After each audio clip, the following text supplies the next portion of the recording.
Hello, this is a guy who likes fanfiction and is too lazy to read, so here is Code Prime, R1, Rebellion in audio form. Check the description for the links to the author. Chapter 16, Battle for Narita. What are our losses? Darlton questioned over the radio just as he regrouped with what was left of his squad, including Alfred and David. I can only locate about 20% of our forces, Dad. David responded. 20%. Darlton exclaimed. Our command structure cannot sustain this. How could a landslide have come out of nowhere? Suzaku questioned from the Camelot unit as the top opened up so he could speak with Dreadwing directly. At a time like this, with such devastating effects, I doubt this was a natural phenomenon. Dreadwing assumed. That would make sense, considering we're getting so many unconfirmed reports about the Autobots and the Black Knights have appeared. Lloyd said casually. 0. Suzaku muttered as Dreadwing's own optics narrowed. Well, this looks like it's our chance. Lloyd exclaimed. You're so rash. Cecile scolded him. Why's that?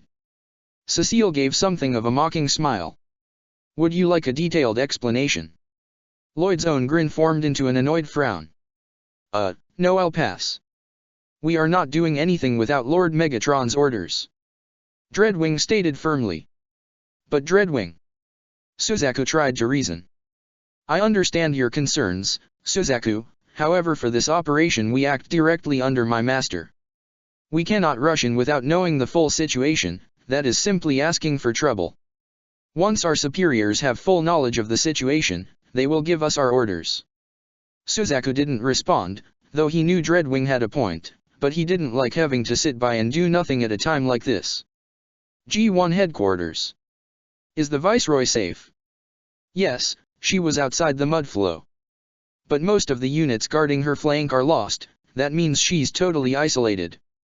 What the hell are those purebloods doing? Lord Kuel opened fire at the incoming Archie in her vehicle mode, but she was able to avoid all the bullets shot at her before she transformed directly underneath the enemy Sutherland and used the momentum combined with her arm blades to vertically slice the entire Nightmare in half, killing the pilot in the process. Lord Kuel! Valletta exclaimed in horror.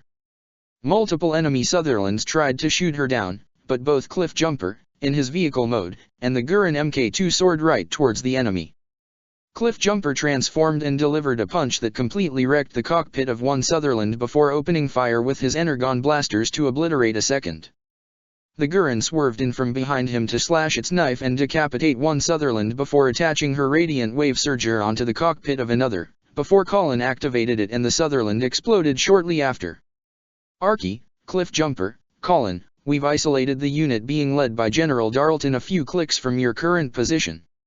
Ratchet informed as Colin's Nightmare received the data and brought it up on her screen. Intercept them before they are able to regroup with Cornelia.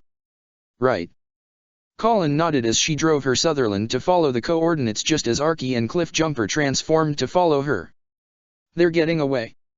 One pureblood exclaimed as there were only 3 left, including Valletta. Go after them. Negative. Valletta stated. Our first priority is protecting the Viceroy. We must regroup with her immediately. Meanwhile, in another part of the mountains, multiple enemy Sutherlands faced an incoming group of bots and BKS consisting of Zero, Ogai, and Tamaki in their respective Boreas alongside the vehicle modes of Optimus Prime, Bumblebee, and Ironhide as they drove down the slope. The enemy units opened fire. All units, cover Optimus. Zero ordered. Let him and the Autobots take the lead, we'll handle all the stragglers. Understood. Ogai replied just as the 3 Autobots took the lead. Optimus was the first to attack as he barreled himself directly towards 7 Sutherlands. He ramming and ran over 2 of them in his vehicle mode before transforming and grabbing a third by its head and throwing it at least 100 feet away from the area. His right arm converted into a blade as the Autobot leader slashed downward to vertically cut a Sutherland in half before his left arm transformed into an energon blaster that he shot and blew out the cockpit of the 5th Sutherland. Optimus then decapitated the 6th Sutherland before punching down to obliterate the 7th with a single punch. Ironhide was next as he transformed to face on 4 Sutherlands. They opened fire, but he was already on the attack as he simply blasted his energon cannons to reduce all 4 enemy Nightmare Rays to scrap metal in one large blast.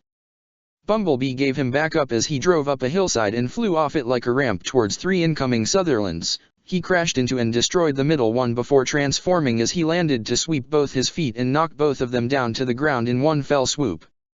He shot with both his energon blasters at the heads to disable the Nightmare Rays. Ogai saw the 3 Autobots work and was beyond amazed. Though he'd seen them in action before, it was still a sight to behold. Especially Optimus as he took down more than half a dozen Nightmare Rays in an instant. "Come on, Ogai.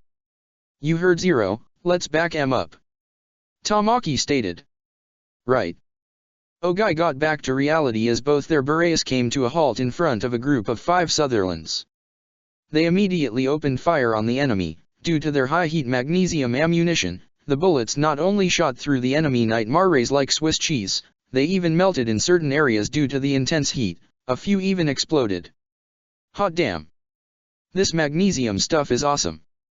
How come we never tried this before?" Tamaki exclaimed with a grin as Ogai was just as amazed himself. "Don't get too cocky, soldiers," Ironhide instructed. "We're not done yet." Ironhide is correct, we must maintain our guard. Optimus agreed as he accessed his comms. "Ratchet, any sign of the Decepticons?" "Not yet, but that's bound to change any minute," Ratchet replied. "However, we are detecting multiple nightmare signals emerging from the mountains," Fixit reported. "They don't appear to match any Sutherland or any other Brighton Neon frequencies. They could be the JLF. Looks like they headed our warning. That's good," Ogai assumed. "So, are they on our side?" "We can't know for sure," Zero informed. "Keep your focus on the Brighton Neon forces, but also keep an eye out. The JLF could be our allies, or they could just be trying to escape. Either way, do not engage unless they engage us first." "Yes, sir," Ogai responded. "If we manage to pull this off, we can score a huge victory over Britannia," Lelich thought to himself. Even so. Meanwhile, just outside the mountain, 2 familiar trucks were well within range, but no one was driving.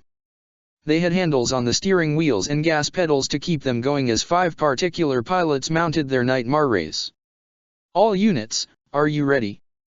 Todo questioned. "Yes, sir," 4 voices replied at the same time. "All right, deploy the custom Boreas," Todo ordered. Deploying. 5 Boreas were brought up to the top of the moving trucks. 4 were dark gray, while the one at the lead had a beige color to it. Each of them had some kind of katana-like weapon attached to it. These were known as Burekai. "Listen up," Todo began to instruct.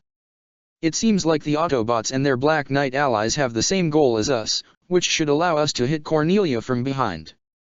Capture Cornelia now. Assist the Autobots and the Black Knights. Take revenge for what happened 7 years ago."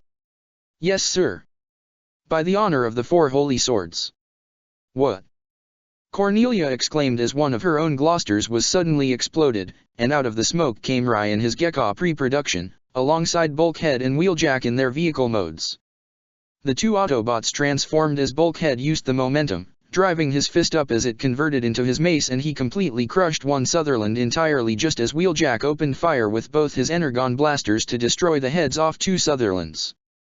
The 2 Autobots, along with Rai and his Nightmare, came face to face with Cornelia, Guilford, Edgar, along with Bart and Claudio having to all manage regroup in their Gloucesters along with a few other Sutherlands.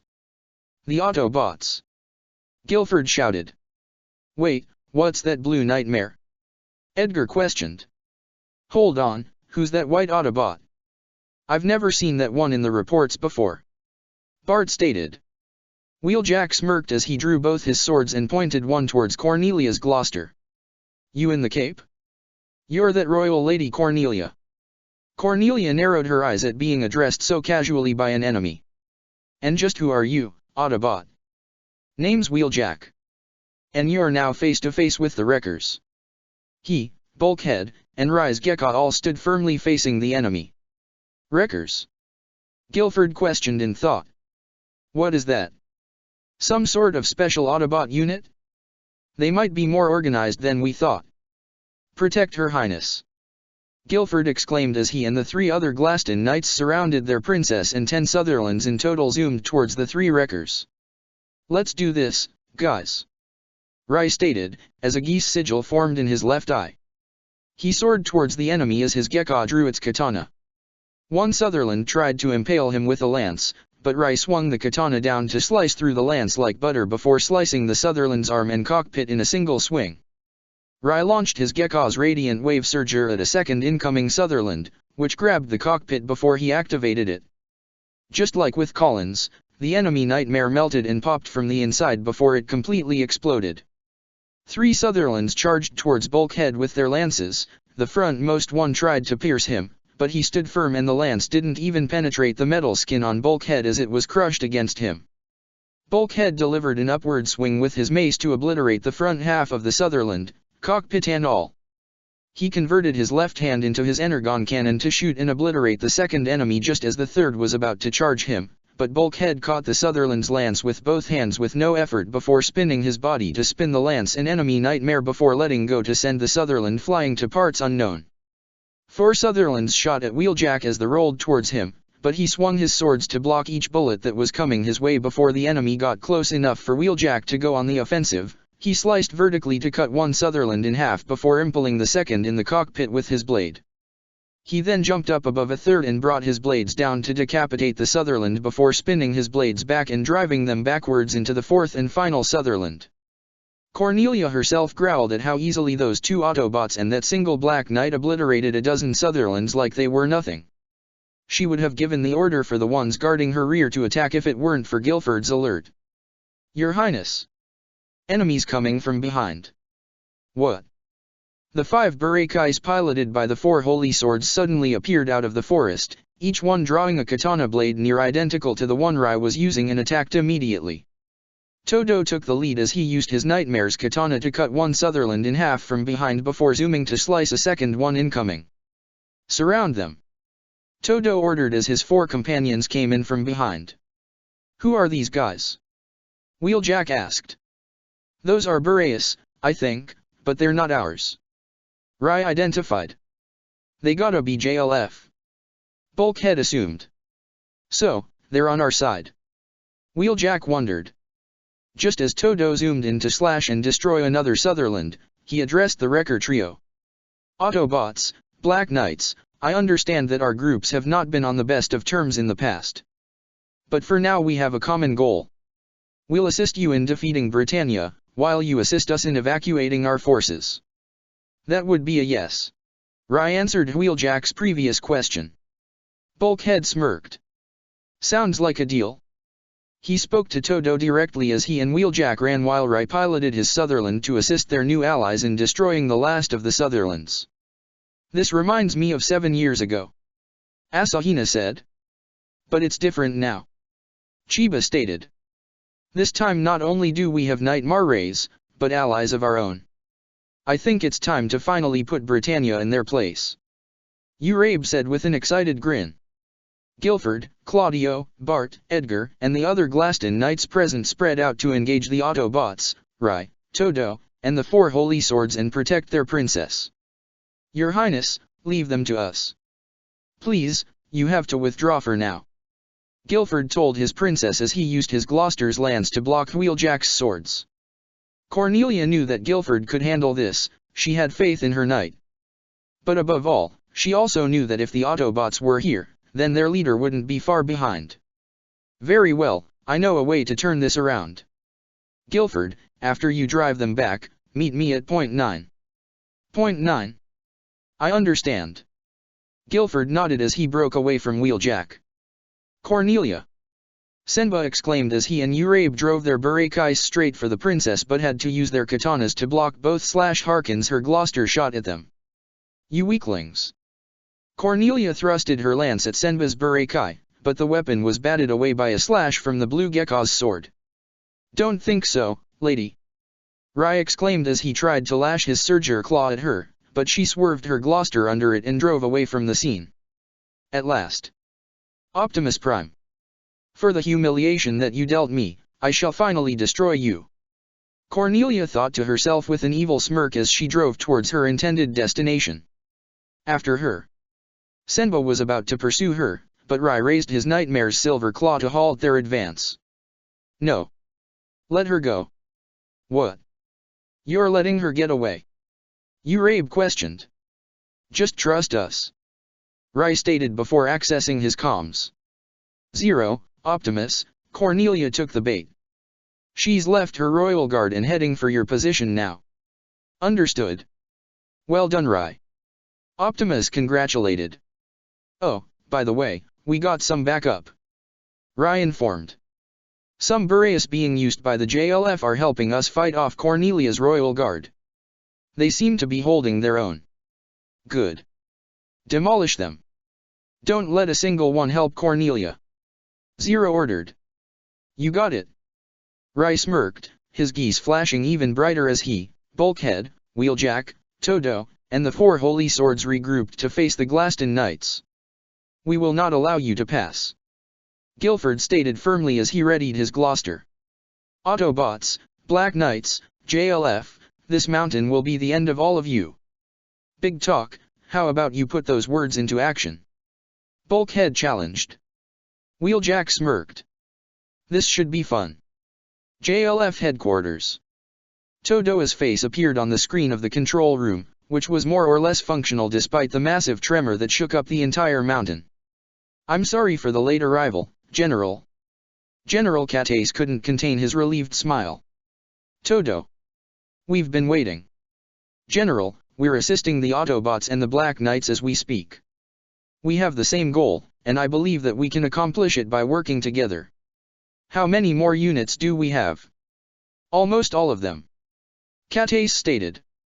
The Autobot leader gave us a warning of Cornelia's attack and had us dig ourselves in to avoid getting swept up in the landslide. We've sent our forces out to assist them. Good. This is our chance to turn the whole war around.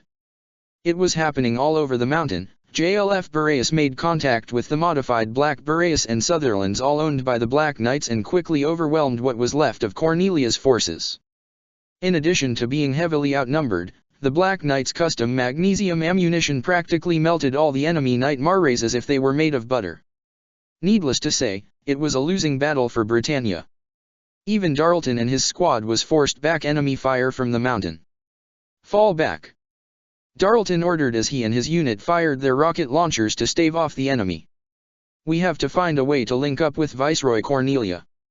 You don't have that kind of time. Darlton turned around in surprise to see Cliffjumper arrive on the scene in his vehicle mode, before he transformed and punched down one Gloucester.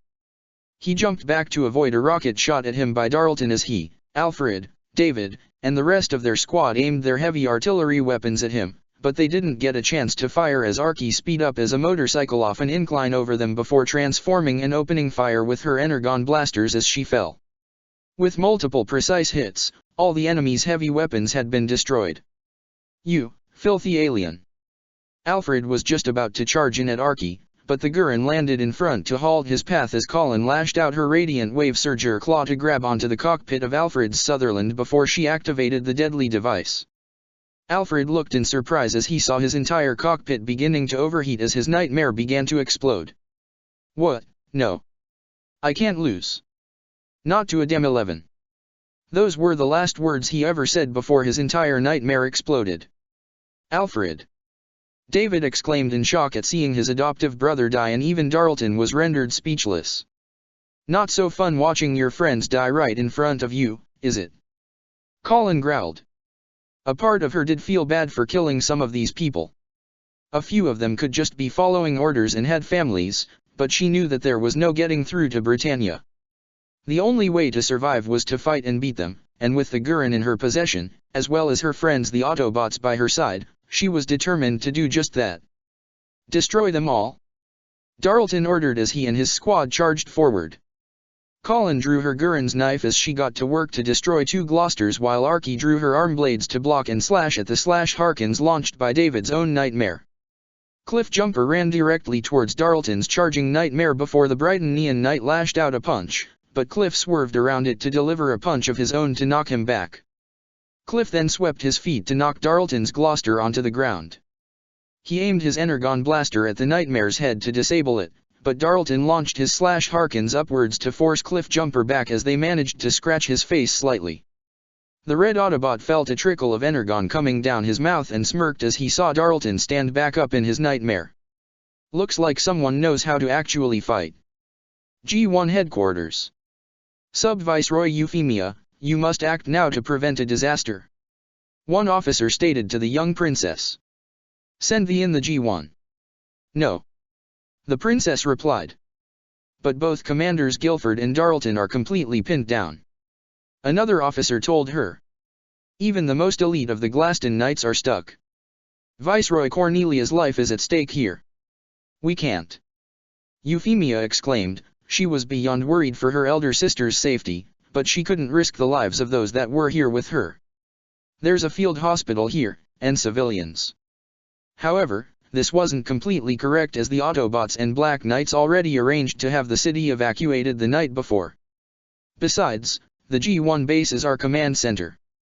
The Viceroy ordered me not to move it no matter what. I just can't. That won't be necessary, Sub-Viceroy Euphemia. Euphemia and the officers looked up in surprise to see the main screen turn to static before it began to clear to reveal the face of Megatron. Seeing his red eyes was enough to make Yuffie's heart skip a beat, but even more surprising was another screen popping up right next to it with the faces of Suzaku, Lloyd, and Cecile on it. Even Dreadwing's face appeared on a smaller third screen. Me. Megatron. Euphemia stuttered. The Nemesis.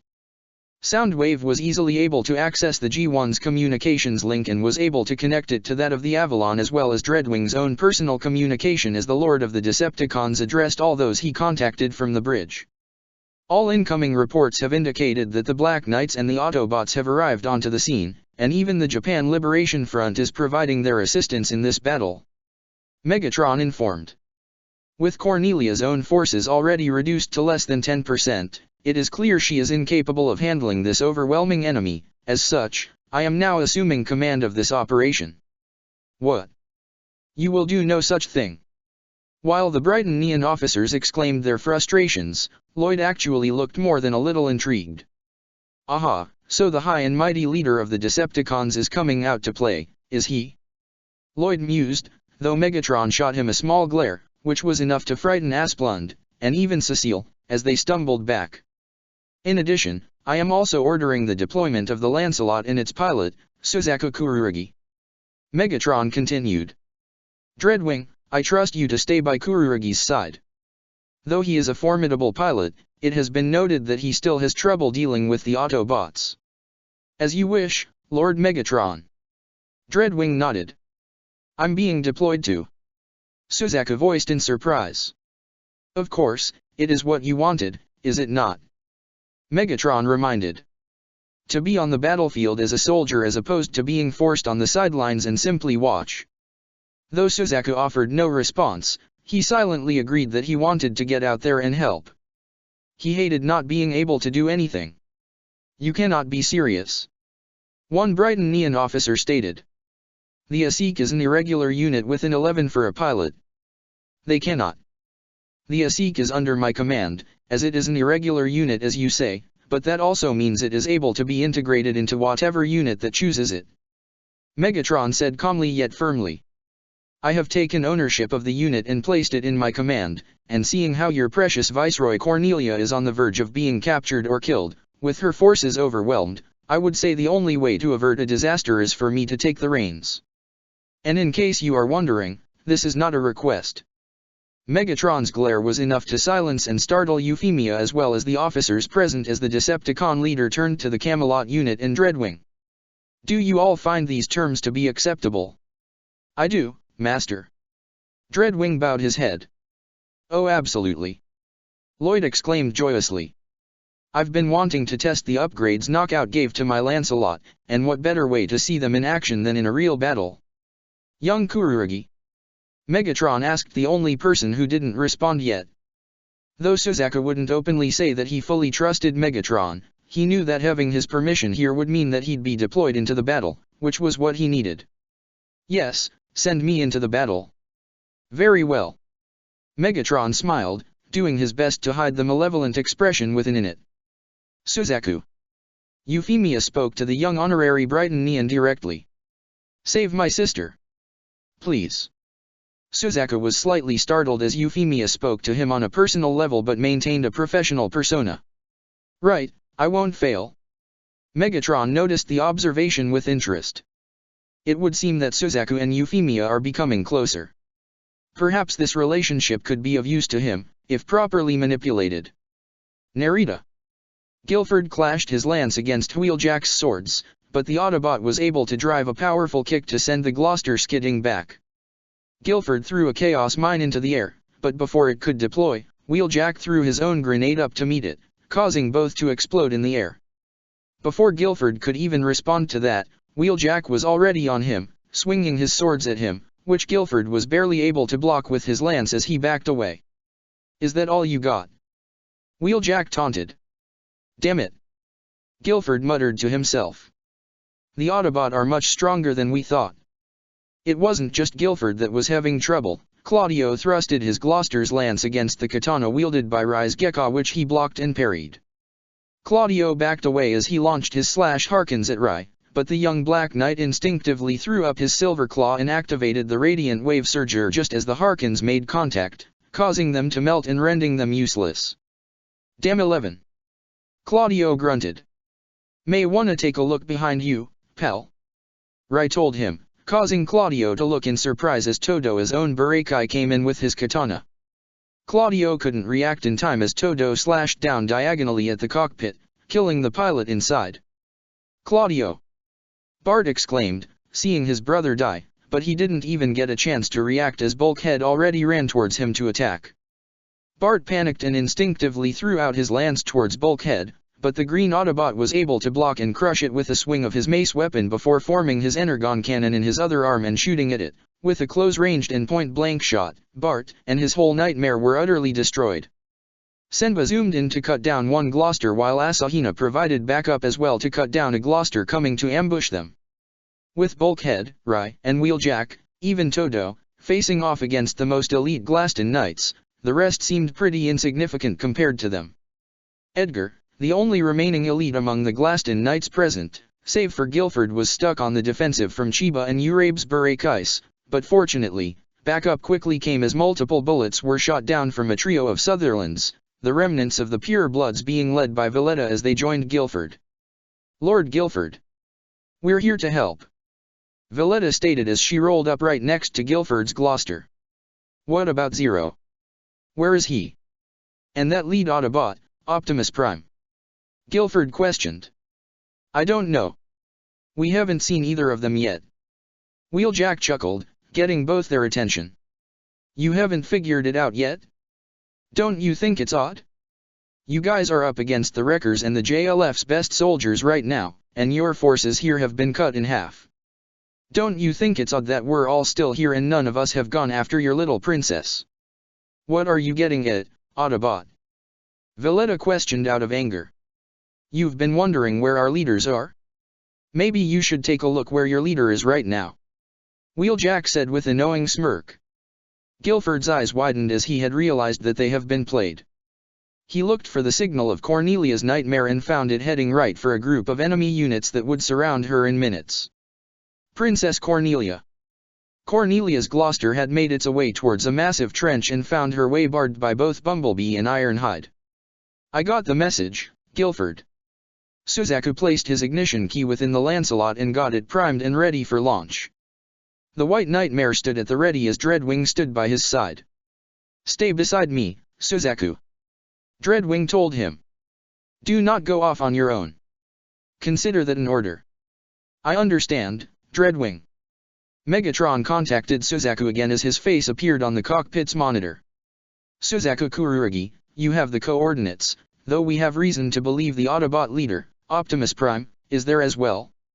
Suzaku's eyes widened slightly as he remembered the Autobot leader and how he and Zero saved him from being executed, as well as saving all his friends from the terrorists at the hotel jacking, so he had mixed feelings about going against him. However, you are ordered not to engage him. Battle whatever Autobots or Black Knights are nearby, and secure Cornelia if you desire, but do not engage Optimus. I shall deal with him myself. Suzaku looked in surprise. You're coming here? But of course. Megatron replied as though it were obvious. I am the leader of the Decepticons, and an effective leader must set the best example for his troops. Wouldn't you agree? That caught Suzaku off guard. An effective leader must set the best example for his troops. That phrase sounded almost exactly like Lelouch when the two played chess in their childhood. He remembered Lelouch always started with the king piece, and when Suzaku asked why, Lelouch would respond with, if the king doesn't lead, how can he expect his subordinates to follow? The words were different, but Lelouch's saying was nearly identical to Megatron's, and it made him feel quite uncomfortable. There is one thing, however, that I must ask, Suzaku. Megatron told him. From what Dreadwing has told me of you, you do not like it when someone's life is taken, and yet you are in the military where death is not just likely, it is guaranteed. Why is that? Suzaku straightened himself. I'm in the military to stop people from dying. Megatron raised an eyebrow. Quite contradictory, and you may soon find that life is not so simple. But, why don't we see if your actions merit the same results of your words? Be ready to be deployed. As you command. Suzaku struggled to say the last part, mostly because of how he still doesn't completely trust Megatron, but he still said it as he was his commander for this operation. Lord Megatron. The Nemesis, the bridge. Megatron couldn't contain his own sneer as he knew that Suzaku was almost completely within his grasp. He contacted all his subordinates via Soundwave as the Decepticon surveillance chief prepared to open multiple ground bridges at once. All units, launch immediately. Narita. What are you waiting for, kid? Ironhide challenged Cornelia. Come and get us. Filthy abominations. Cornelia thrusted her lance towards the Autobot duo, though Bumblebee jumped up to the wall and propelled off it to land behind Cornelia. Ironhide used the blunt side of his cannon to block and parry Cornelia's lance before delivering a punch to send the Gloster reeling backwards, right towards Bumblebee, who punched the Nightmare's face himself and sent it crashing into the side of the trench. Cornelia launched her Harkins upwards towards the other trench wall to fly over both Autobots and shoot down at them with her rifle, but they managed to maneuver out of the way and avoid getting shot at. However, just as her Gloster hung from the wall itself was shot by multiple magnesium bullets and several energon blasts, causing it to collapse and Cornelia to fall. She glanced backwards to see the ones responsible. Prime. Zero. She practically gnashed her teeth. This is checkmate, Cornelia. Zero spoke from his beret, with Optimus, Ogai, and Tamaki right beside him. Your move was beyond predictable. Ever since Optimus defeated you in Saitama, you've just been dying for a rematch. Your pride blinded you, and in your haste for vengeance you fell right into your trap. Oh, and in case you're wondering, your army is all but finished. Ironhide addressed Cornelia directly. You've got maybe half a dozen soldiers left, so I'd say you've lost. Princess Cornelia. Optimus began. Despite your hostile intent towards the innocent, I can see that you are at least compassionate towards your own soldiers and civilians. Is there a point to your bluster, Prime? Cornelia questioned. Only that Megatron knows nothing of that. He lives solely for destruction and conquest. Optimus continued. But there is another path. Surrender now, and I guarantee your life will be spared, as will the lives of your remaining soldiers. Unfortunately, Cornelia appeared to have lost all sense of reason. You're a fool, Prime. I will never surrender, especially to you of all people. She aimed her rifle directly at Optimus, but before she could shoot, it was blasted out of her hands by Bumblebee with his energon blaster. Cornelia roared as she thrusted her lance at the yellow Autobot, but Bumblebee swerved around it and delivered a punch to the side of the Gloster. The Autobot scout took a stance like a professional boxer and laid multiple punches across the Nightmare, forcing it to stumble backwards. Cornelia was about to go on the attack again, but Ironhide grabbed the Nightmare's cape from behind. Piece of advice, you may want to rethink the cape. It doesn't really help you in a fight. Ironhide said with a knowing smirk before pulling on the cape, pulling in Cornelia's Nightmare, which Ironhide grabbed to lift over his whole body and slam it down hard onto the ground. Cornelia grunted as she felt her whole body rock, but she was able to pull it back up, albeit a bit shakily. However, Zero opened fire with his Beret's rifle. I's magnesium ammunition was able to blast off and practically melt the Gloucester's right arm, as well as the rifle attached to it. Coward! She spat to Zero. Attacking from behind. If I recall correctly, you tried to massacre the entire Saitama ghetto in an attempt to drive us into the open. Lelich said with a glare in his eyes. Someone who is willing to slaughter defenseless children really has no right to call anyone a coward. Darlton groaned as his Gloucester was punched back and slammed against the wall by an attack from Cliffjumper. David's own Gloucester was also knocked back, though it was missing its right arm, courtesy of Archie. The two Autobots as well as Colin in the Gurren Mk2 faced and cornered the only two Brighton Neon Knight Marrays remaining in the area. I can't believe it. David uttered, fear lingering in his voice. Is this how we're gonna go out? The Autobots. Black Knights. Darlton thought as glanced fearfully at the trio facing him. I never imagined they'd be this strong. Senba sliced down one Sutherland as Urabe did the same for the second in their Burekais. Valletta desperately tried to use her Nightmare's tonfas, but Rai was able to destroy them easily with a slice of his Gekko's katana. He moved in to grab her Sutherland's head with his Surger claw, but Valletta, the last surviving member of the Purebloods, was forced to eject to save her own life. Asahina parried his Burekai's katana against a Gloucester's lance, but the Brighton Neon Nightmare was cut down from behind by Chiba. Bulkhead caught the lance from Edgar's Gloucester before he grabbed and completely tore off the arm of the Nightmare. He then crushed the head unit with a clap of his massive hands to disable it, though Edgar himself was alive. Guilford was locked in a stalemate against Todo, his Gloucester's lance against the Burekai's katana, but Wheeljack had jumped into the air above the duel and sliced both his swords to completely sever both arms of the Gloucester before finishing it off with a kick to knock it down.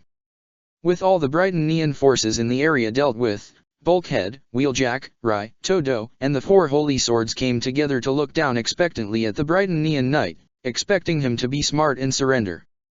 The defeated knight's own eyes shook with terror, but not for himself.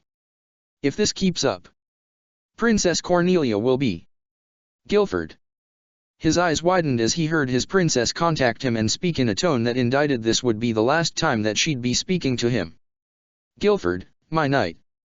Thank you for everything. I couldn't have asked for a better knight, nor can I think of anyone else to take care of Yuffie. I will not surrender. As a Brighton Neon princess I will fight to the last. Princess Cornelia. Before any of the Autobots or Black Knights could move on the vulnerable Cornelia, they and all other bots and BKS in the area got an emergency call from Ratchet and Fix-It. Emergency! Emergency! Fix-It shouted. Multiple Decepticon units incoming. Repeat, multiple Decepticons incoming. The entire mountain is surrounded. I'm counting over 100 Decepticon signals closing in. Ratchet reported. True to his word, a large ground bridge portal opened up in the air high above the group as several Vehicons in their jet vehicle modes flew out, being led by a large silver Cybertronian aircraft. However, they weren't the only ones, as they were also joined in by a large blue jet, which was the vehicle mode of Dreadwing, and right behind him came a large explosion from the side of the trench, with the Lancelot itself coming out of the dust. Bumblebee and Ironhide had immediately leapt out of the way and up above the trench as the Lancelot emerged. Oh, you gotta be freaking kidding. Ironhide grunted. All units. Open fire now. Optimus ordered as Hyogai, Zero, Bumblebee, Tamaki, and Ironhide shot up in the air towards the incoming force of Vehicons that responded with their own Energon blasts. First that damn white nightmare from Shinjuku and Lake Kawaguchi, now this. Tamaki shouted out of frustration as he and the other Black Berets attempted to dodge the red Energon blasts while also returning fire. Complain later. Survive now. Bumblebee bleeped as he did the same. However, Suzaku wasn't too concerned with the Autobots at the moment as the Lancelot quickly slid in front of the downed Gloucester owned by Cornelia. Viceroy, are you alright?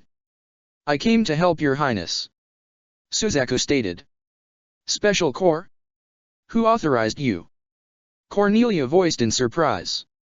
Megatron, the one who authorized the launch, observed Suzaku's approach. He used the Varus of his nightmare to clear a path. Clever. He should make a fine Decepticon.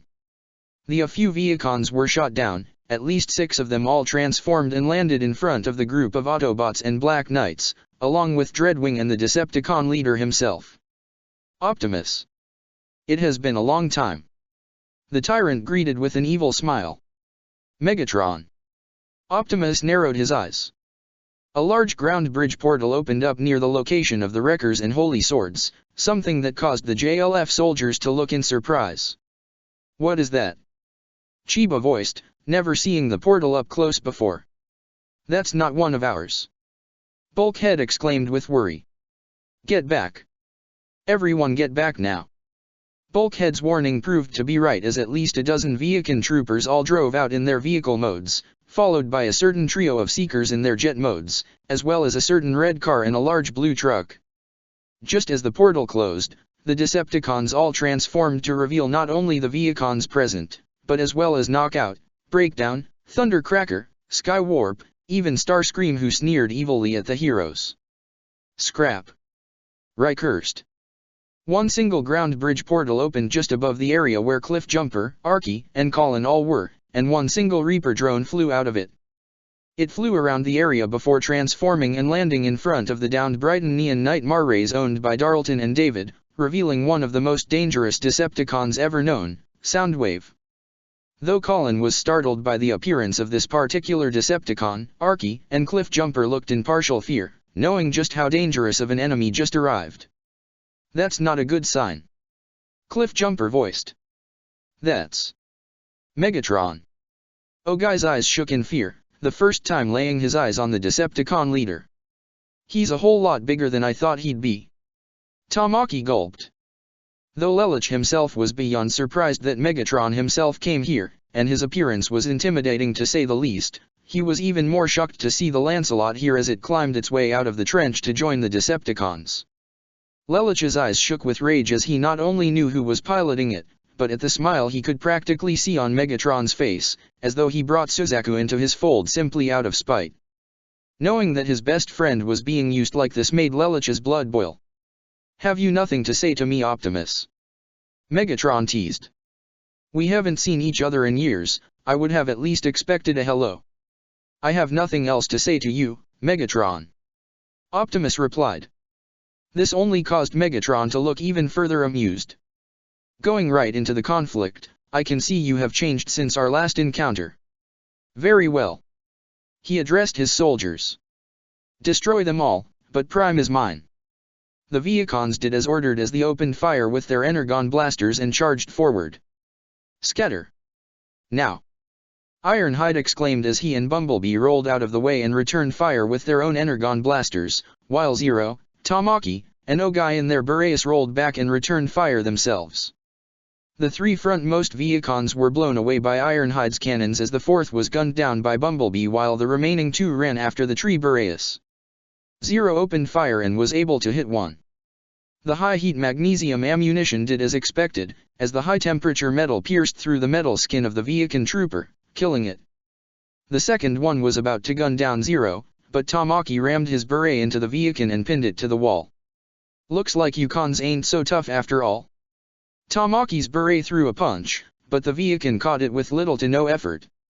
Tamaki's eyes widened in shock as the Viacon's own strength was easily able to overpower the Nightmare. With a chop from his other arm, the Viacon severed the arm of Tamaki's beret, much to his shock as it tripped and fell down. The Viacon then aimed its Energon blaster at Tamaki, but he was later gunned down by both Zero and Ogai with their Boreas. Tamaki, you alright? Ogai asked as he helped him up. Yeah. I think so. I expected the Decepticons to be strong. Lelich thought to himself. But one trooper was still able to overpower a Nightmare? I've underestimated them. Look out. Ironhide suddenly appeared in front of the trio of Boreas to block an incoming Harken from the Lancelot. Ironhide grabbed the Harken itself and used his own strength to try and pull the White Nightmare towards himself, but Suzaku swung a kick to Ironhide, which the veteran Autobot saw coming and caught it with his other hand before grabbing the foot with both his hands and throwing him away. HMMP, rookie. Ironhide commented even as he saw the Lancelot land gracefully. Kid's got some moves, but he still has a lot to learn. Dreadwing also appeared at the top of a cliffside with a large handheld cannon. He aimed it at Ironhide and the Black Knights, ready to blow them away, but several energon blasts hit his side, forcing him to shoot away from the group as Bumblebee ran along the side and shoot at him. Dreadwing aimed at the scout and shot at him, though Bumblebee was able to roll out of the way. Each cannon shot caused a large explosion that almost shook the whole cliffside. Ironhide saw the position they were in and knew the BKS were at a disadvantage, especially with Megatron this close. Plus, with the rest of their forces spread so thin and so many Decepticons in the area, they had to regroup as soon as possible. Zero, you and the others try and regroup. We gotta get out of here. Ironhide told the leader of the Black Knights. Ironhide. Lelouch tried to protest. No time to argue. Just go. Ironhide exclaimed. Bumblebee, go with him and watch out for the Lancelot. I'll handle Dreadwing. You got it. Bumblebee nodded as he transformed and began to drive away with Zero, Ogai, and Tamaki right behind him in their Boreas. Even though Zero disagreed with Ironhide often, he knew he was right here. They had to regroup, possibly retreat, as he saw on his Boreas screen just how many Decepticon signals were in the area. Needless to say, they were heavily outnumbered. The Lancelot, as expected, pursued after them. Dreadwing was about to transform and follow as well, but a blast from Ironhide's own cannon caught his attention. Pay attention. I'm the one you're fighting. Ironhide stated as he opened fire. Dreadwing returned fire with his larger cannon. The blasts hit the ground and sent Ironhide back, close towards the edge, but the veteran Autobot wasn't done yet as he charged a powerful blast in his right cannon and shot at the ledge underneath Dreadwing, causing the portion of the cliffside he stood on to collapse, and sending Dreadwing sliding and skidding down it and landing at even level with Ironhide. I know your type, Dreadwing. Ironhide began as he saw the Decepticon stand up. You like to do your dirty work from a distance with bombs and guns, right? Well, do you have the ball bearings to fight with your fists? Dreadwing, however, didn't feel insulted, but rather intrigued. Well, in this particular case, Autobot, I will be all too happy to make an exception. They both gave warriors yells as they charged at one another. Meanwhile, despite the battles occurring around them, Optimus and Megatron had yet to move from their spots. Optimus trusted Lelouch enough to make the right judgment and trusted Bumblebee to watch out for him. So, he kept his focus squarely on his old enemy. Your fellow Autobots and even your newfound allies are wise, Optimus. Megatron told him. They know when to retreat. As I've said, Megatron, I have nothing else to say to you. Optimus repeated. Very well, then let us see if you have gotten rusty during our time apart, old friend. Megatron sneered as the two enemies ran towards each other to engage in brutal combat. Meanwhile, Soundwave faced Arky, the Gurren Mk2, and Cliff Jumper alone, or so it seemed as he deployed 4 units from his side. From his chest, he produced Laserbeak. Ravage ejected from his back.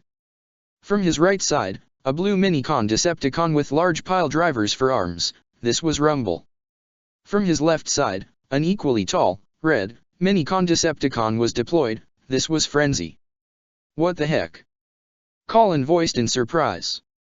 Get ready to crumble, before Rumble. Rumble exclaimed as he drove his pile drivers into the ground, creating a small tremor that collapsed the portion of the cliffside Arky, Cliff Jumper, and the Gurren were standing on. They all tumbled and fell, though Arky and Cliff Jumper fell 20 or 30 feet, they landed on stable ground, while Colin drove her Nightmare's knife into the cliffside, just above the ridge, before she could fall down with them. Soundwave then pointed over the ridge, ordering his Minicons to face the Autobots. Ah yeah, time to dance.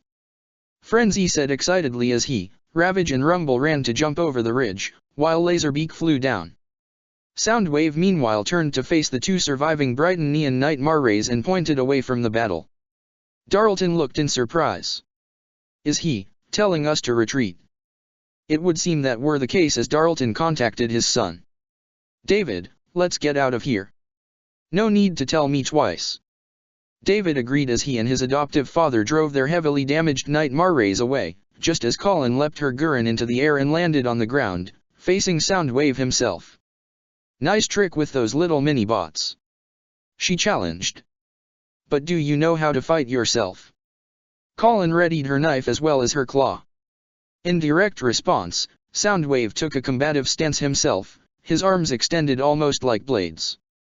With a roar, Colin shot her Gurren straight for Soundwave and lashed out both her claw and knife, but Soundwave dodged each attack almost gracefully, even with the knife just barely grazing his visor. Colin skidded past Soundwave and jumped upwards, flipping in the air to try and land a drop kick on Soundwave, but the faceless Decepticon leapt back to avoid it. Colin growled, not having gotten a single hit in as she zoomed at Soundwave again, lashing her knife, but Soundwave blocked the attack with his arm. Colin threw out her Radiant Wave Surger, but Soundwave crossed his arms in an X formation to block and lock it in place. Before Colin could activate it, Soundwave quickly produced a tentacle from his side and snapped it at Colin to send her skidding back. Soundwave noticed how different the silver claw appendage was from the rest of the Red Nightmare and did a quick scan. The design of the Radiant Wave Surger appeared on his visor and he saw just how dangerous it was, making a silent note to avoid it. Colin meanwhile had taken a few deep breaths. She expected the Decepticons to be tough, but to not get a single hit in, even with the Gurren MK2, it really made her angry. Colin charged again, but Soundwave took advantage of her anger and was able to slip past her strike with the Radiant Wave Surger. While he was on her side, he launched one of his tentacles again, which managed to grab and attach itself to the Nightmare. Soundwave lifted it up into the air before spinning and slamming the Gurren down onto the ground hard in front of him. Colin yelled as she felt the rock and even spat out some blood before Soundwave dragged the Gurren along the ground and sent it skidding near the cliff on its backside. Before Colin could even regain her bearings and pull her Nightmare back up, Soundwave shot one of its tentacles to pin the Surger claw onto the ground by its palm, seemingly rendering it useless as Soundwave produced another tentacle, the tip of it spinning like a drill as it aimed itself right for the cockpit. But Colin instinctively used her Gurren's remaining hand to grab the tentacle and try and keep it back. However, Soundwave appeared to be stronger as the drilling tentacle was inching ever closer to the cockpit. Colin glanced back and saw how pinned her Surger claw was. She might not be able to use it on the Khan's face, she had to get out of this predicament quick. So, with some desperation, Colin activated the Radiant Wave Surger. This sent a wave of heat energy surging through the tentacle and right into Soundwave, which managed to shake up his internal systems, but nothing too damaging, and get him off Colin. Using this, Colin quickly pulled herself up and shot her claw at him, its fingers curved in like a fist, and landed a solid punch right on Soundwave's face. Soundwave stumbled back slightly but didn't falter. He looked at the Gurren as a large crack formed on his visor. Colin smirked. "Looks like I can hurt you." Meanwhile, down on the cliffside below, Arky and Cliffjumper both heard the commotion going on above them. "Is she seriously picking a fight with Soundwave?" Cliff voiced with concern. "We gotta get up there now," Arky exclaimed. "Worry about yourselves first, bots." Frenzy launched himself into the air with jet boosters on his feet as he fired energon blasters from his hands at the pair, forcing them to separate. Rumble activated his pile drivers to create a tremor and knocked down Cliffjumper just as Laserbeak flew down toward him and shot several energon lasers at him. But Cliff rolled out of the way and opened fire with his right arm at Laserbeak, and his left at Rumble, but the ground Minicon used his own pile drivers to propel himself into the air and avoid the attack. Arky meanwhile ran and jumped to avoid Frenzy's assault as she returned fire with her own energon blasters, but she didn't get too many shots in as Ravage pounced on her back and bit down onto her shoulder, causing her to yell in pain. But she was able to grab Ravage and throw him off her. Arky then came back to back with her partner as the four Minicons circled them. "I forgot how much I hate these guys," Cliffjumper commented. Rai lashed out his Surger claw at a Viakin and grabbed his head. "Let's see how this thing works on Cons." Rai activated his Gekka's Radiant Wave Surger. Just like with the Nightmare rays before, the Viakin's body began to explode and pop from the inside until the whole Decepticon exploded. Rai didn't have much time to celebrate as he was forced to dodge laser fire from two more Viacons. Though he was quick enough with his Gekka to avoid all the shots and zoom towards them with his katana to cut them down. Todo and the four Holy Swords were forced to keep their distance as a group of 7 Viacons shot at them. Though the Khans were unable to hit any of their Burakais, the four Holy Swords couldn't find any openings to get in close. "These things aren't like Brighton Neon Nightmare rays," Chiba stated. Are these those Decepticons we've heard about? Sure, seems like it. Senba uttered as he tried to keep his distance himself. How do we take these things down? Asahina questioned. Go for the joints. Bulkhead told them as he smashed a Viakin with his mace. Sever their arms and legs but move in fast. He stated before Bulkhead was immediately tackled by Breakdown and sent tumbling through several trees. Todo seemed to get it. You heard him. Go for their joints. Switch to spinning life or death formation. Right. All four holy swords said at the same time as all five Burakais followed Todo as lead and began to circle the seven Viacons so fast that they couldn't get a lock on them. Several tried to lash out with their Energon blasters, but as they did, the Boreas threw katanas outward to sever their arms. They then moved in closer and began to cut away at the Viacons' arms and legs, before getting to their heads. By the time they were done, all the Viacons had been reduced to a literal pile of scrap. However, they didn't have time to celebrate as a missile blast hit the ground, sending their Nightmare rays skidding away. So, this is the Japan Liberation Front's best. Starscream mused, having fired a missile at them as he stood with Thundercracker and Skywarp. The four holy swords. Funny, I count 5 of them. Skywarp said. And they don't look so holy to me. They seem to function best as a single unit. Thundercracker observed. Then separate them and pick them off. Starscream ordered. But their leader is mine. Just as the holy swords were able to recover, Thundercracker and Skywarp already flew towards them with boosters on their feet as they each managed to engage 2 at a time. Thundercracker took on Chiba and Asahina while Skywarp engaged Urabe and Senba. Todo's Burakai got up only to come face to face with the smirking Starscream. Wheeljack thrusted his sword forward to impale the last Viakin in the area but had to move out of the way to avoid an incoming buzzsaw strike from Knockout. Time for painful little procedure I like to call the nip and tuck. Knockout swung his buzzsaw at Wheeljack which he blocked and parried with one of his swords but Knockout came up with a drill in his other hand, which Wheeljack was also able to block with his other sword. He jumped back to get some distance from the med doctor of the Decepticons. Sorry Doc, but I think you're the one who's gonna need surgery. Wheeljack remarked as he re-engaged the enemy. Bulkhead threw a mace strike at Breakdown's face, who retorted with a hammer to Bulkhead's face. Breakdown then lifted his hammer up high and tried to swing down on Bulkhead, but he caught it with both his hands and tried to press against Breakdown, only for the bulky Decepticon to aim his shoulder-mounted rocket and blast Bulkhead, point blank, sending him flying through multiple trees and into the woods.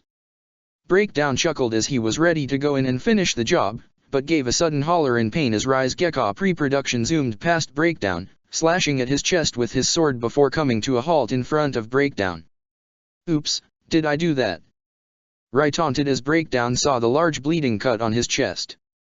Though it wasn't anything too damaging, it did catch him by surprise. However, it was the voice from the Nightmare that caught his attention. He heard it before. Wait a minute, you're that one pilot from Greece. Breakdown recognized him. The same one who blew up the Harvester. Yeah, that was me all right. But this time, I'm ready for you. Rise Gekka whirled his sword and showed off his shiny Surger claw. Why don't you show me what you got, big guy?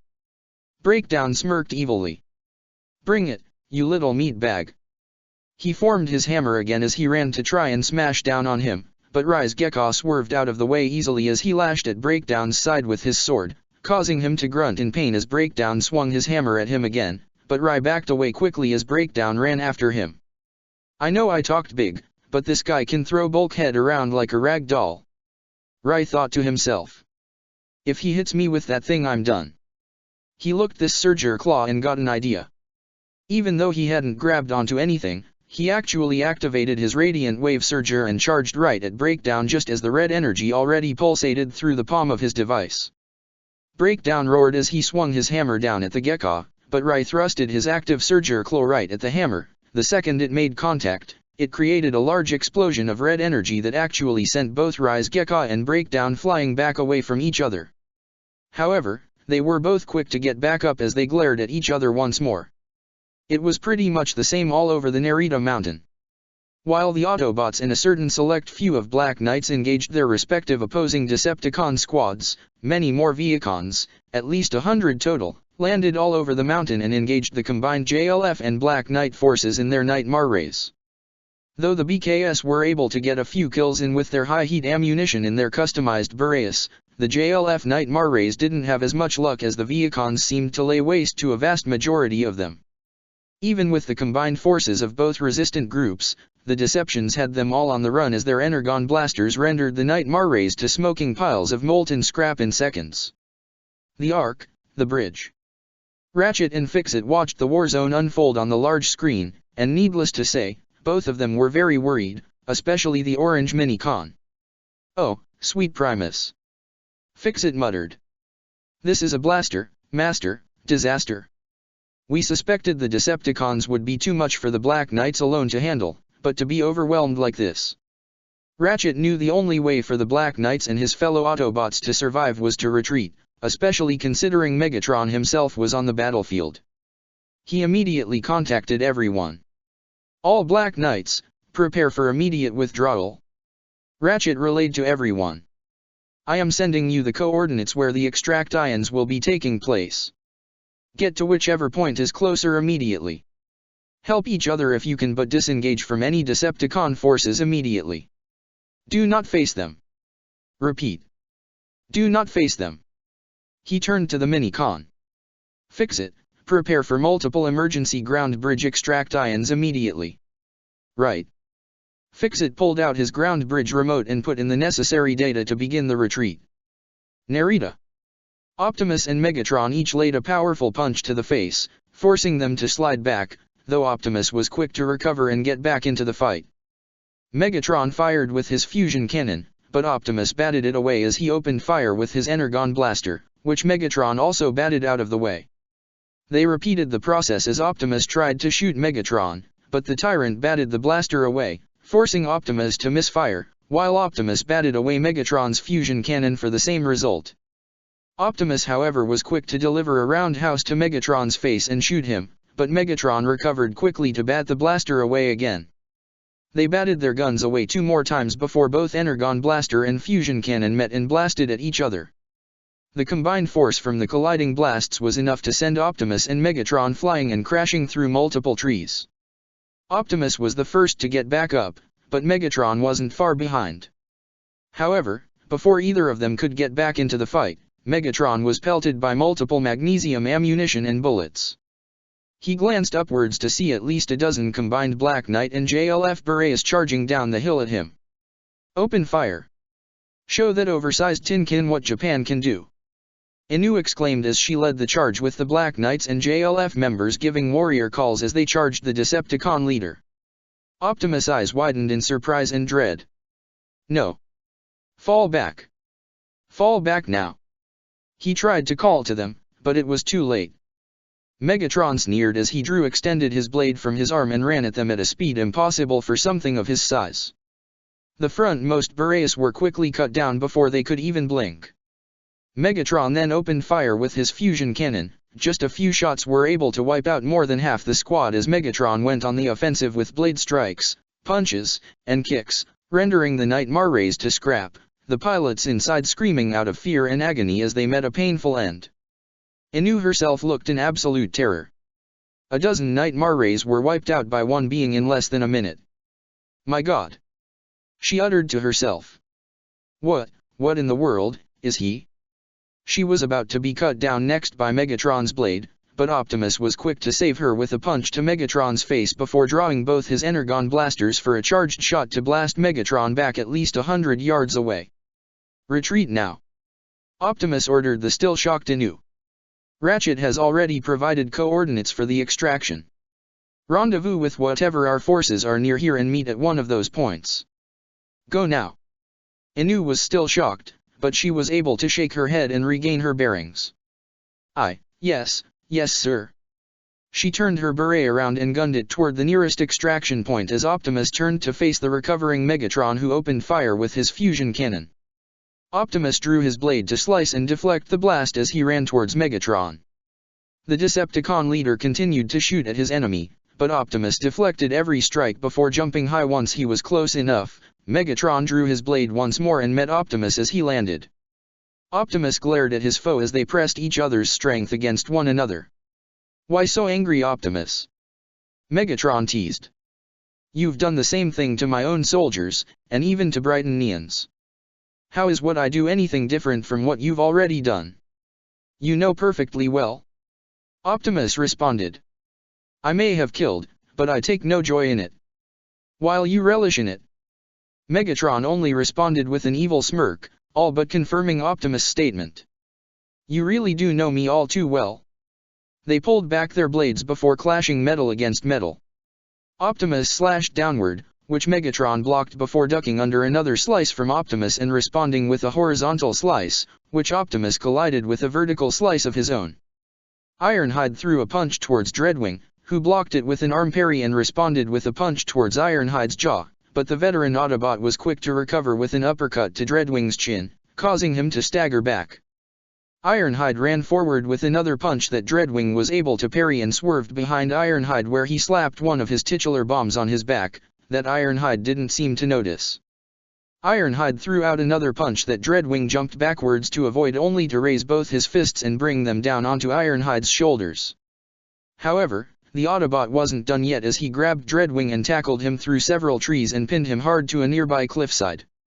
Dreadwing groaned as he tried to wrench himself free from Ironhide's grip, but he wouldn't budge, that is until Dreadwing drove a knee into Ironhide's ABS, forcing him to let go of Dreadwing, giving the Decepticon an opening to deliver a roundhouse kick to Ironhide's face, sending him skidding back several feet.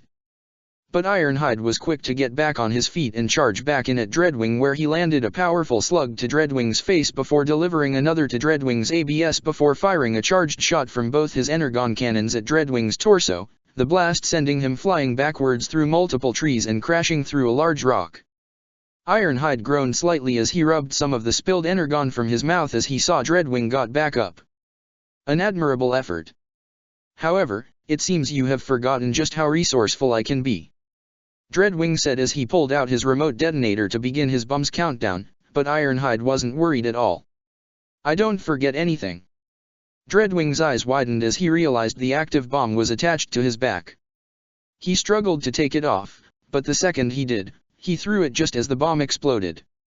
Though it was far enough away that it couldn't kill him, the explosion was powerful enough to send him flying and tumbling down a large cliffside. Ironhide grunted. "I may be old, but I still know a few tricks." He then transformed to meet up with whatever Black Knights were available at the nearest extraction point. The Lancelot continued its pursuit of Zero, Bumblebee, Ogai, and Tamaki. Suzaku aimed and fired the Varus around them. He didn't intend to hit any of them, but he had hoped the demonstration of such a powerful weapon would be enough to get them to surrender, but this only made them drive away faster. "Damn! Doesn't this guy ever quit?" Tamaki exclaimed. "Tamaki, Ogai, get the nearest extraction point." Zero ordered through the private communications so the Lancelot couldn't hear their plan. "Bumblebee and I will try to lead the Nightmare away, so we don't endanger our comrades." "Wait, Zero, are you sure?" Ogai asked. "I'm sure." "Now go." "That's an order," Zero exclaimed. Ogai sighed, but knew his leader had a point. "All right, we'll meet you guys back at the Ark." "Tamaki, let's go." "Right." Tamaki voiced with great reluctance, hating the idea of retreating as he and Ogai veered off to the nearest extraction point. But the Lancelot turned and aimed its Varus to block off their path of escape. "I won't let you." Suzaku didn't get a chance to fire as Bumblebee had already turned around and drove under the Lancelot, transforming as he did, while simultaneously grabbing the Varus out of the Lancelot's hands and throwing it off to the side. Suzaku was taken off guard by such an action, which left him open for Bumblebee to come in and score a punch to the Lancelot, knocking it back. Bumblebee tried to press the attack, but the Lancelot was quick to duck underneath the Autobot and sweep his feet to knock Bumblebee down. When the Lancelot tried to punch the downed Autobot, Bumblebee was quick to grab the arm with both his hands and catapult Suzaku off him. However, the Lancelot twirled in the air and drew both its MVS blades to swing down at Bumblebee, who barely rolled out of the way. "That thing is way faster than before." The cons must have given it some upgrades. The Lancelot was about to go on the attack, but was forced to activate its Blaze Luminous Shield to block the fire from Zero's Beret's rifle. If I can disable the Nightmare, we can leave without hurting Suzaku. Damn it, why the hell did you have to be here? And why the hell are you with the Decepticons? Suzaku grunted as he used his Lancelot to jump and soar straight for Zero's Beret, but it backed up before it could swing its MVS blades at him. However, as he landed, Bumblebee grabbed the Lancelot's right hand and was able to drive an elbow into it with his other arm, forcing the Lancelot to let go of the MVS sword in that hand, which Bumblebee took to swing at Suzaku, who blocked it with his remaining MVS. Bumblebee backed closer towards Zero's Beret as he held the MVS and faced the Lancelot. I hope the others are having better luck than we are. Bumblebee spoke to Zero through his bleeps. Chiba and Asahina shot their Burakais straight for Thundercracker, who produced his own arm blades to block the katana strikes from both Holy Sword members. Thundercracker's feet boosters ignited to give him a boost and avoid the sword strikes. While airborne, he shot himself downward at the pair, forcing them to retreat and get some distance. Urabe and Senbur rolled their own Nightmare rays to avoid the Energon blasts shot at them by the airborne Sky Warp. Come on, is that all you measly humans got? I thought you were supposed to be tough. Sky Warp mocked. Oh, we are plenty tough, pal. Urabe rolled his Burakai straight towards a flat rock and used it like a ramp to propel himself straight up at the surprised Sky Warp. He cut him along his side to knock him down onto the ground as Urabe landed gracefully. Senba pressed the attack with his own Burakai, but Skywarp picked up a large rock to use as a blunt shield and block the attack, allowing him to run backwards and gain some distance with the two holy swords in pursuit. Starscream meanwhile lashed out his claws at Todo as Burakai, and laughed evilly the whole time, though Todo blocked each strike with his Nightmare's katana. He swerved under another strike to slice at Starscream's side and knock him back as Todo readied himself to face the recovering Decepticon. You're much tougher than the average human, which isn't saying much. Starscream began. Seeing as you lead this group, the Four Holy Swords, am I correct to assume you're the legendary Kyo's hero Todo, the Todo of Miracles? Todo himself narrowed his eyes as Starscream continued. You may hold your own against those annoying Brightonians, but I am in a league far above the rest. I am the mighty Starscream, second in command of the Decepticons. He launched another wrist missile at Todo, who was able to swerve out of the way in his Burakai. Your puny Nightmare is nothing to the likes of me. I am invincible. Before Starscream could continue, Todo's Burakai suddenly shot out from the smoke and sliced at Starscream's chest, giving a large cut before delivering a roundhouse kick to Starscream's face and sending him soaring into the forest, crashing through several trees in the process. You talk too much. Todo commented. Wheeljack meanwhile blocked and parried Knockout's repeated drill and buzzsaw strikes with his swords before swerving around a vertical buzzsaw and delivering a kick to his side. Taking advantage of Knockout's brief disorientation, Wheeljack sliced at his chest to send him flying towards a large rock. Wheeljack tried to press the advantage as he leapt with both his blades, but Knockout caught him by the arms. However, Wheeljack was still able to headbutt Knockout before delivering another kick to his side. Knockout gasped upon seeing the massive scratch on his paint job from Wheeljack's sword strike. Hey, watch the paint. Knockout tried to thrust his drill at Wheeljack, who actually threw down his swords to catch Knockout by the wrist and haul him over his shoulder before leaping and delivering a punch to the Med Doctor's face and knock him unconscious. Wheeljack however smirked mischievously as he picked up his swords. You don't like scratches, huh? He purposely dragged the tip of his blade down Knockout's chest to give him a large scratch on his paint job. Try buffing that out. Rai was meanwhile stuck on the defensive, barely able to avoid each strike from Breakdown as he knew that one good strike could probably total his Gekka. He tried to lay in whatever attack he could get with his katana, but all it did was scratch him and barely slow him down.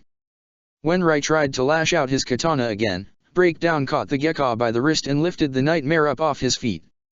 Hope this thing's got cushions inside. Breakdown said with an evil grin as he was ready to completely obliterate the Nightmare. Getting desperate, Rai lunged his Surger claw towards Breakdown's face. Upon seeing the incoming claw, Breakdown instinctively let go of the Nightmare, causing it to fall and miss grabbing onto his face. However, The middle claw was still able to extend and pierce into Breakdown's right eye and completely pull it out as the Gecko landed, and Rai instinctively pulled back just as Breakdown yelled in pain and held his face. Rai looked in surprise as he saw the pierced Cybertronian eye on his claw. Ugh, gross. He shook the claw to shake off the damaged eye. Guess this is what they mean when they say sharp things can poke your eye out, huh? Rai chuckled slightly out of humor. Humor that Breakdown clearly didn't share as he roared both in pain and rage and charged straight at Rai. Oh. The young amnesiac Black Knight couldn't react in time as Breakdown swiped his arm to send the Gecko pre-production flying and crashing into several trees. Breakdown was about to go in for the kill with a hammer strike, but his attack was caught by a certain green Autobot. Why don't you pick on somebody your own size? Bulkhead glared before punching his mace weapon into Breakdown's face and then proceeded to deliver multiple punches, both his fists converted into maces. He didn't even give Breakdown time to recover as he laid one punch after another. After maybe the 10th attack, Bulkhead gave an uppercut to Breakdown's chin to send him crashing to the ground. He then picked up Breakdown by the feet and twirled his massive body before letting go and sending him flying, crashing right into Thundercracker and Skywarp that were still engaging the 4 holy swords. All 3 cons crashed at least 100 feet away into the woods while the 4 holy swords, including Todo, looked to Bulkhead in surprise. Nice throw. Urabe commented. Bulkhead was able to get to the Gecko to see if his friend was okay. Rai, are you alright in there? Rai groaned as he shakily pulled up his blue nightmare. Yeah. Alive. Nice lob. He chuckled, causing Bulkhead to chuckle as Wheeljack joined them. They then received a communication from Fixit. Bulkhead, Wheeljack, Rai, most of our forces have been extracted. A ground bridge portal is opening now at your location. I would advise entering it as quickly as possible. The orange minicon recommended. Right on cue, the ground bridge portal opened up behind them. Don't worry, this one's ours. Wheeljack told Todo and his comrades. Come on, let's go. Bulkhead waved for the JLF members to follow them. No, you go ahead. Todo replied. What? But what about you guys? Rai questioned. We have to secure our own forces. Chiba informed. Thanks for your help, but we're not one of you. You guys can't take on the cons and win though. You're not ready. Bulkhead tried to reason with them. We're not fighting anyone.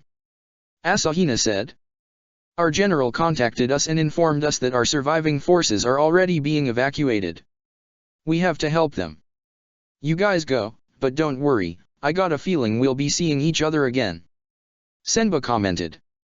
Bulkhead, Wheeljack, and Rai each exchanged glances with one another. You won't abandon your friends. Wheeljack said with a nod. Okay, I respect that. Thank you for your help. Todo said sincerely. Perhaps one day we can return to favor. Oh, before you go though, give a message to Zero for me. Tell him, Kyo's hero Todo sends his regards and hopes to see him, again. As Todo led the 4 holy swords away from the field, the 3 wreckers looked in surprise. Did he just say? Again? Bulkhead questioned. Does that mean he knows about Lelich? Rai voiced in worry. We can talk about with the kid once we get out of here. Come on, let's go. Wheeljack said as he and his partners both turned to enter the ground bridge before it closed. Meanwhile, Colin gave a roar as she lashed out her Surger claw straight for Soundwave, who leapt back as he lashed out his tentacles straight at the Gurren, but the Red Nightmare drew its knife and used it in her claw to try and bat away the tentacles before jumping upward to try and deliver a kick to Soundwave, but he actually reached out his elongated arm to catch the Gurren by the throat and hang it up in the air. Colin tried using the extender to increase the length of her Surger claw, gunning straight for Soundwave's face, but both his tentacles came up to ensnare and begin crushing the claw, damaging the Radiant Wave Surger inside. Soundwave then threw Colin hard towards a cliffside, causing it to crash and several rocks to fall over the Gurren. Colin groaned as she was able to pull the Gurren Mk2 up, albeit shakily, to face Soundwave. Looks like I can hurt you, Soundwave replayed Colin's voice if only to taunt her, something that actually made her look in fear as the faceless Decepticon began to approach her. However, Soundwave didn't get a chance to attack as Cliffjumper suddenly appeared behind him and leapt onto his back, grabbing and pulling back on both of Soundwave's arms. Surprise! Didn't forget about us, did you? Cliff taunted as Soundwave tried to shake him off, but this left him vulnerable for Arky to slide down below Soundwave and swipe her feet to trip him, before Cliff jumped off and both Autobots landed protectively in front of the Gurren. Guys! Colin voiced in surprise and relief. Picking a fight with Soundwave, huh? Cliffjumper joked. You got guts, kid, but it's gonna take more than that to beat him. How'd you get away from all those mini-cons he had? Colin asked. We didn't. Arky scowled as Rumble, Frenzy, and Ravage had leapt or climbed up the cliffside with Laserbeak hovering above them just as Soundwave picked himself up. Ah, why'd you run away? The fun was just getting started. Frenzy taunted. Soundwave stood as tall as ever as Frenzy, Ravage, and Laserbeak readied their Energon blasters and aimed them at Arky, Cliffjumper, and the Gurren with Rumble readying his pile drivers. Any last words, chumps?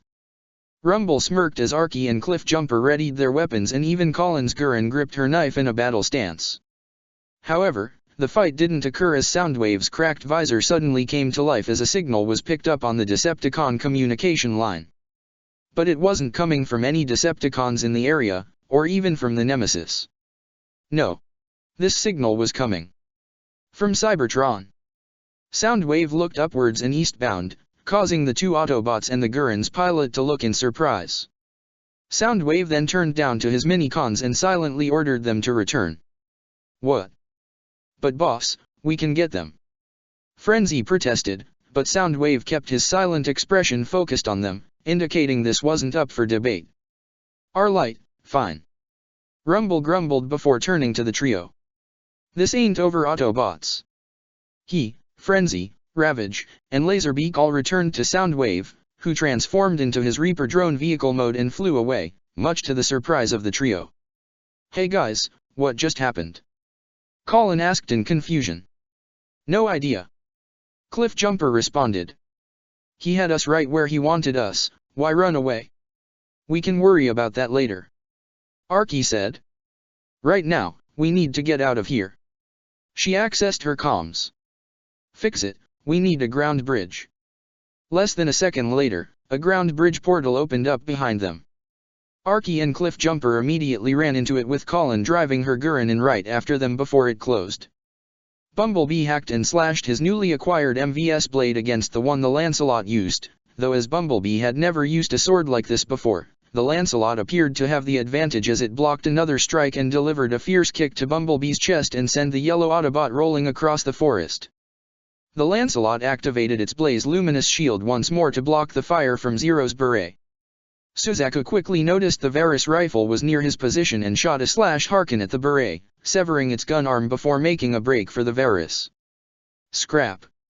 Lelich cursed as he saw the Lancelot pick up the weapon. Suzaku aimed and shot the Varus at the ground below Zero's beret. The ground exploded, destroying the bottom half of the Black Nightmare just as Lelich put on his mask and activated the eject to shoot his cockpit out of the destroyed Nightmare. It flew and slid to a halt on the ground.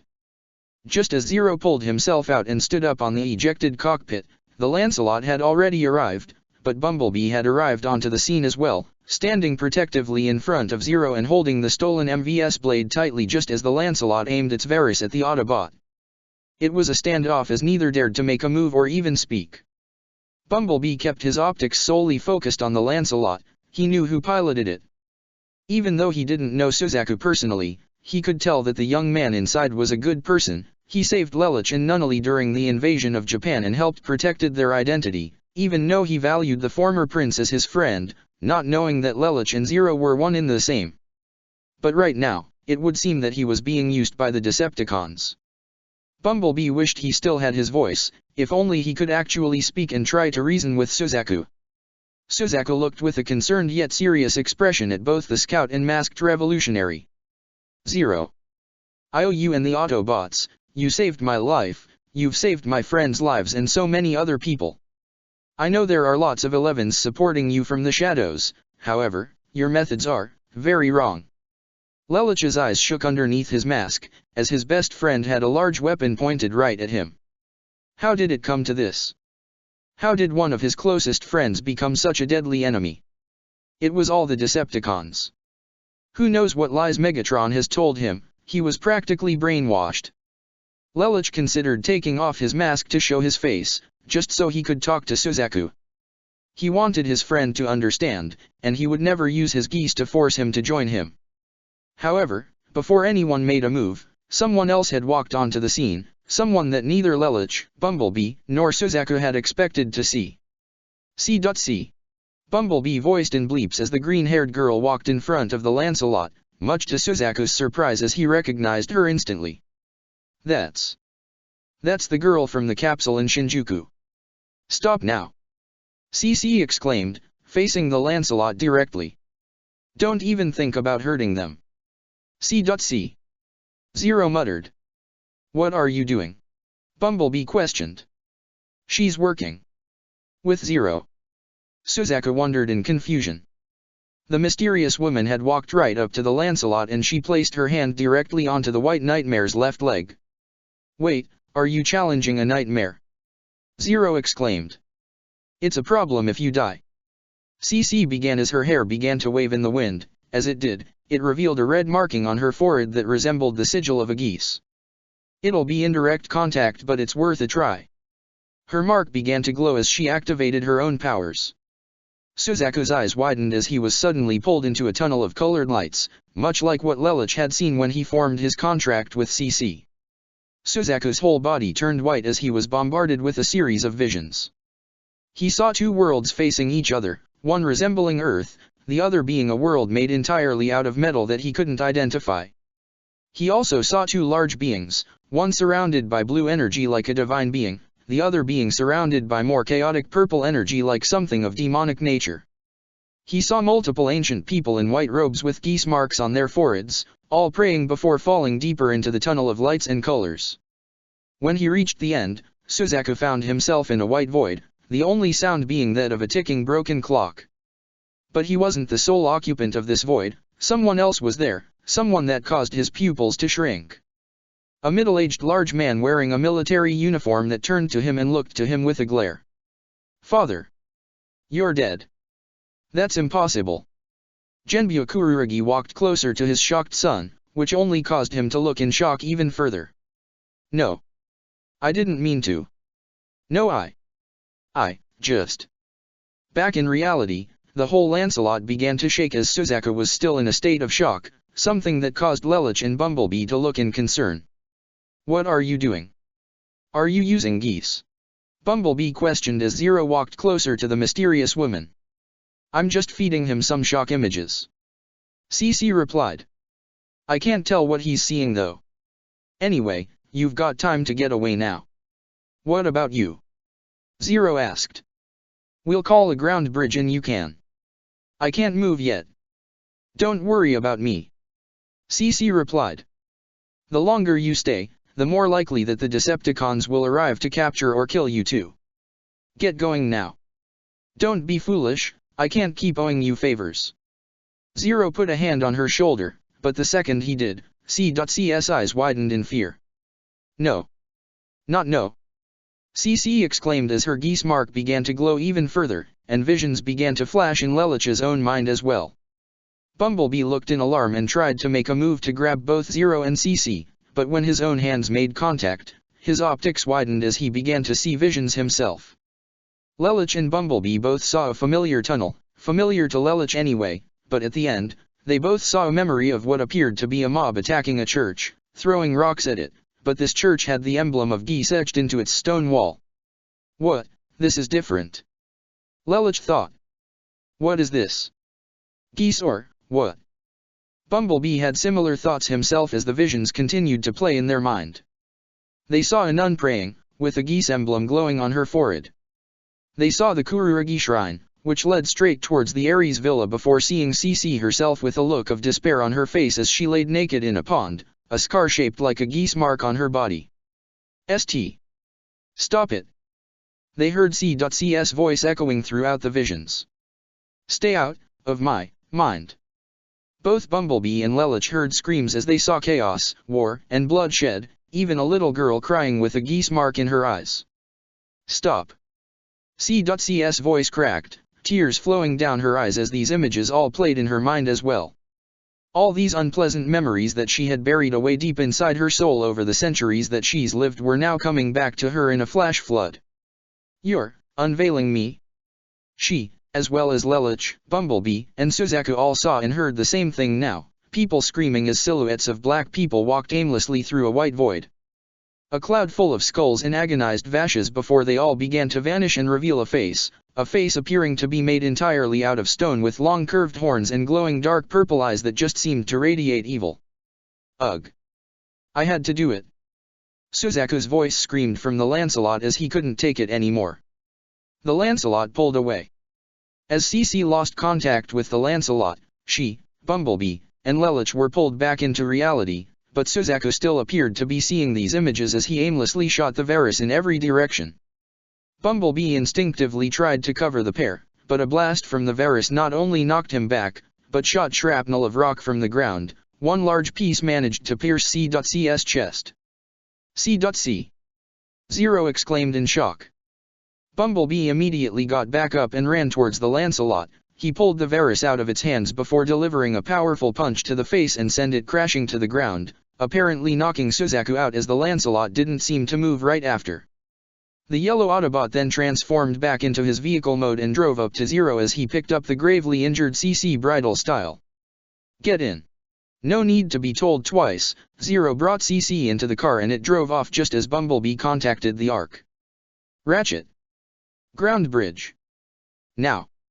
A portal opened up right in front of the yellow car before it drove straight in, with Lelouch and CC safely inside, just before the portal closed.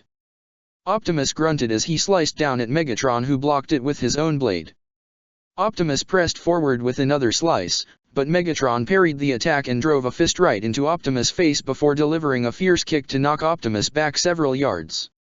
The last of the Primes quickly got back up however and transformed into his vehicle mode and gunned it straight for Megatron, ramming into him and sending him crashing throughout the forest behind them.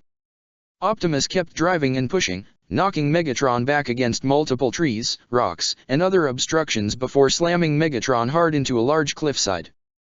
Megatron however was able to grab the front of Optimus' truck before using his own strength to throw it far to the left, sending the vehicle mode crashing through several more trees before Optimus transformed back and landed on his feet. Megatron rushed towards Optimus, who was able to give a solid uppercut to his face, but Megatron countered with a kick to Optimus' abs to force him back. Optimus would have continued the fight if Ratchet hadn't contacted him. Optimus, all our forces, including Zero, have been evacuated. I'm opening a ground bridge at your location now. A single ground bridge portal opened behind Optimus, who brought up his Energon blasters to shoot at Megatron and give himself some cover before running into the portal, which closed shortly after. Megatron chuckled slightly as he wiped some of the spilled Energon from his mouth. You're as strong as ever, Optimus. Good, I wouldn't want you anything less as I snuff out your spark. Lord Megatron, all the surviving Black Knights have fled the area. Starscream contacted him. And the JLF appears to be evacuating as well. Shall we give pursuit? Negative. Megatron contradicted. The Japan Liberation Front is not our concern. Have all units return to the Nemesis, our job here is done. And have Dreadwing escort Suzaku back to the Special Corps and inform me of his progress. Yes, Master. Starscream cut off before Megatron transformed and flew into the sky. The Ark.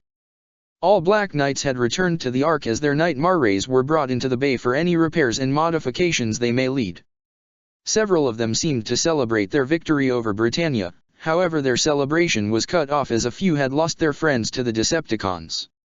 Among the groups talking were Cliffjumper, Tamaki, Ogai, Arky, Inu, Colin, Rai, Bulkhead, and Wheeljack. Man, can you believe it? Tamaki voiced. We were totally hooping Britannia's ass, then the cons come in and totally ruin our party. I knew they were strong, but I didn't expect them to be so powerful. Ogai voiced.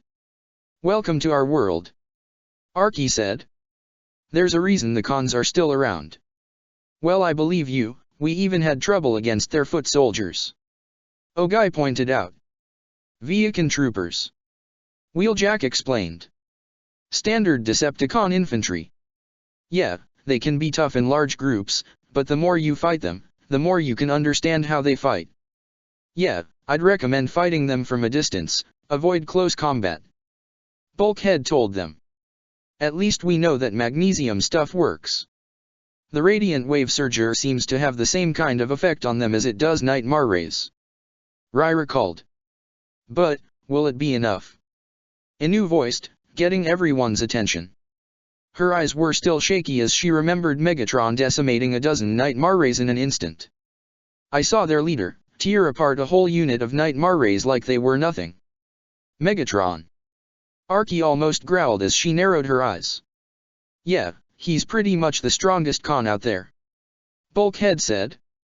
I'd recommend letting Optimus handle him. No argument here. Colin agreed. I was barely able to hold my own against one Decepticon with the Gurren and I thought that thing was unstoppable. That wasn't just any Decepticon, Colin. That was Soundwave. Archie told her. He's the con surveillance chief, and arguably the most dangerous Decepticon right next to their leader. He's right up there in the top 3. Especially with that squad of mini-cons he's got on hand. Cliffjumper explained. As tension fell on most of the Black Knights and a few of the Autobots, Tamaki of all people chose to look at the bright side. But hey, don't forget we totaled an entire army of Brighton Neon Nightmare Rays. We thought we couldn't fight them before, but now we got them on the run. Who's to say we can't do the same for the cons? Hey, that's right. Ogai seemed to smile slightly. We almost destroyed Cornelia's entire army, maybe with more training, we might be able to fight back against the CONS. Well, I'd say you guys got the potential for it. Wheeljack pointed out with a sincere smile. But don't get too cocky, that's my job. This erected a laugh from every knight and bot present, even Archie smiled slightly as Bulkhead patted his best friend's back. Rai noticed however a few people missing. Hey, where's Zero and Bumblebee?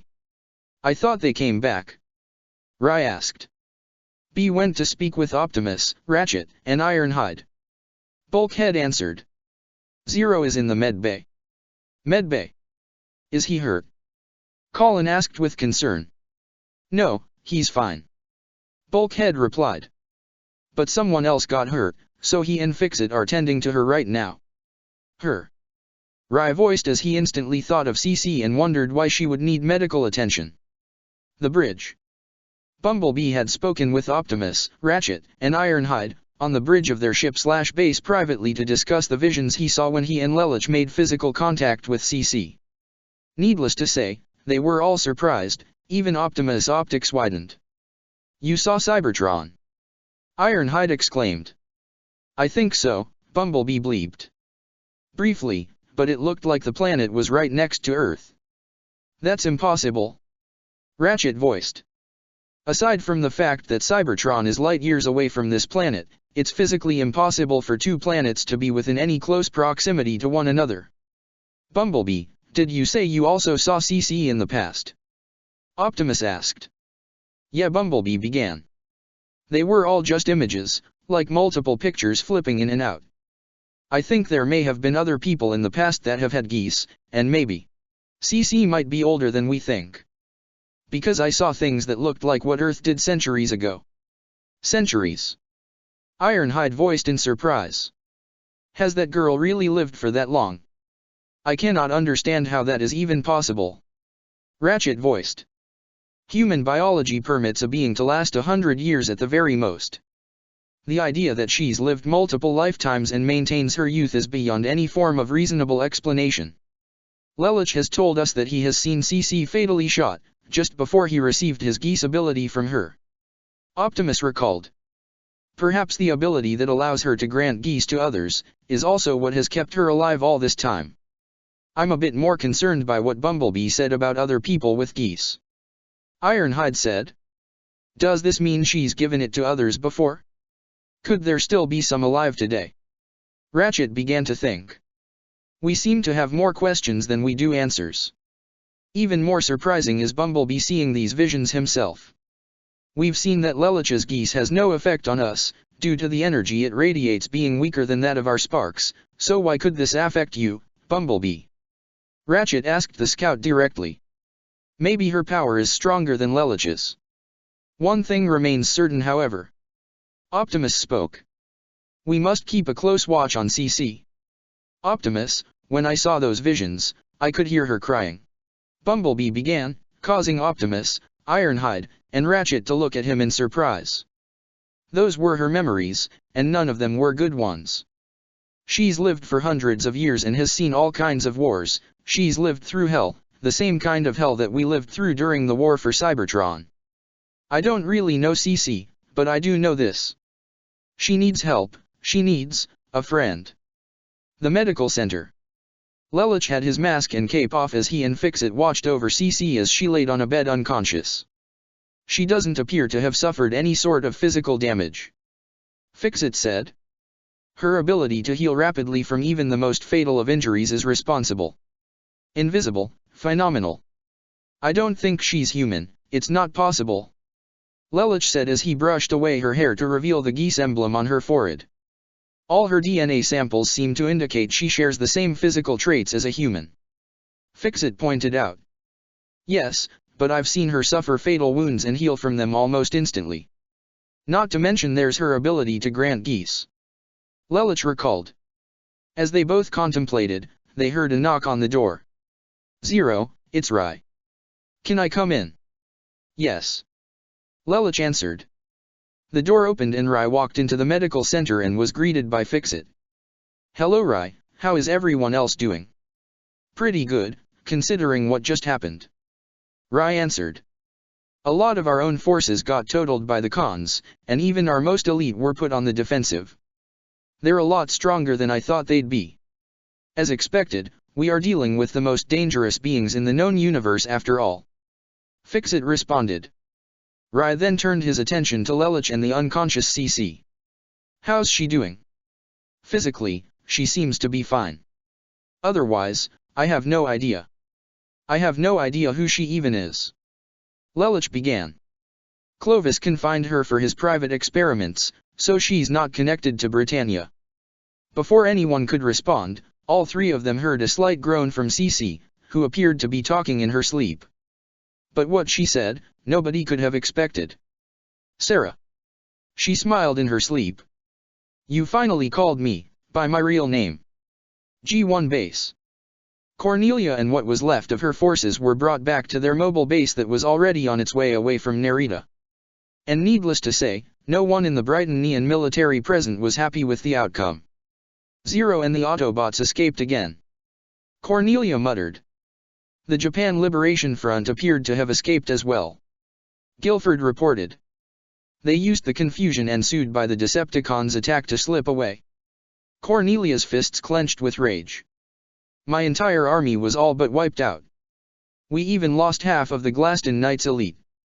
I lost to them again. I lost to him again, and he didn't even face me himself. Guilford knew Cornelia was referring to Optimus Prime, but chose not to say anything as he feared anything he said wouldn't make her feel any better. And I had to be rescued. By not just those Decepticons, but an 11 as well. Cornelia muttered angrily. The Nemesis, the bridge. Well, that went well. Skywarp voiced as he, Thundercracker, and Starscream reported directly to Megatron. The enemy escaped, how can that be categorized as went well? Thundercracker questioned. Not all of them escaped. Starscream pointed out. Quite a few Black Knights met their demise, and even most of the Liberation Front was wiped out. But not a single Autobot was terminated. Thundercracker argued. And the Black Knights have shown that even their Nightmare rays can damage our own forces. Yes, the Black Knights have proven more capable than we thought. Megatron mused. But now, we seem to have a full grasp of their forces, even though we didn't destroy them this time, we'll try again. I'm more concerned with Kurugi at the moment. Starscream rolled his eyes. Still thinking about that measly human. This battle was a test to see whether or not the boy was worthy, and he passed with flying colors. Megatron said. He'll be inducted within our ranks as soon as possible. Suzaku Kurugi is one of us now. Forgive me, Lord Megatron, but I don't think he's mentally prepared for that, given what just happened recently. Thundercracker pointed out. Oh. Megatron raised an eyebrow. Kuroragi encountered the Autobot named Bumblebee and Zero. Afterwards he spiraled into a frenzy but was quickly brought down. Thundercracker reported. Maybe a seizure or a spaz attack or whatever it is humans call it. Skywarp brushed off. Where is he now? Megatron asked. With Dreadwing and the Special Corps unit. Starscream answered. Though Dreadwing himself was incapable of standing inside the large truck that served as the base for the Lancelot and its pilot, he expressed concern for his comrade as glanced towards it. While inside, Suzaku was placed on a bed as his whole body was shaking and he muttered nonsense like a machine gun. Though Lloyd had his usual smile, both Cecile and Euphemia looked towards him with great concern. The Ark Medical Center.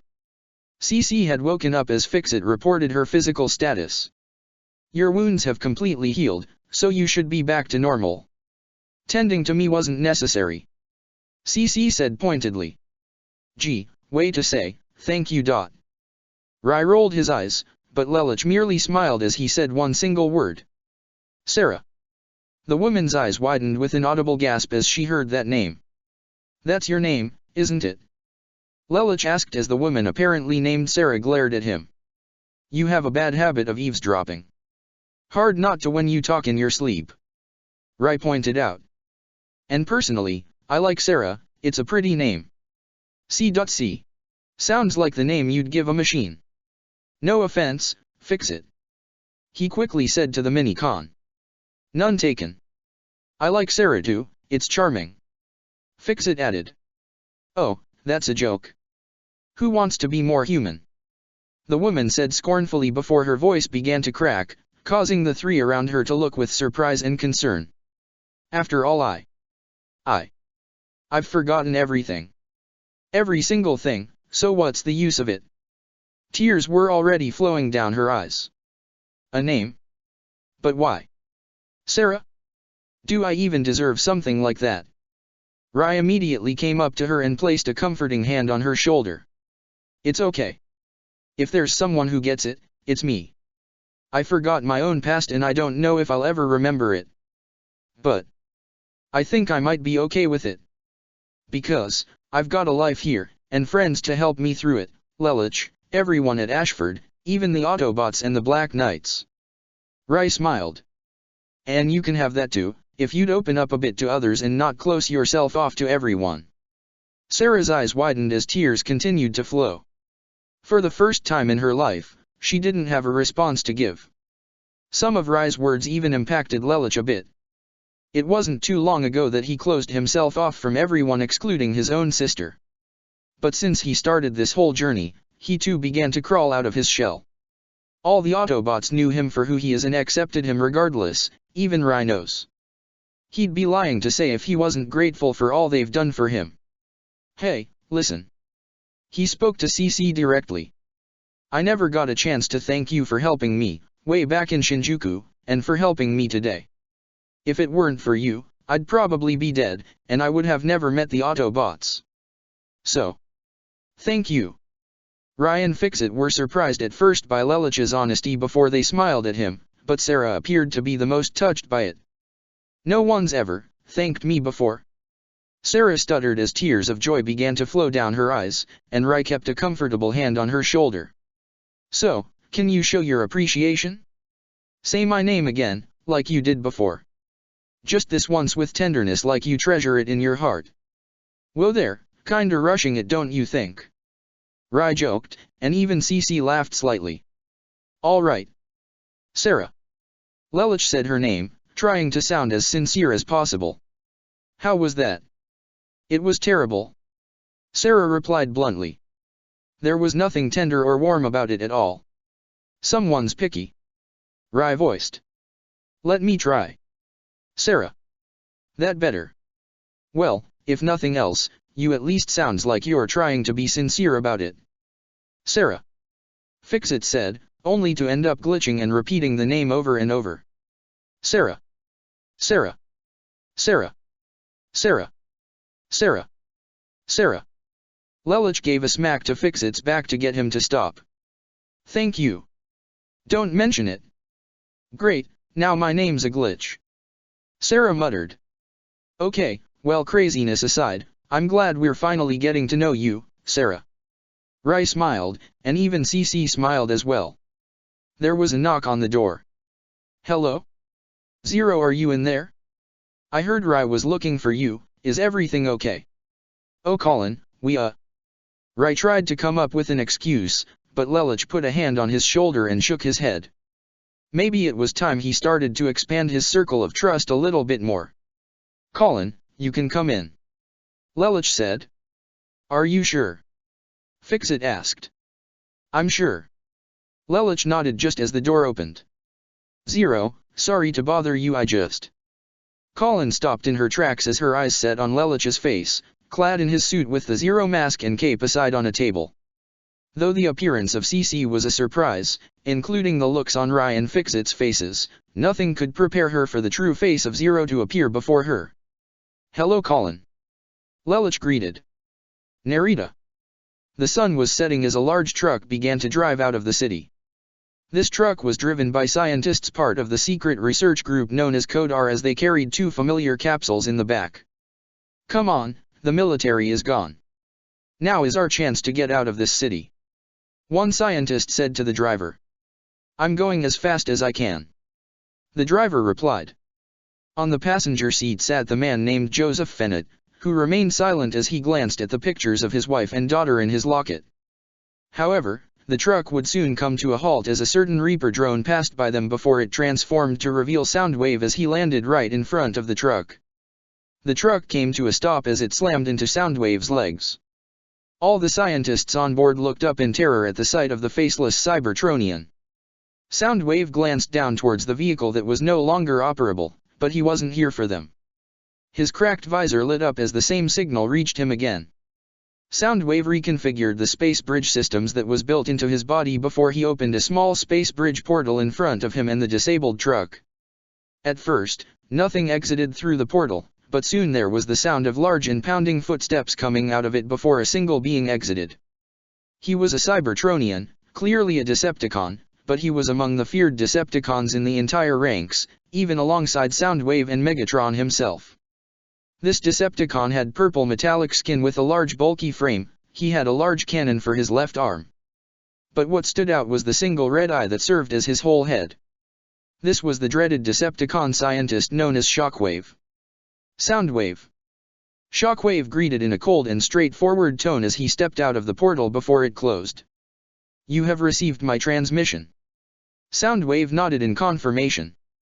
Shockwave then began to observe his newfound surroundings, even catching the attention of the truck behind Soundwave and the terrified scientists still inside it. However, both Decepticons found themselves gazing down toward the street as they saw a single Brighton Neon pilot, one who was grievously injured, stumbled deliriously in front of them. I swear I'm not orange.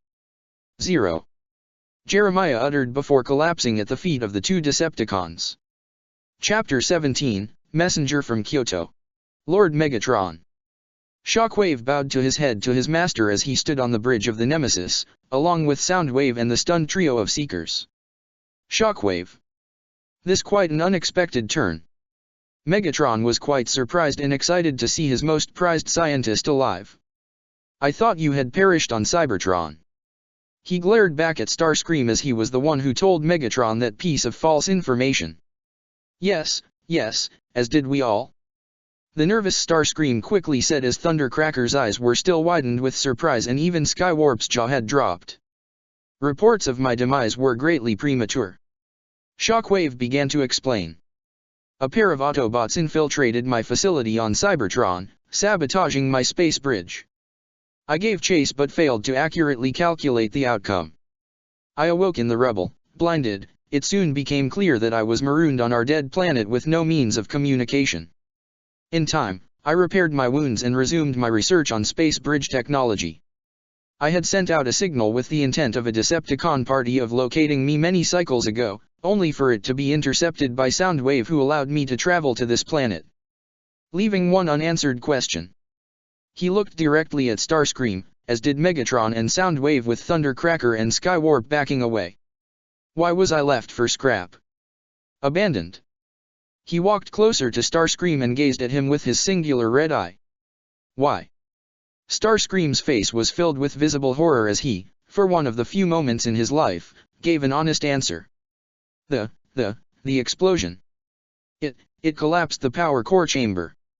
The last thing anyone witnessed was you charging into the space bridge portal. No one saw you come back out. Shockwave continued to glare at him. I find your reply to be logical. Starscream breathed a huge sigh of relief. But I'd like to point out that those same Autobots that messed with your space bridge, Archie, and Cliffjumper, are here on this planet. Skywarp quickly said. So, you might get a chance for some payback, huh? He laughed slightly in a nervous tone. Noted. Shockwave simply said. Welcome back to the fold, Shockwave. Thundercracker spoke in a professional manner. We have a lot to catch you up on. Indeed, we do. Megatron confirmed. Soundwave, please fill Shockwave in on recent events. The silent Decepticon nodded as Megatron turned to his second-in-command. Starscream, come with me, we have a meeting to attend to. As you wish, Master. Starscream followed Megatron off the bridge, leaving Thundercracker and Skywarp alone with Soundwave and Shockwave. So, I'd better go check on the soldiers. Thundercracker voiced, wanting an excuse to get away from Shockwave. Yeah, I'll help you out with that. Skywarp said in agreement as the two hurried off the bridge, leaving the two emotionless Decepticons alone for Soundwave to fill Shockwave in what's been happening on Earth since the Decepticons' arrival. Area 11, Brighton Neon Palace. Cornelia sat in a large meeting room alongside her knights, Guilford and Darlton, along with Euphemia, and several other bureaucrats. However, they were still waiting for the last attendants of their meeting to arrive. Most of the bureaucrats, as well as Euphemia, were slightly startled by the appearance of Laserbeak as the drone flew in from a skylight and hovered in the air on the other side of the room before shining two lights down to reveal three-dimensional holograms of Megatron and Starscream, both of them standing approximately 12 feet tall. Even though it was just a hologram, Euphemia could barely contain her own jitters as she glanced down at her personal computer that she brought into the meeting to avoid making eye contact with the Decepticon leader. Apologies for keeping you waiting, Viceroy Cornelia. Megatron said in a seemingly humble tone. Cornelia paid it no mind and nodded, allowing the meeting to begin. The Japan Liberation Front was nearly wiped out by your Narita operation, Viceroy. One bureaucrat began. Now we're hunting down the survivors one by one. Is that some kind of joke? Cornelia exclaimed. Do you have any idea how much of a disaster that was? We lost more than 90% of our forces in that assault. 92%, Viceroy. Starscream pointed out. It pays to be accurate. Cornelia ignored him and continued her rant. The purebloods are all but wiped out and we've lost more than half the Glaston Knights' entire ranks. Even 3 of its most elite pilots lost their lives. Euphemia glanced at Darlton, offering a sympathetic look as those elite pilots were his own adoptive sons, though the older soldier kept a stoic face for the meeting, his fists clenched with anger. Well, you see. The same politician tried to think of an excuse, but Guilford spoke up. The occupation government is responsible for this. They've done nothing about Area 11's subways and mining railways. And the ghettos, they falsify the registrations and property deeds, as the rebellion spreads unchallenged. The subway tunnels stretch over the whole country. We can't just fill them all in. We don't have the budget. The Autobots and terrorists are using them as their strike bases and escape routes. Guilford exclaimed. Incorrect. Megatron countered.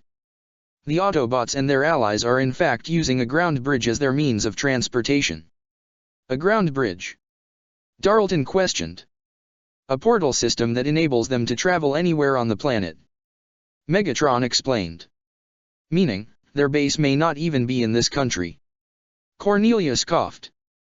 So, what you're saying is that they could be virtually anywhere on Earth. Indeed. Starscream nodded. Perhaps even in the homeland? Under Pendragon's basement perhaps. Impossible. The Emperor would surely have discovered them if that was the case.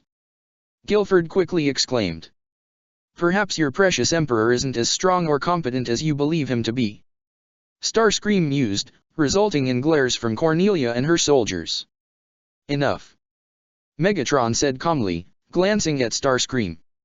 While the location of the enemy base remains a mystery, I believe the real reason the Autobots and the Black Knights have been as successful as they have is because Britannia has gravely underestimated them. The Britannian soldiers and politicians looked at Megatron as he continued. The Autobots are experienced soldiers, having done battle against my Decepticons for eons. Even Optimus defeated you in single combat, Cornelia. The Viceroy glared as Megatron continued. And as you view the population of this nation as mere 11s, you simply believe they aren't strong enough to challenge you, while this has proven false. They've produced advanced Nightmare rays of their own and have proven to be formidable warriors as well, not only rivaling but surpassing the skills of even your personal elite soldiers. He may have a point, Your Highness. Darlton voiced, causing Cornelia to look at him in surprise but still allowed her knight to speak.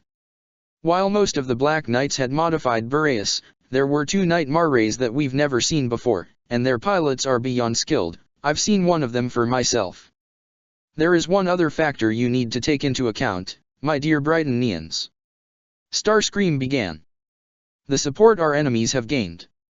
While most of that stems from the 11 population, it would seem that even Britannians are voicing their support as well. That took all of them by surprise. What? Cornelia exclaimed, almost standing out of her seat. That makes no sense at all. Guilford stated. Why would subjects of the Empire support our enemies? I can think of 2 reasons. Starscream explained. The first, Clovis Little massacre in Shinjuku, as well as the purebloods taking full advantage of that.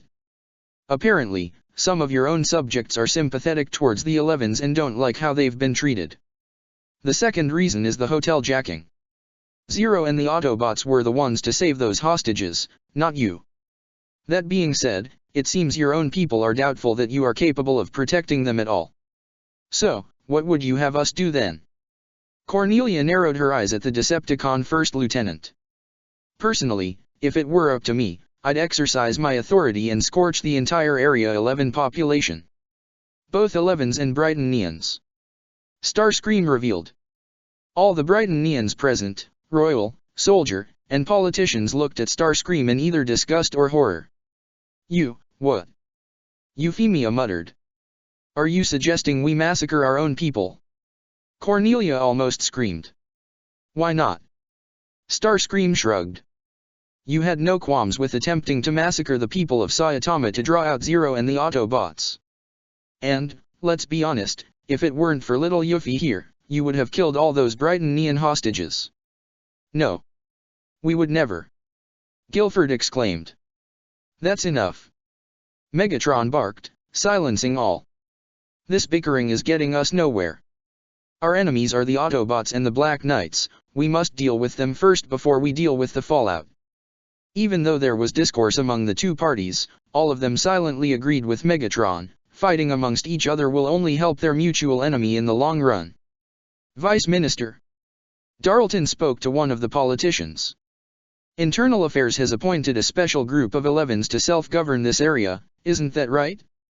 A group who are called the NAC. The politicians looked in surprise while Starscream rolled his eyes. You decimate against the 11s, yet you still managed to appoint some into governing this Britannian-occupied area? You do realize that you managed to give your enemies an advantage in doing so. You may as well be farming a rebellion that way. Apart from Starscream's tone, I actually agree. Darlton voiced. When we stormed Narita, we looked for evidence of the N.A.CS conspiracies, but it was buried in the landslide. Yet you are still suspicious of them. Megaron noted. Then simply remove them from the equation. Wait. The Vice Minister stood up. Please. These are just rumors. There's no evidence of that at all. If you suppress them, then the 11's economy will certainly collapse. That means no tax revenue to send to the homeland. Also, it's a prime directive that numbers should take care of their own kind. A directive that gives the numbers more room to rebel. Starscream points out. Your empire is quite contradictory, it's no wonder so many have rebelled against you. Cornelia had enough of this. First the Decepticons save her and destroy her pride, now they're criticizing and insulting the Empire itself. Oh, well tell me then, Starscream. What have you and your superior Decepticons have done to find Prime and Zero? Starscream was about to retort, but Megatron spoke in a calmer tone. Unfortunately, due to their means of transportation, as well as their ability to mask their signals, we've yet to discover the location of their base. Optimus and Zero are far more competent than you give them credit for, which is why I am assuming command. Cornelia looked in shock as Megatron continued. As it stands, you are incapable of handling the Autobots or their Black Knight allies, and that is not an insult, but a fact. If it weren't for my intervention in Narita, you would undoubtedly be a prisoner of the enemy by now. And before you attempt to disagree with me on this, I already spoke with your father on the matter. That caught everyone's attention. Megatron spoke to the Emperor about this. Before anyone could say anything else, Laserbeak displayed a third hologram, replaying a recorded message of Charles Z.I. Britannia himself. Cornelia, as of this moment, I am assigning all military operations in Area 11 under Megatron's control. He has more experience than the Autobots, so it is the most logical choice. You do not have any say in this, you will work with Megatron. That is my final word. The message ended as all the Brightonians were left in silence as Megatron spoke again. So, allow me then to clarify the new chain of command. You still remain the Viceroy of Area 11 and will deal with all political matters as usual. However, in terms of the military, especially when dealing with the Autobots and the Black Knights, I am in command. Simply put, you bear equal status to Starscream, your soldiers will still answer to you, but you now answer directly to me. Starscream didn't like the idea of being of equal ranking to a human but wasn't about to question Megatron and receive a beating from him. You can't be serious. Cornelia voiced, feeling as though she had been, for a lack of better term, demoted. I won't. Conflicting agendas will only result in chaos and failure. Megatron stated. You would be wise to remember that, Cornelia. You are under my command now, as such, you will follow my lead. Cornelia said nothing as she sat back down, her fists clenching in anger and frustration. Euphemia silently offered her sister a sympathetic look before taking a look at the report on her computer. Her eyes set upon the Lancelot as her own eyes silently wavered, thinking about Suzaku. 5 elderly Japanese men had gathered together in a darkened room, the only light being a single fireplace in the center of their circle as they spoke. So, the Brightonian Viceroy has gone this far already. With the Liberation Front scattered, the last embers of Japan have died away. No. He may be on the run, but Todo is still strong. Still fighting. Even Kataise is still alive. They can still rebuild. Even if they do, what can they do against these beings, these Decepticons? They're clearly a far graver threat than Britannia. I fear there may be no hope for our country. No, there is still a hope. A voice belonging to a young girl from behind a screen. This girl had long black hair and green eyes. The Black Knights and those Autobots. You've been infatuated with Zero since he rescued Suzaku Kurugi. We even sent him the Gurren MK2 and the Gekka pre-production. They have used those Nightmare rays with better results than we originally thought.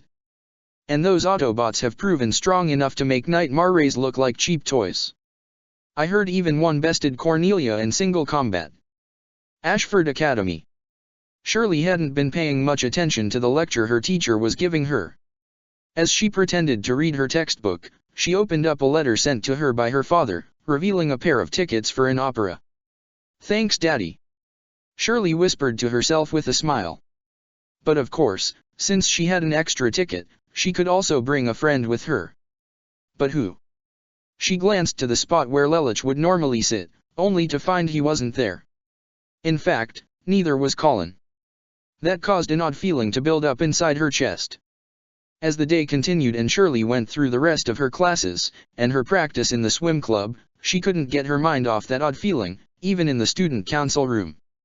Millie noticed the odd expression on her friend's face. Okay, what's got you so worried? Constipated? You're monthly. That's not it. Shirley quickly said. Ah, you're lonely because Lelich is gone, aren't you? Millie teased. Shirley was stunned, and while she didn't deny it, there was something else on her mind as well. It's more like Colin's absent the same day he is. Again. Oh, so carefree. Millie said. While the rest of the world's still grappling with giant living transforming robots, you still can't help but think about little things like this. Suzaku's been absent for 2 days because of all that too, and so has Rai. I know that. Shirley exclaimed. But Lulu and Colin gone on the same day together. That's serious. Millie giggled. I envy you, Shirley, that's what I love about you. That particular choice of words got the attention of Nina, who had been silent as she typed away at her computer and glanced towards the pair of girls. Don't make fun of me, Shirley exclaimed. Then just tell him already. Millie stood up. 3 little words, I like you. Shirley's cheeks turned red. I couldn't. I just couldn't. I mean, what if? What if he rejects me? It could ruin our great friendship. Millie teased and laughed a bit. Shirley sunk a bit. You don't have to laugh, that hard you know. Millie didn't intend to hurt Shirley's feelings a bit and offered the girl a sympathetic expression. Sorry. But it's comfortable, you know? With everything that's been happening, with all of us here together, it's almost like everything in the world just doesn't matter when we're like this. But then again, anything can happen. For all we know, the whole world could undergo a drastic change any day and we'd never see it coming. We may not even go back to the way things were. You make it sound as though something awful is about to happen. Shirley said. Oh, forget it, please don't take me too seriously. Millie tried to brush it off like it were some kind of joke. If it's bothering you, why not just ask him the next chance you get? She turned to the doorway as a certain someone walked in. So how do you feel about it on your side? Shirley looked in confusion, which turned into shock to see as Lelich himself had entered the room. Lulu. I thought you were absent. Nunnally had a little fever this morning, and Sayoko was busy, so I stayed home to help. Lelich explained. Oh really, you don't say? Shirley stuttered slightly, feeling a bit embarrassed about her fantastic thoughts of Lelich and Colin doing some naughty things together. So is Nunna feeling better now? A bit. Lelich answered before turning to Millie. Madam President, those papers. Oh right. Make sure you organize them by year in class, okay? Yeah, I will. Lelich picked up the pile of papers, and accidentally Shirley's envelope as well. You have a talent for ordering people around. And you're a great subordinate. Millie teased. Subordinate.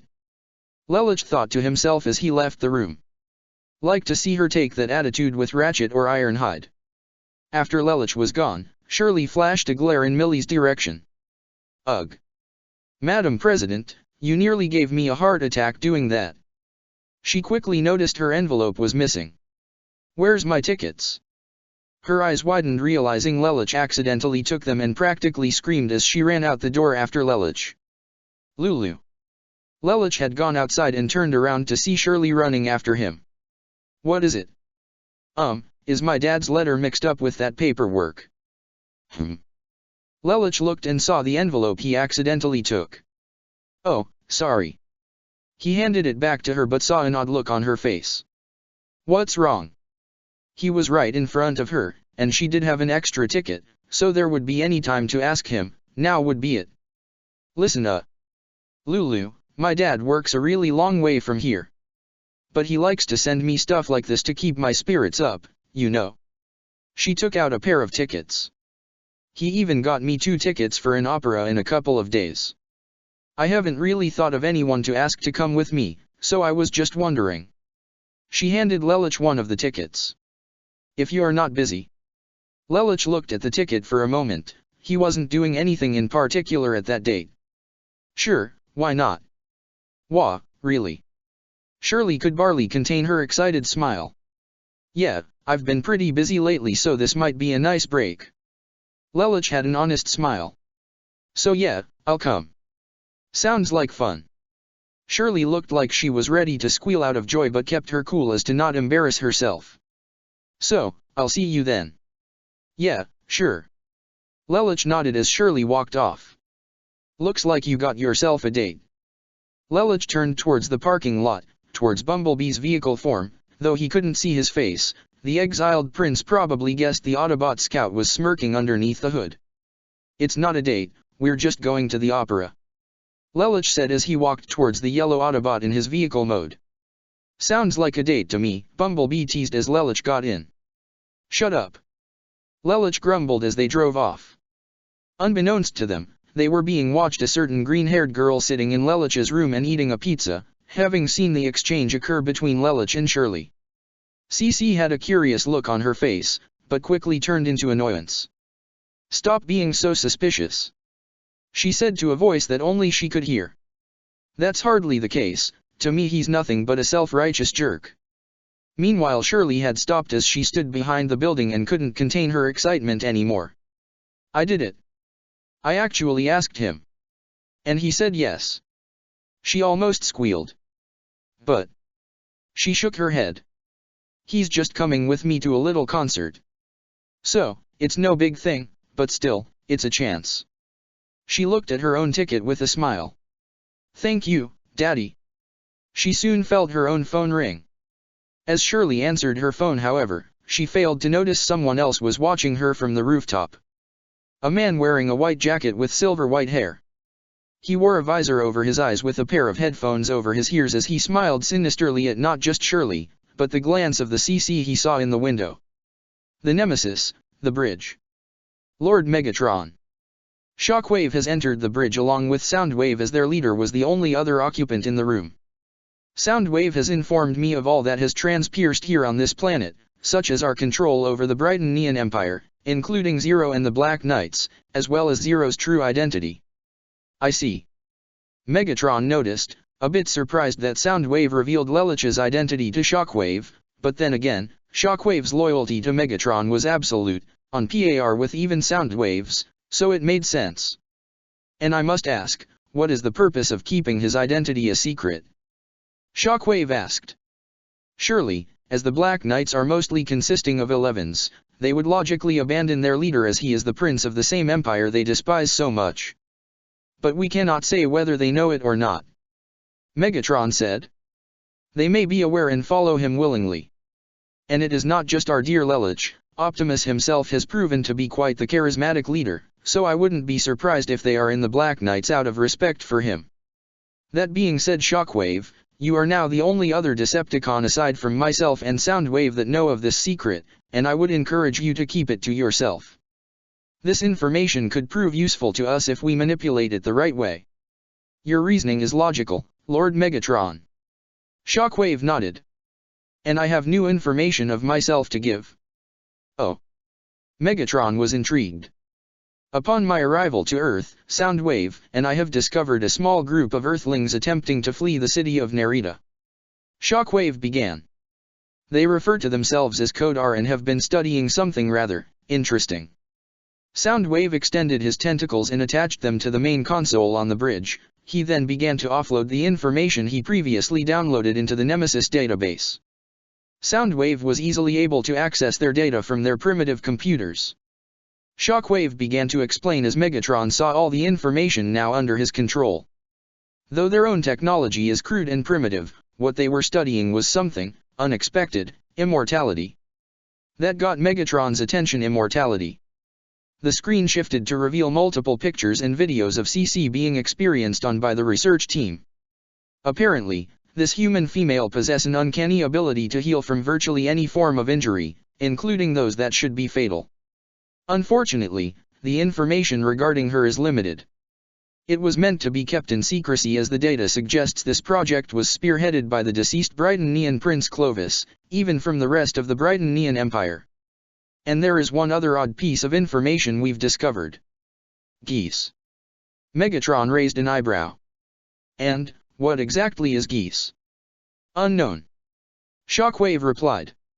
Very little information from this Code R has been given, and I myself am unfamiliar with the term. Megatron stroked his chin. Interesting. This geese was amusing enough, but an Earthling with immortality? Not even Cybertronians are immortal. This could prove to be useful. Where are these humans now, Shockwave? They are detained within a special cell aboard the Nemesis. Shockwave answered. As well as an injured Brytonian soldier that was nearby, he was taken as well to avoid any witnesses. Very well then, keep them all alive. Megatron instructed. Find out all you can about this Code R, as well as this geese. And be sure to sever any ties these humans have with their homes, no loose ends. Why such precautions? Shockwave asked. Though Clovis intended to keep such a secret, it makes me wonder what else this world has hidden beneath its surface. And who else may be aware of them? Megatron replied as his eyes narrowed. Charles, you wouldn't happen to be keeping any secrets from me, would you? The Ark. Several Black Knights had gathered in the bridge along with all the Autobots to discuss what happened in Narita. Most of the Black Knights present, including their masked leader, all sat or stood in the living quarters-based installation on the side of the massive chamber as they talked with the Autobots. From what the police reports have said, there were no civilian casualties and all of Narita had been evacuated before the battle took place. I thought that was good news. Ogai said. That is good news. Bulkhead said. We're not like Britannia or the Khans, we're not gonna drag innocent people into this. Which in turn, will help increase our reputation and support. Fix-It voiced. Maybe even bring in some new recruits. Good, we got more rookies to train. Ironhide said. Yeah, but, now we know what the Decepticons are capable of. Colin said.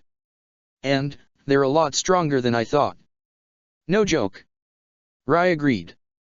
We had Britannia on the run, but we were stuck on defense the rest of that fight. Don't beat yourselves up about it. Cliffjumper said.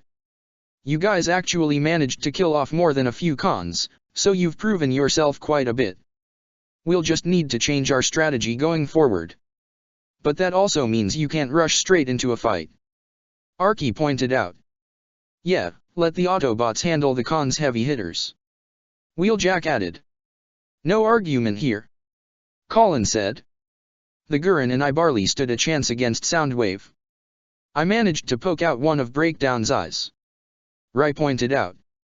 Right before he sent me flying with that massive hammer of his. Breakdown's about as strong as me, and Soundwave is Megatron's right-hand bot. Bulkhead pointed out. Of course, you guys are gonna have trouble with them. Speaking of Megatron. I never expected him to be so strong. Ogai said, his eyes wavering having seen his battle with Optimus. I mean, I had an idea but, even Optimus couldn't. It was a tie. A tie. Tamaki exclaimed. The Big O's still standing, right? Bet he could wipe the smirk off Buckethead's face if he wanted. I wouldn't be so cocky, Tamaki, Bumblebee bleeped. Optimus and Megatron have been duking it out since the war began. Optimus won a few of them, Megatron won others, but in all honesty, those two are evenly matched. Most of the Black Knights looked in surprise. They had all seen Optimus in action before and could easily say he was an absolute force to be reckoned with. But hearing that Megatron could not only take him, but also beat him. Just thinking about that was almost terrifying. Megatron is indeed a formidable foe. Optimus began.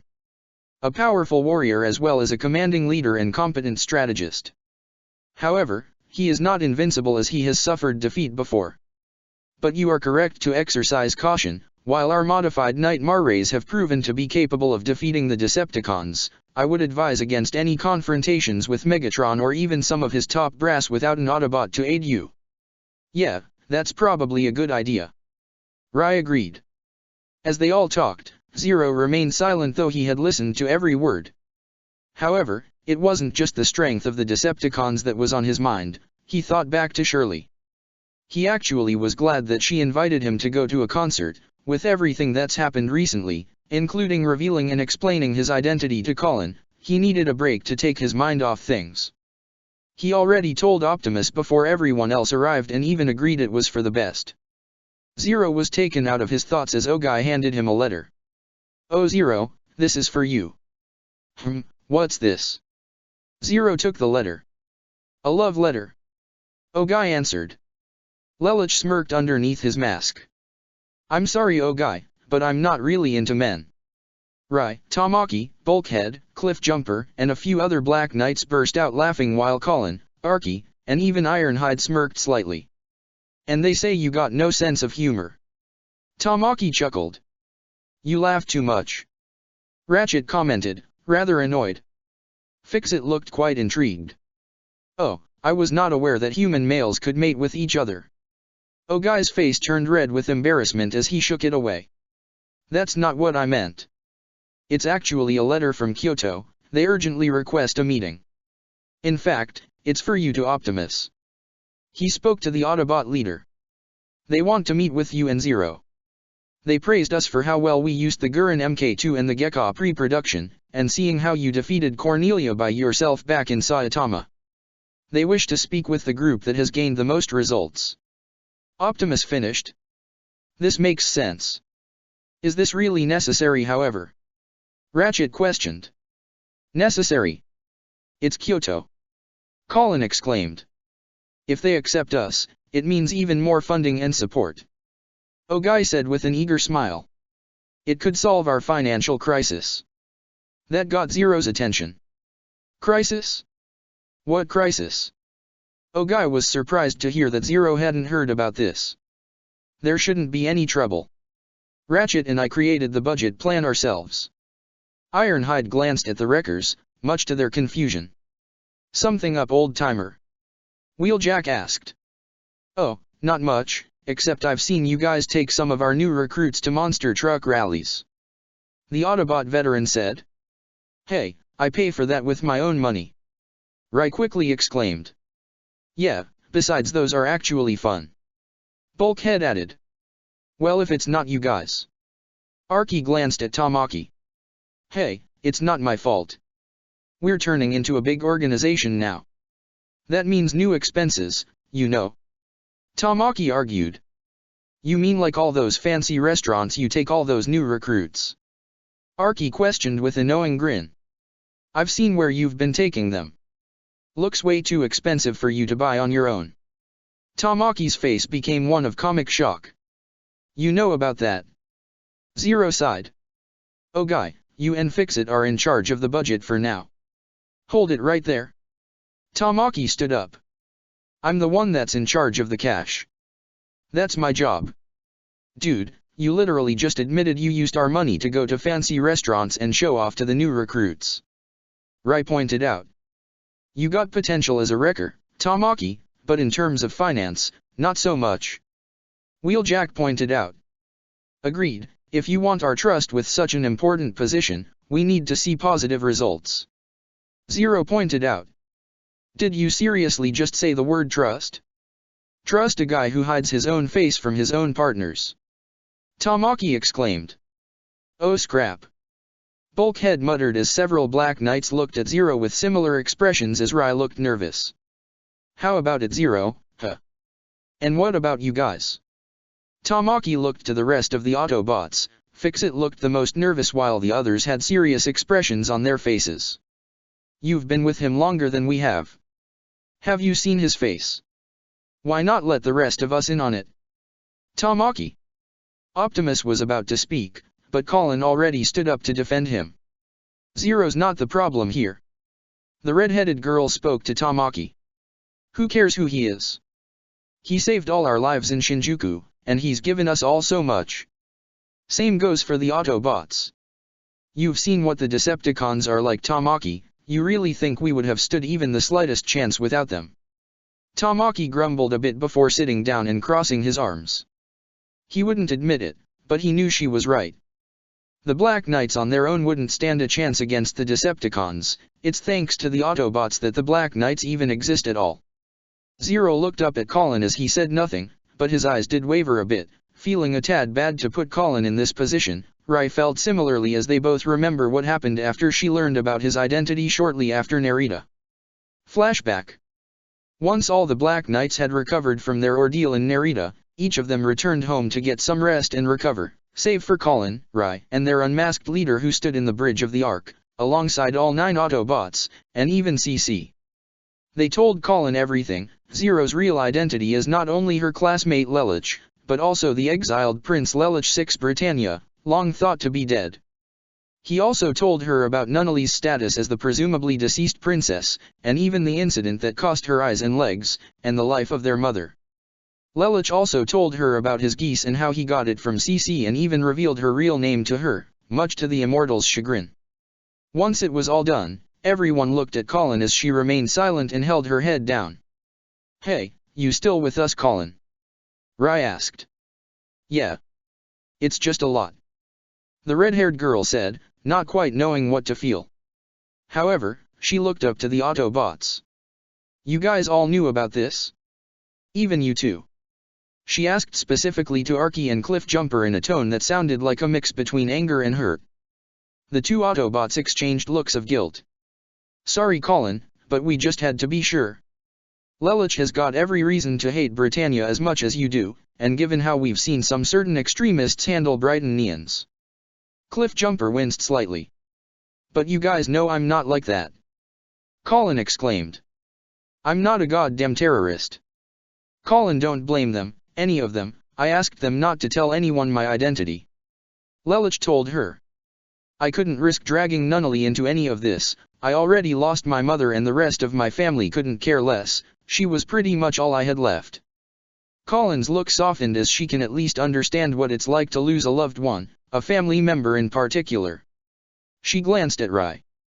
"When did you find out?" "By complete accident, believe it or not," Rai said. "I was getting some milk late at night and he just walked in assuming I was asleep." "Really? That's it?" Colin asked in honest surprise. "That's it," Rai confirmed. "So, who else knows?" "Only those gathered here right now," Fixit answered. "Though, according to the Wrecker's report from Narisha, we may suspect that Kyo's hero Todo may be aware as well." "Not surprised," Lelich said. "He was one of those who looked after me and my sister when we were sent to Japan. That man is a true warrior and an absolute genius." Optimus Prime then spoke himself. "Colin, I deeply apologize for our deception, but as said before, Lelich's reason for standing against Britannia and the Decepticons is very real. Even you know, Wheeljack? The newest recruit to our little mix-matched army." Colin questioned to the White Wrecker, but Bulkhead spoke first. "That one's on me. I told him, Lelich didn't ask me to do it," Bulkhead quickly said. "And to be fair, if he approached you guys on the street the way he first did before as Lelich 6 Britannia, would you have willingly followed him the way you do now?" Wheeljack asked. Colin didn't say anything at first, realizing that Lelich hid his identity for a good reason. Honestly, if she had known the first time she'd met him, she'd probably stab him the first chance she'd get. It was for that same reason that she understood why the Autobots, even her partners Arky and Cliffjumper, kept his identity a secret. "Kid, we get how you feel," Ironhide began. "When we first met the kid, we were skeptical for the same reason. But, he's proven himself, even with his geese thing. He's got plenty of issues, but he's a decent human being." He ignored the look Lelich gave him, but the exiled prince was a tad grateful that he's earned the respect of the Autobot veteran. "So, your geese lets you control people?" she asked Lelich directly. "It only works on humans, not Cybertronians," Lelich explained. "I need direct eye contact for it to work, and it can only work on an individual once." "How do I know you're not using it on me right now?" Colin asked skeptically. "Because I already did," Lelich answered, causing Colin to look in surprise. "Remember back at Ashford when I told you not to tell anyone about Shinjuku? I'd used it on you previously because I needed to know if you were the same pilot in the Glasgow. That's all? You didn't enslave me or anything?" Colin asked. "No. I may be an exiled Britannian prince, but I'm not my father. I won't do anything like that to anyone," Lelich confirmed. Colin had a serious expression on her face before a certain memory came up, causing her to look in confusion. "Hold on, what about in the bathroom? You were right there when Zero called and..." "Glad to see you still alive, Q1." The red-haired girl looked to Bumblebee in surprise as he replayed the message on his radio. The yellow Autobot simply shrugged. "When you can't really talk, and not everyone understands bleep, you find other ways of communicating. Like I said before, I didn't want to drag my sister into any of this, Lelouch continued. I'm sorry I lied like that. Colin then glanced at CC. So, you're immortal? And you can grant superpowers to anyone. In order, yes, and I wouldn't necessarily call geese a superpower. CC explained. Each one manifests differently depending on the person I form the contract with, based off their own personal desires. No one geese is exactly the same. So, if you were to form a contract with me, you probably wouldn't have the same power Lelouch has. I see. Colin said. And there's still limited information on the power itself. Ratchet said. Given how little information a certain someone has relayed to us. He glanced at CC. If something crucially important were to come up, I will tell you. The Immortal said. Ratchet rolled his eyes along with Ironhide. That girl's a real mixed bag. The veteran Autobot commented. She always like this? Colin asked Rai. Oh yeah. The Amnesiac nodded. Colin, I probably have no right to ask this of you, but please don't tell the others, not even Ogai. Lelouch told her. I'm not sure if they're ready, and I don't know if I am either. You're one of the few people I have chosen to trust with all of this because I've seen who you are through your actions. You are a strong, dependable, and capable warrior, and, much like myself, I think you understand how it feels when your world crumbles around you, and how hard it is to find people to trust. But I know I can trust you. I trust each and every one of the Autobots with my life and my sisters with this secret. I trust Rai with it, and now I'm choosing to place that trust in you. But, if you can't and you don't feel like you can follow me anymore, I won't stop you from leaving, but I need you, we need you. Colin, please. Lelouch bowed his head to her, almost as if he were begging her, which in fact, he was. Colin had no idea how to respond to this. A Brighton Neon, a child of the Emperor no less, is begging her, an 11, for help. She would never once think anything like this would even be possible, and yet, he still told her everything about himself and even admitted some of his own weaknesses. She happened to glance towards Rai, who had a similar look on his face, and even Fixit offered one as he rolled up to Rai. Her gaze set upon all the Autobots. Though Ratchet had a neutral expression, the rest of them, even Optimus, had expressions silently telling them they needed her. She was one of their best pilots, their ace. Upon seeing the looks of her partners, Cliffjumper and Arky, their looks silently told her that they were hopping beyond hope that she'd stay. She'd be lying to say she didn't develop a strong bond with them, a bond they both mutually felt towards her. So, with a deep sigh, Colin spoke. All right. Lelouch looked up to her. I won't tell anyone. You saved my life, many times. You even helped me, and my mom get out of that god-forsaken mansion. You, all of you, in fact, you brought me here. You made the Black Knights and gave me a purpose, a real reason to fight. I get why you had to hide your face, but Brighton Neon Prince or not, you gave me a reason to hope. So please, don't make me lose that hope. Zero, Lelouch, whatever the hell you wanna call yourself, I'll follow you every step of the way, even through hell itself. Same goes with the rest of you. She glanced at all the Autobots as she smiled. Thank you for everything. I'll do everything in my power to repay you in any way I can. You have all chosen to trust me, well, I'm choosing to trust you. All the Autobots, even Ratchet, as well as Rai and even CC, all smiled. We thank you, Colin. Optimus Prime nodded. Welcome to the Circle of Trust. Cliffjumper told her with a smirk. Lelouch got up and smiled honestly at Colin, only for it fade into a look of shock and pain as Colin suddenly punched him in the gut. That's for seeing me naked in the bathroom, you pervert. She stated with a smirk, glad she got that out of her system. Lelouch felt his knees and coughed up a storm as Rai, Fixit, and Bumblebee looked in shock, while CC, Arky, Bulkhead, Ironhide, Cliffjumper, and Wheeljack chuckled. Ratchet merely rolled his eyes once more as Optimus had something of a small nod in understanding. In retrospect, Lelouch, you kinda had that coming.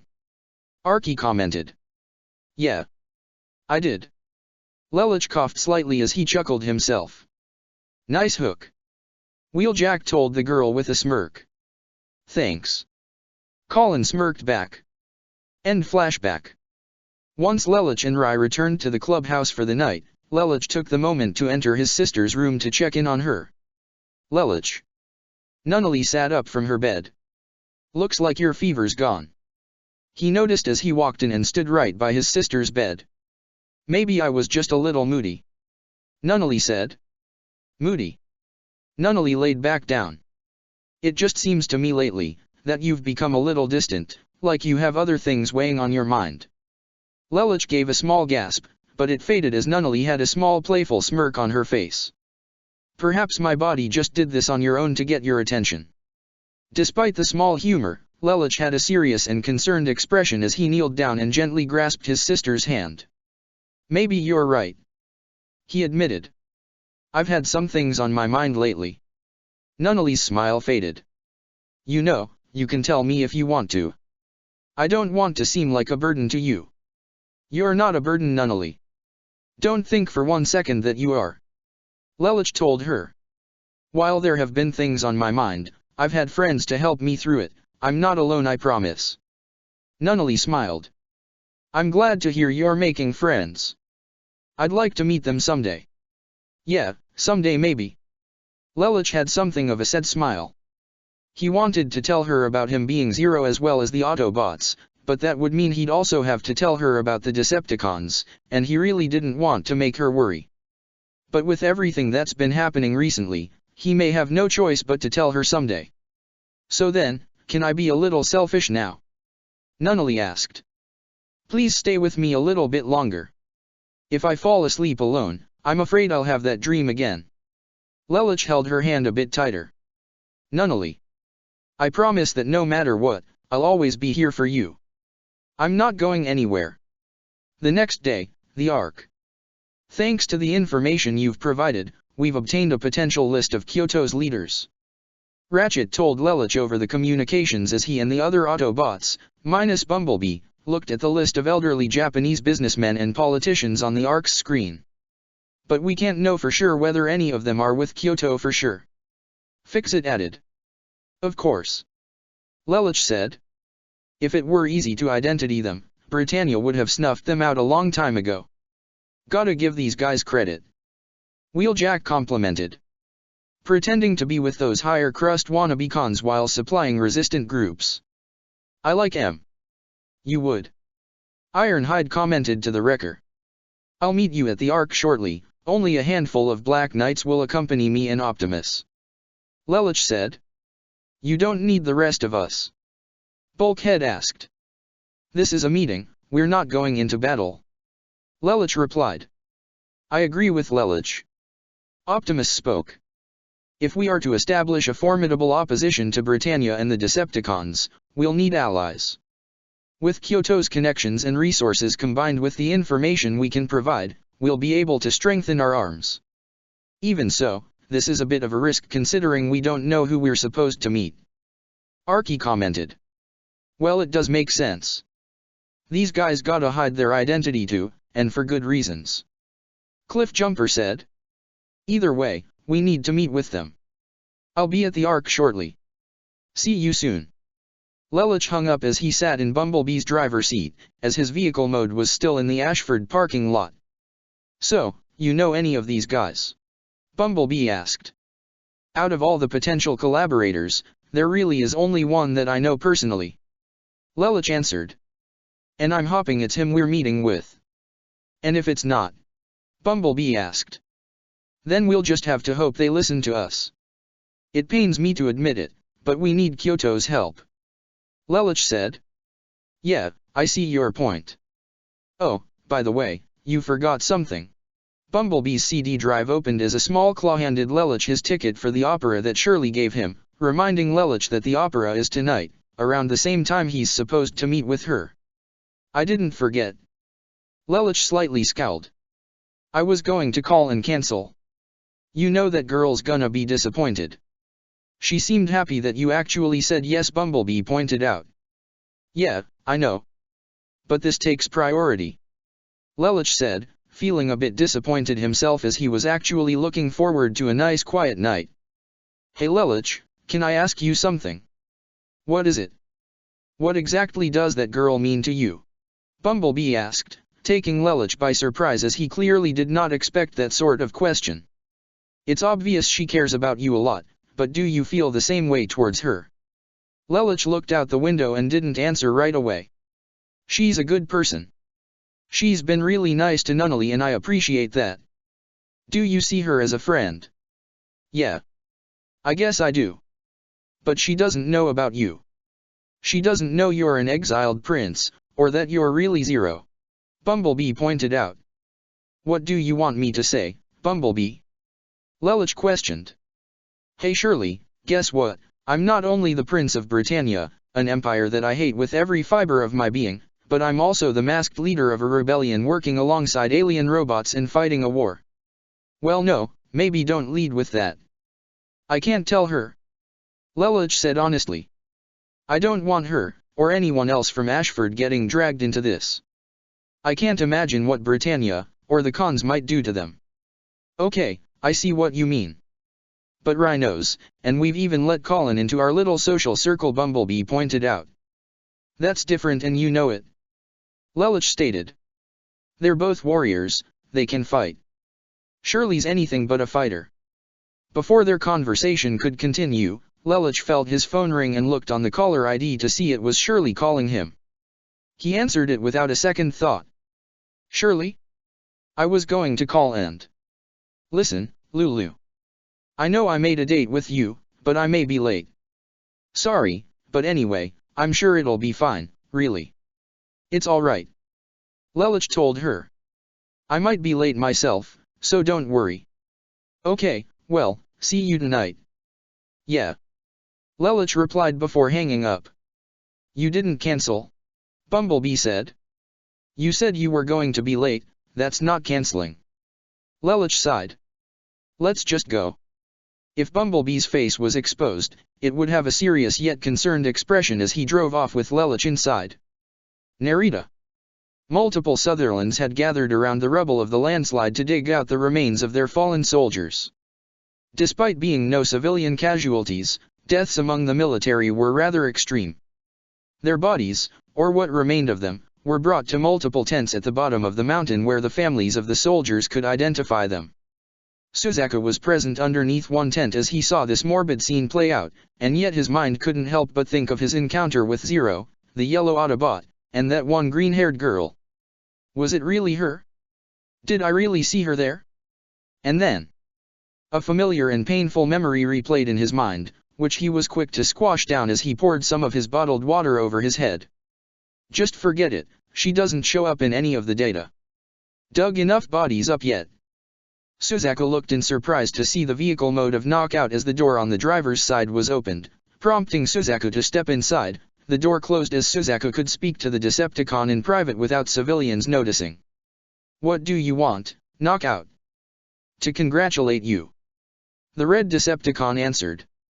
You actually helped put the Autobots in the defensive back in that battle despite your little episode near the end. Suzaku grimaced, as he knew what Knockout was referring to. But regardless, Megatron has recognized your talents and has made it official.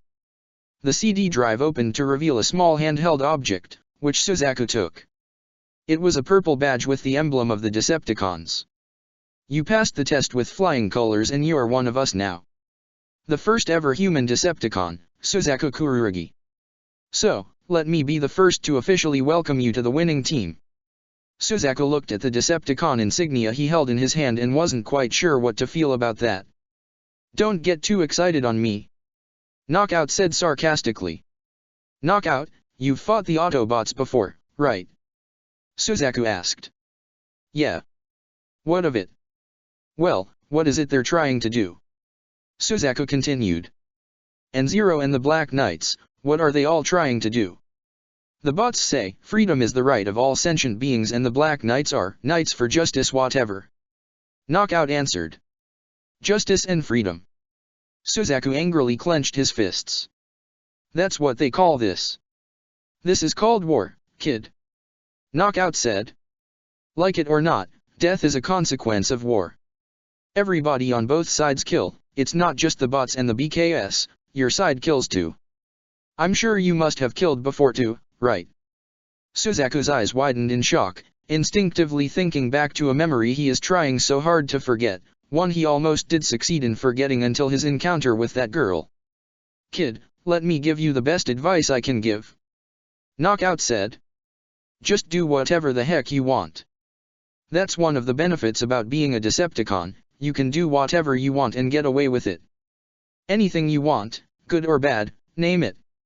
Whatever. I want. Suzaku muttered. I'm the wrong bot to talk about this sort of thing. You wanna get into all that philosophy stuff, talk to Dreadwing seeing how you're all buddy-buddy with him. Knockout said.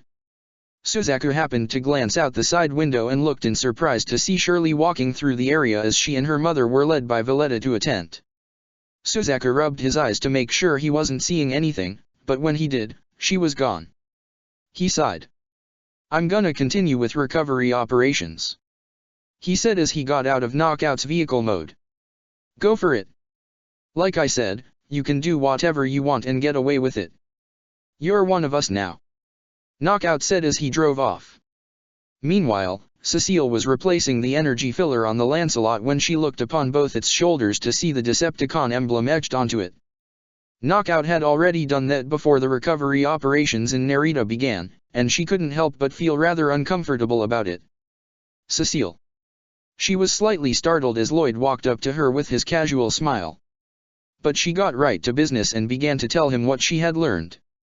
I checked the units, including the Glaston Knights and Purebloods, even Knockout provided me with some data on a few Viakin remains.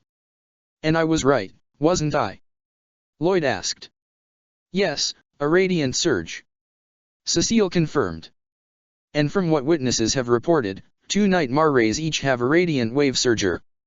And even the energy output seems to be different, unlike anything we've seen before. Rax Hata. I never thought she would work with our enemies. Lloyd said.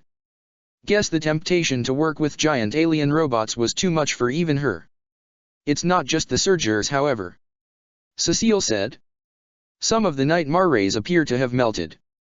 The ammunition the Black Knights are using is completely different than anything we have. Well, seeing how Cybertronian metal skin basically makes Nightmare rays look like tissue paper, it's no surprise the Black Knights have to make some upgrades to stay face against the CONS. Lloyd surmised. The Black Knight pilots are extremely skilled, and we've seen how competent the Autobots are in combat. Cecile pointed out. Suzaku's mental state is so unstable now, if we have to face them again. Hold on, I can understand the Autobots, but you really don't think any of the Black Knight's units can actually beat my dear Lancelot? Lloyd questioned as Cecile seemed more concerned with Suzaku himself than the nightmare he was piloting. Meanwhile, Valletta had led Shirley and her mother into a tent where there were other bodies in bags that family members had to identify, but they didn't stop in there. There was a smaller tent inside that one that they were led to, with a table of belongings including a lab coat with a familiar name written on it. Valletta opened Shirley's phone to see her photo ID and name, but she caught a picture that fell out. Yes, the spelling of Fennett matches this one. I'm afraid this is all we could recover. I'm sorry you had to find out like this. It's all right. Mrs. Fennett muttered. However, Valletta's eyes slightly widened as she saw the picture of Lelich that was in Shirley's phone. His face looked very familiar. Optimus vehicle mode followed a black car through a tunnel. Inside Optimus truck sat Zero, Ogai, Colin, Rai, and Tamaki. However, per the request of those they were meeting, Optimus had to darken his windows so the Black Knights couldn't see where they were going, and it annoyed Tamaki to no end.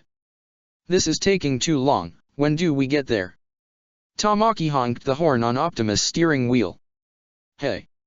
Where are we going? He tried to shout to the car they were following before honking 2 more times. Tamaki, is that really necessary? Optimus questioned. Come on big guy, can't you tell us where we're going? Tamaki asked the leader of the Autobots. I am unaware. Optimus answered. We've been traveling through this tunnel for quite some time. Geez, take a chill pill will ya? Rai told Tamaki. Yeah, you're embarrassing us. Colin agreed. Sorry if I'm more than a little impatient. Tamaki said in obvious sarcasm. You'll have to exercise patience, Tamaki. Zero told him. Kyoto have their reasons and we have to go along with it if we want their support. Suddenly, Optimus came to a halt as his vehicle mode began to ascend up some form of elevator fit for vehicles. The Black Knights could feel the change in their ride. Hey Optimus, what's going on? Ogai asked. We appear to be ascending some form of elevation. Optimus answered. We're going up. Colin voiced in confusion. These guys have an elevator. Rai voiced just as the elevation stopped. Optimus then followed the black car a little more before stopping. The driver got out of the car, revealing to be a man in a suit and sunglasses as he waved for Optimus to let his riders out. I believe we have arrived at our destination. Optimus said as the doors opened, allowing Zero and his 4 Black Knights to step out. Once they did, they saw a massive window and were beyond surprised at what they saw beyond it. Even Tamaki and Rai ran up to the window to get a closer look to make sure they weren't imagining things.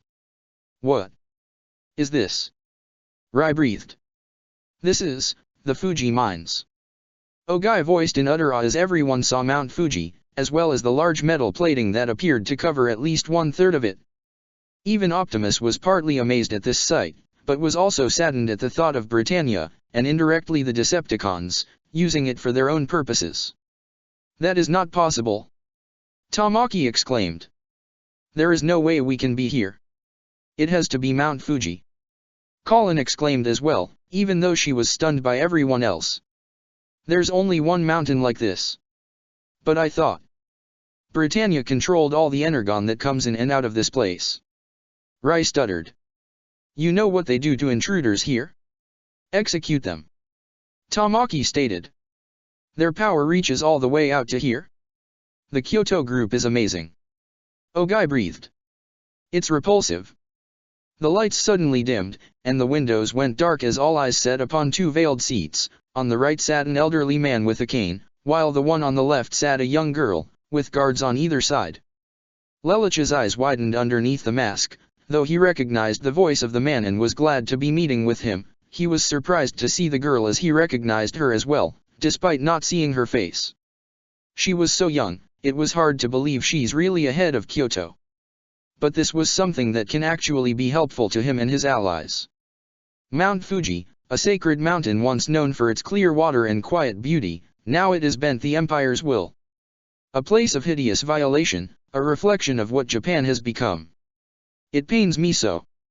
The young girl then spoke in a calm yet authoritative tone. Can I assume this truck you traveled in is one of the Autobots?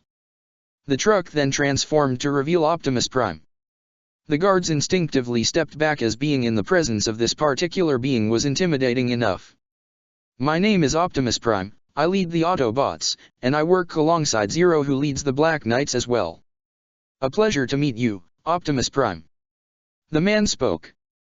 It's an honor to meet the one who dealt the supposed goddess of victory's first defeat, and who saved the Japan Liberation Front from total annihilation. You and Zero must please forgive us for not showing our faces. The girl said. For one of you is hiding your face as well. Indeed. We cannot accept this. The man continued. If you wish for our trust, we must know who you are, therefore, you will show us your face. Once he said that, 4 Boreas rolled out from the shadows and pointed their guns specifically at Optimus, who continued to remain calm, though the 4 Black Knights were more than a little surprised by this sudden show of force. Whoa, hold on. We're not your enemies. Rai stated as he, Ogai, and Tamaki threw up their hands to show they mean no harm. Please wait. Colin stood protectively in front of Zero. Zero and Optimus have given us power and victory. You cannot. Colin, it's okay. Zero put a hand on her shoulder. But she tried to protest. I said it's fine. Zero insisted, causing her to reluctantly stand aside. Which of you is Ogai? The man asked. Ogai stood straight. That's me. You will remove Zero's mask. Before Ogai could make even a move or a protest, Zero spoke. That won't be necessary. Lord Teizo Kirihara, Lady Kagaya Sumeragi. Both the identified heads of the House of Kyoto had their eyes widened in shock as the guards and Knight Marrays immediately pointed their guns at Zero. The Black Knights looked in shock at how Zero was able to know their names without seeing their faces. However, Optimus was able to step protectively in front of Lelouch. "We bear no ill will towards you, Lord Kirihara, Lady Kaguya, please stand down and hear us out," Optimus said. The guards and Knight Marrays didn't appear to listen until the man identified as Kirihara shouted, "Enough. Stand down." "But, they know your name. Both your names." "They cannot." One guard protested. "I said stand down," Kirihara exclaimed. "If Optimus Prime is strong enough to defeat even Cornelia, what hope can we have to defeat him with simple Boreas?" Kaguya spoke. The guards then did as requested as they lowered their pistols and the Boreas backed away. "Zero, Optimus Prime, how do you know of us?" Kirihara questioned. Zero chuckled slightly as he stepped forward from behind Optimus. "It would be hard for me to forget the two of you, for I have yet to repay my debt to you for taking care of me all those years ago." He placed his hand on his mask as it retracted. "Me, and my sister." He removed it completely so that everyone can see his face. Both Kirihara's and Kaguya's eyes widened as their pupils shook. "You?" Lord Kirihara couldn't believe it as Kaguya's face instinctively contorted into a small smile. Colin and Rai were surprised to see Lelouch openly reveal his face like this. Ogai's own eyes were so wide they were almost circular as his mouth formed into a perfect O, while Tamaki looked with a hanging jaw. Their masked and mysterious leader was a kid. A kid who looked as though he was in high school. And a Brighton Neon no less. Optimus had a look of understanding on his face. He was glad to see Lelouch already expanding his circle, and even more so that he was acquainted with these particular people. Lelouch had already told Optimus about his and Nunnally's time under the Kururugi family's watch and all the people they've met there, so there was something heartwarming about Lelouch meeting with people that he has a great deal of respect towards. Immediately, the young girl named Kaguya dashed out from behind her veil and nearly rammed Lelouch off his feet as she wrapped her arms around his frame. Optimus was mildly stunned while Rai and Ogai were more than a little shocked. Tamaki's jaw hit the floor while Colin's eyebrow twitched. For some reason, she didn't feel comfortable with this girl being so clingy to Lelouch. "Oh my gosh! Lelouch! I can't believe it!" Kaguya beamed so excitedly. "It's been so long. You've gotten so much taller. And you're Zero. This is amazing." Lelouch had an honest laugh. "And you haven't changed a bit, have you?" He ruffled her hair bit. Kirihara stepped out from his own veil as all four Black Knights straightened themselves out in his presence as he had a grin on his face. "It's been 8 years since that family received you as a hostage. I do appreciate everything you've done for me back then, Lord Kirihara," Lelouch said honestly. "If it hadn't been me or Kaguya you met tonight, would you have taken a messenger as a hostage?" Kirihara asked. "Not at all. We came here because we need your help, nothing more," Lelouch replied. "Please. You actually said please. You've changed quite a bit, haven't you?" The elderly head of Kyoto gave a booming laugh. "Ogai." "Yes sir." Ogai stood in attendance. "This man is a true mortal enemy of Britannia. He may have hidden his face from you but for vital reasons," Kirihara told him. "Should the enemy be aware of his identity, his loved ones could be placed in danger. The same can be said for the rest of you. I urge you to follow Zero, even these Autobots. If you do, we'll assist you generously, with intelligence, and strategic support."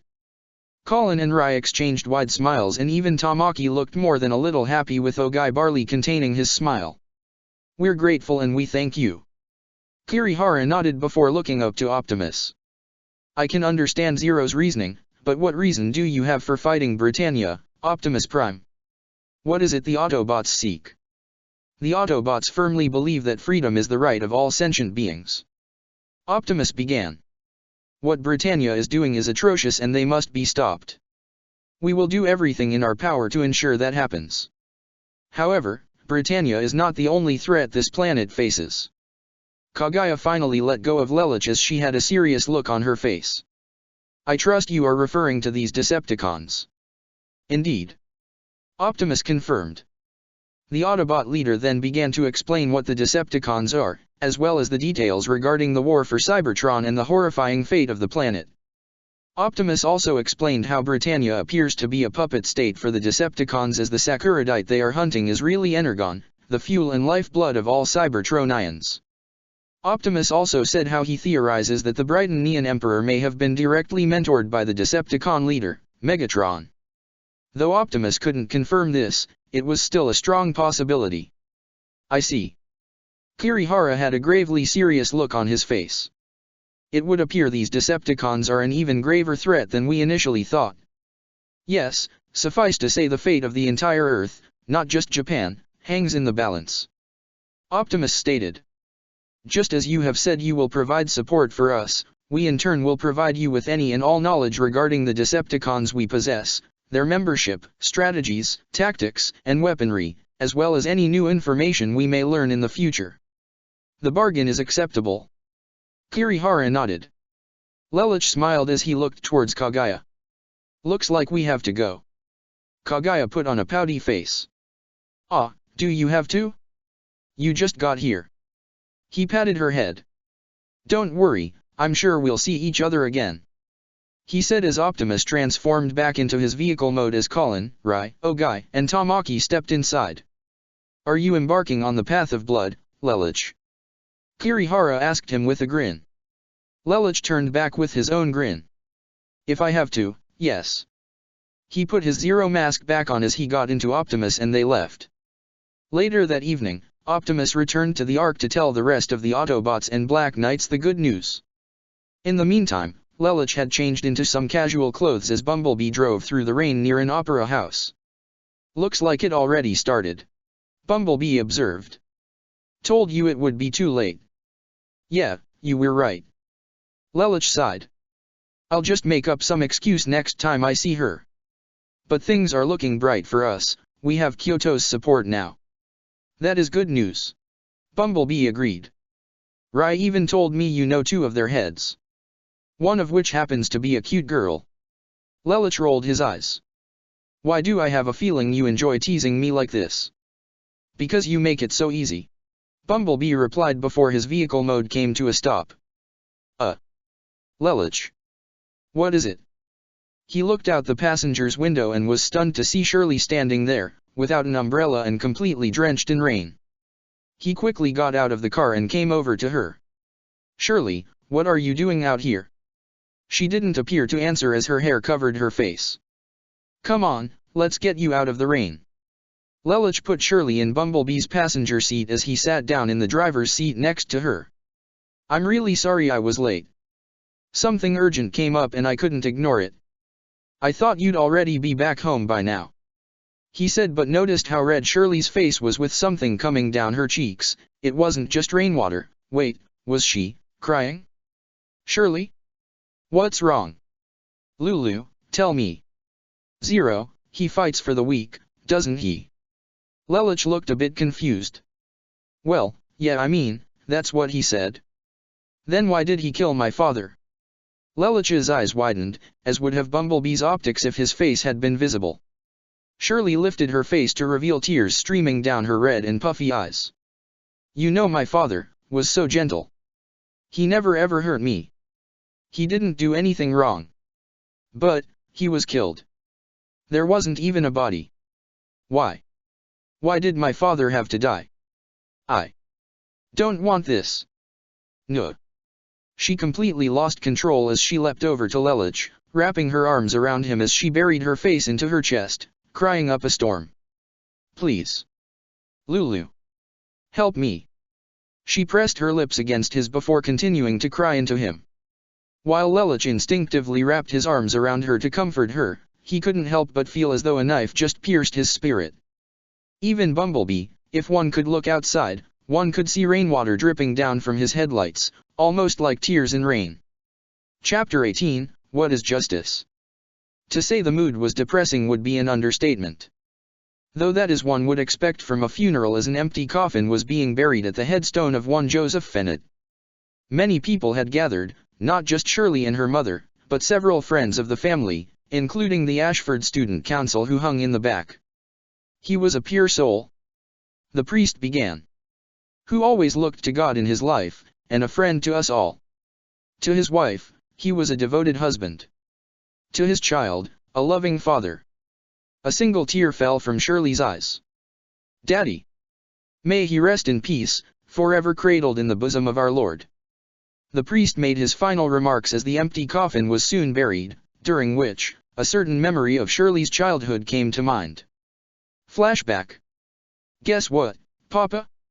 Someday when I grow up, I'm gonna be your wife. A 5-year-old Shirley told her father. Oh, that's very sweet of you, honey. Joseph said to his daughter as he kneeled to her level. But your teacher told you, didn't she? Huh. Someday, you'll meet the man you really love.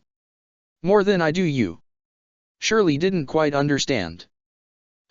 It's hard to explain.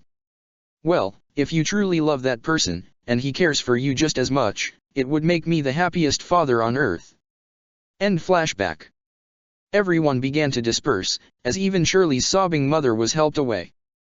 Though Shirley stayed behind a few more minutes before turning around to meet her friends from school, all of them gave her apologetic and remorseful expressions, though Lelich's face was obscured behind his hair.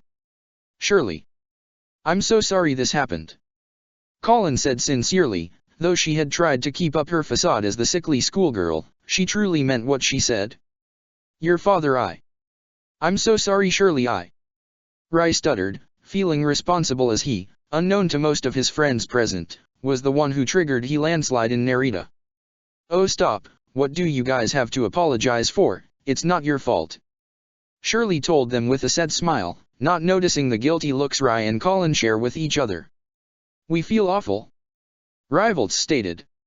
It's just, when we were all watching the hotel jacking on TV. I thought that the Black Knights and the Autobots were heroes. I mean, they saved you and everyone else, and who else doesn't get excited about giant transforming robots? I even posted some stuff online and... He bowed his head to her. Forgive me. Come on, don't be silly.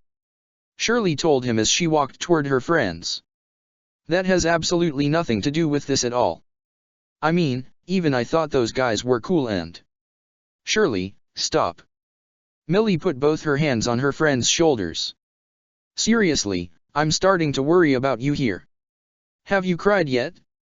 If you simply hold it in, it's only going to be harder for you later on. You don't have to worry. Shirley looked down. Really? I'm fine. I've cried a lot. She said, remembering how she cried up a storm the previous night into Lelich's shoulder. Cowards. Suzaku spat in disgust as a scornful look fell on his face. Zero, the Autobots, those Black Knights, their methods are just cowardly. They talk about justice and this is their end result. Suzaku, really, you're talking about this now? Rai questioned angrily as he pulled on his shoulder. But it's the truth. Suzaku, this is a funeral. Rai exclaimed. You're entitled to your opinion, but now is not the time to express it. Opinion? Suzaku questioned in anger and disbelief. It almost sounds like you're actually defending them, Rai. That's got nothing to do with this. Rai argued. Guys stop, no fighting. Shirley got in between then. I don't want to see my friends like this, please. Rai and Suzaku both looked away at that, while Colin paid a concerning glance to Lelich who had yet to even speak or make a move. Millie sighed. Well, I think it's time we head back everyone. She said to the student council before offering Shirley a friendly and welcoming smile. Shirley, we'll be waiting for you. Back in the old student council room, same as ever. Shirley was truly grateful for the support her friends offered. She smiled back and nodded as Millie turned back to everyone else. Come on guys, let's go. Hey Lelich. Rivals tried to speak to him, but Millie pushed him away. What? What'd I do? As everyone else began to walk away, Colin noticed something fall out of Suzaku's pocket and went to pick it up. Hey Suzaku, you dropped your... Her pupils shrank as she saw what it was, a badge with the Decepticon insignia on it. Suzaku quickly took the badge from her hand and put in his pocket before quickly walking away. Suzaku, what was that? Colin questioned. It's nothing, don't worry about it. He replied as he walked away, not noticing the subtle expression of disbelief she had on her face. Meanwhile, Shirley was left alone with Lelich as the rain began to fall over them.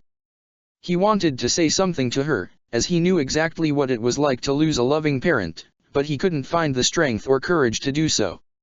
What would he say to her? He was responsible for the death of her father, for causing her so much pain. Did he really have the right to express his sympathy toward her? Lulu. Shirley spoke up. Forgive me. What? Lelich did not expect her to say that. It wasn't fair, kissing you like that. She stuttered. It wasn't fair of me at all. It was just something I did.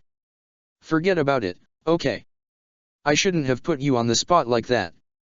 Tears welled up in both her eyes. I'm sorry, it was totally stupid of me. I mean, you finally kissed me, and I can't even be happy. She ran away. Wah.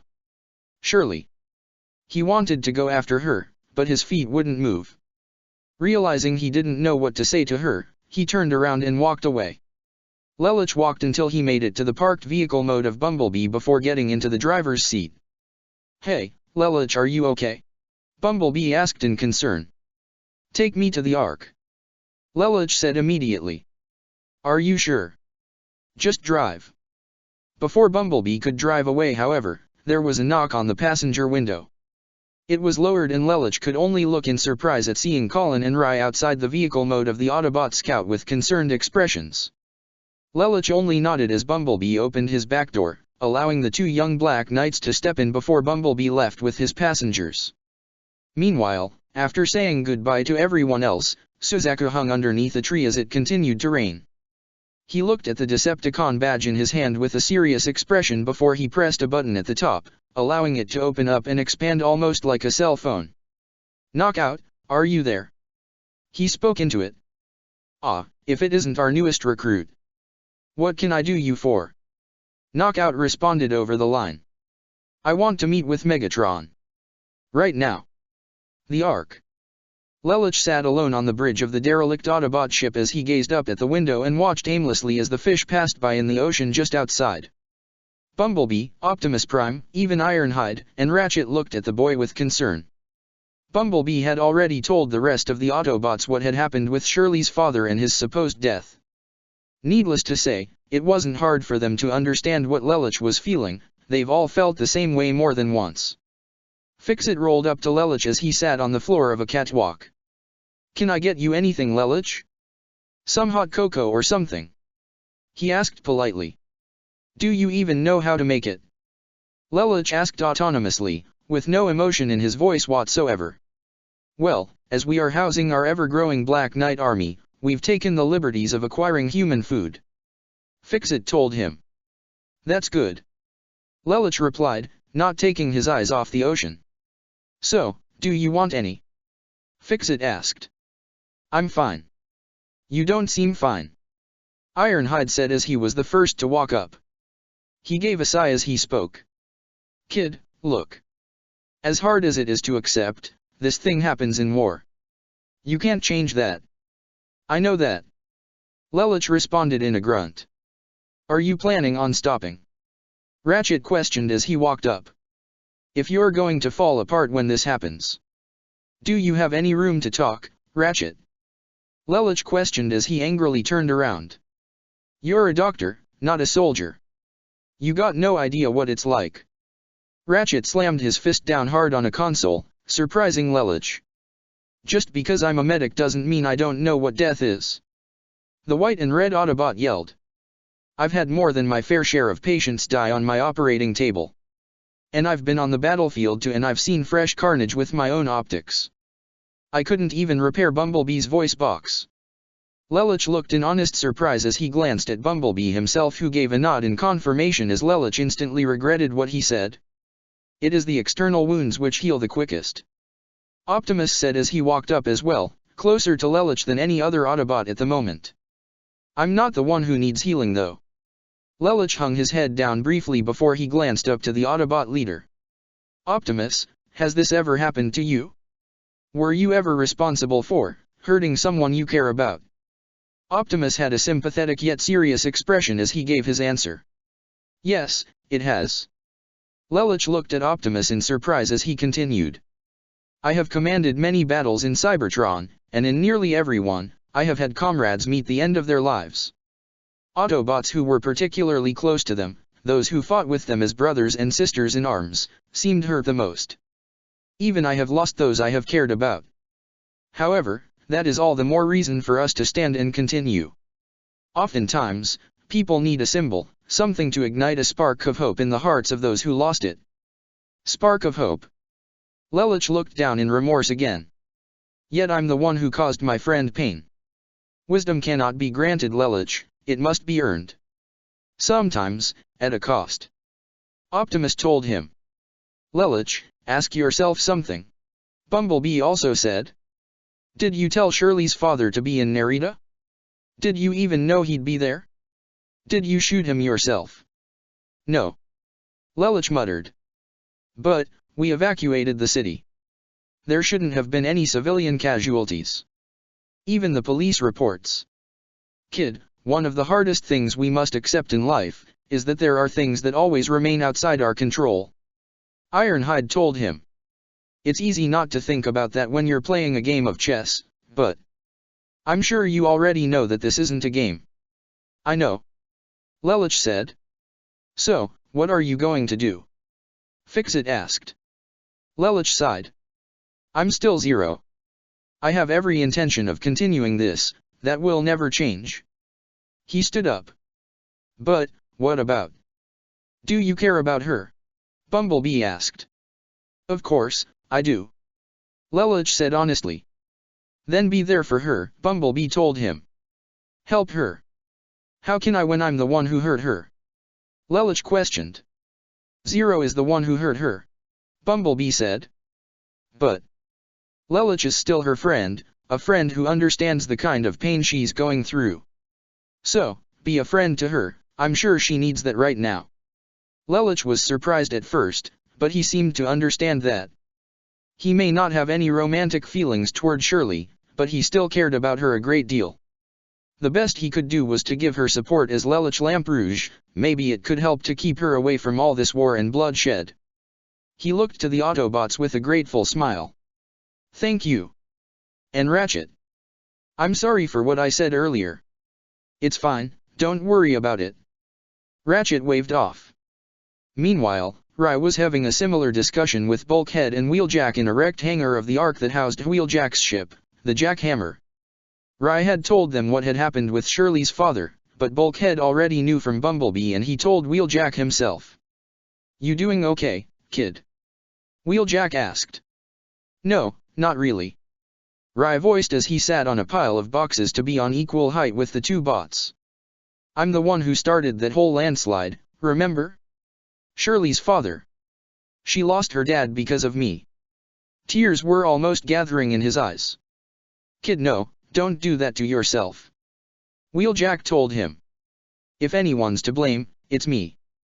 That whole landslide was my idea. Collateral damage.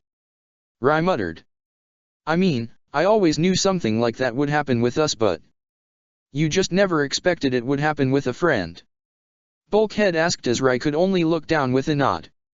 Look, Rai, these things, they just happen. There's usually no ulterior motive or anything like that, it just happens. And there really isn't a whole lot we can do about it. Has it ever happened to you guys? Rai asked. Yeah, it has. Wheeljack nodded. There's a price to pay for being a wrecker. We might be able to duke it out with the toughest cons out there, but we can't win 'em all. Roadbuster, Pyro, Impactor, Rotorstorm, I can name 'em all. Bulkhead commented. Wreckers or Autobots, there just aren't that many of us left. You should have heard what Suzaku said about us though. Rai told them. Called us cowards, like we're Decepticons. But we're not. Wheeljack exclaimed. We're not the ones who kill and destroy innocent people for fun. We don't destroy planets. You ask me, this Suzaku guy has a real self-righteous complex. But he's a good guy though, he's my friend. Rai said. I just I didn't like the way he talked about you guys. Not everyone has to like us. Bulkhead commented. We got an army of cons who hates us. This is different. Rai said. Rai, listen. Bulkhead began. There are things that we just can't control. That's just how things are, and we can't change that. But what we can do, is protect, and save all the people that we can. That's the difference between us and the cons, protection. They couldn't care less about all the people who get hurt, but we do. Even if we can't save everyone, we don't stop trying. Rai had a small smile. That's right. He thought to himself. We protect everyone we can. I couldn't help your father, surely. But I will protect you, that's a promise. He glanced at the two wreckers. Thanks guys. Don't mention it. Wheeljack gave a finger salute. Colin meanwhile, sat alone in the open cockpit of her Gurren as she looked at the photograph of herself, Ogai, and her deceased brother. She could understand Shirley's pain all too well, as she herself still hurt from the loss of Naoto. But the fact that she may have been responsible for that pain, it made her wonder if she was in the right. Colin. She looked in surprise to see Archie and Cliffjumper walking toward her. How are you doing? The blue Autobot asked. Not sure. Colin replied. We heard about Shirley's dad from Bumblebee. Cliffjumper said. Colin looked at the picture again. I know I said. I hate Britannia. And, what they're doing is wrong but... Shirley's not like that, is she? Archie guessed. No. Colin muttered. No one from the student council is. They seem like good people, heck, one of our leaders is a Brightonian prince for crying out loud. I'm not too closed-minded to think all Brightonians are bad. And that's what separates you from those who are real terrorists. Cliffjumper told her. You know the difference between right and wrong. Even after all the crap Britannia put you through, you haven't lost sight of yourself. Colin however didn't seem to smile. I knew from the beginning we'd be killing. I've even killed plenty long before I met you guys. But I kept telling myself, it was for the right cause, that our goal is justice. The only reason I kept fighting was because I felt it was the right thing to do, so I could live with the killing. But now, tell me, is this real? She looked up to the two Autobots with an emotional expression. Is what we're doing really going to change the world for the better? It will. Archie said. Because if we stop, all those who died will have died in vain. We're facing an enemy that is beyond ruthless, not just Britannia, but the Decepticons. And I can personally guarantee, they are not going to show any sympathy, considering Megatron had no qualms with destroying Cybertron. Colin looked in surprise at that statement. What? Megatron poisoned Cybertron's core? Cliffjumper said. He felt he could control it, but all he did was doom our home. Now thanks to him, Cybertron is basically a graveyard, and he doesn't even seem sorry for it. You think someone who's alright with destroying his own planet is going to have any regrets for what he does to Earth? To say Colin was surprised was an understatement. She knew the Decepticons were bad, she even believed they were evil if the likes of Arachnid were any indication. But to hear that someone would willing destroy their own home and even be willing to repeat the process to other planets was beyond bone-chilling. Not even Britannia would stoop that low. That's why we have to fight. Archie said. To make sure what happened to Cybertron doesn't happen again. And yes, people are going to get hurt, even those we don't want to. We got no control over that, but what's important is that we learn from it, and even pay our respects, otherwise we're no different from Britannia or the cons. But Colin, if you really want to turn back, we won't stop you. The red-haired girl looked at the two Autobots in sympathy and realization. She hadn't fully understood till now that they know exactly what they were talking about, not just them, but all the other bots she worked alongside. They went through the same kind of hell she did, if not more. The Decepticons and Britannia aren't going to stop, the only way to beat them is to fight them, and that's exactly what she was going to do.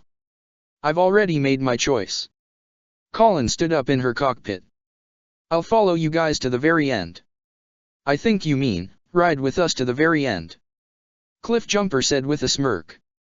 We're your partners, not your superiors. Right. Colin smiled as she offered her fist up for a fist bump, which both the smiling cliff jumper and Archie returned with their own metallic fists. The Nemesis, the bridge.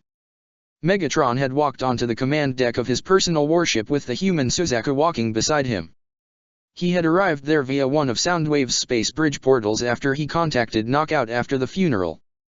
He followed the Decepticon leader as he looked around the interior of the warship with interest, honestly feeling like a mouse walking into the lion's den, given how small he was compared to everything around him, even some of the Viacons at their stations. I must say, Suzaku, I was surprised to hear you wanting to meet with me. Megatron told him. But I am glad that you did. You should feel honored, the first human to ever step foot inside the Decepticon warship. Where exactly is this ship located? Suzaku asked. It lies on the surface of your moon. Megatron answered as the main screen on the bridge turned into a window to show the surface of Earth's moon just outside. The moon. Suzaku stuttered.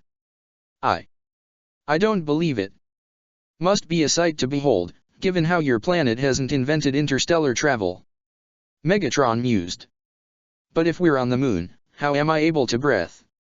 Suzaku gripped his throat. We were able to repair our vessel's life support systems to allow oxygen to flow through this ship.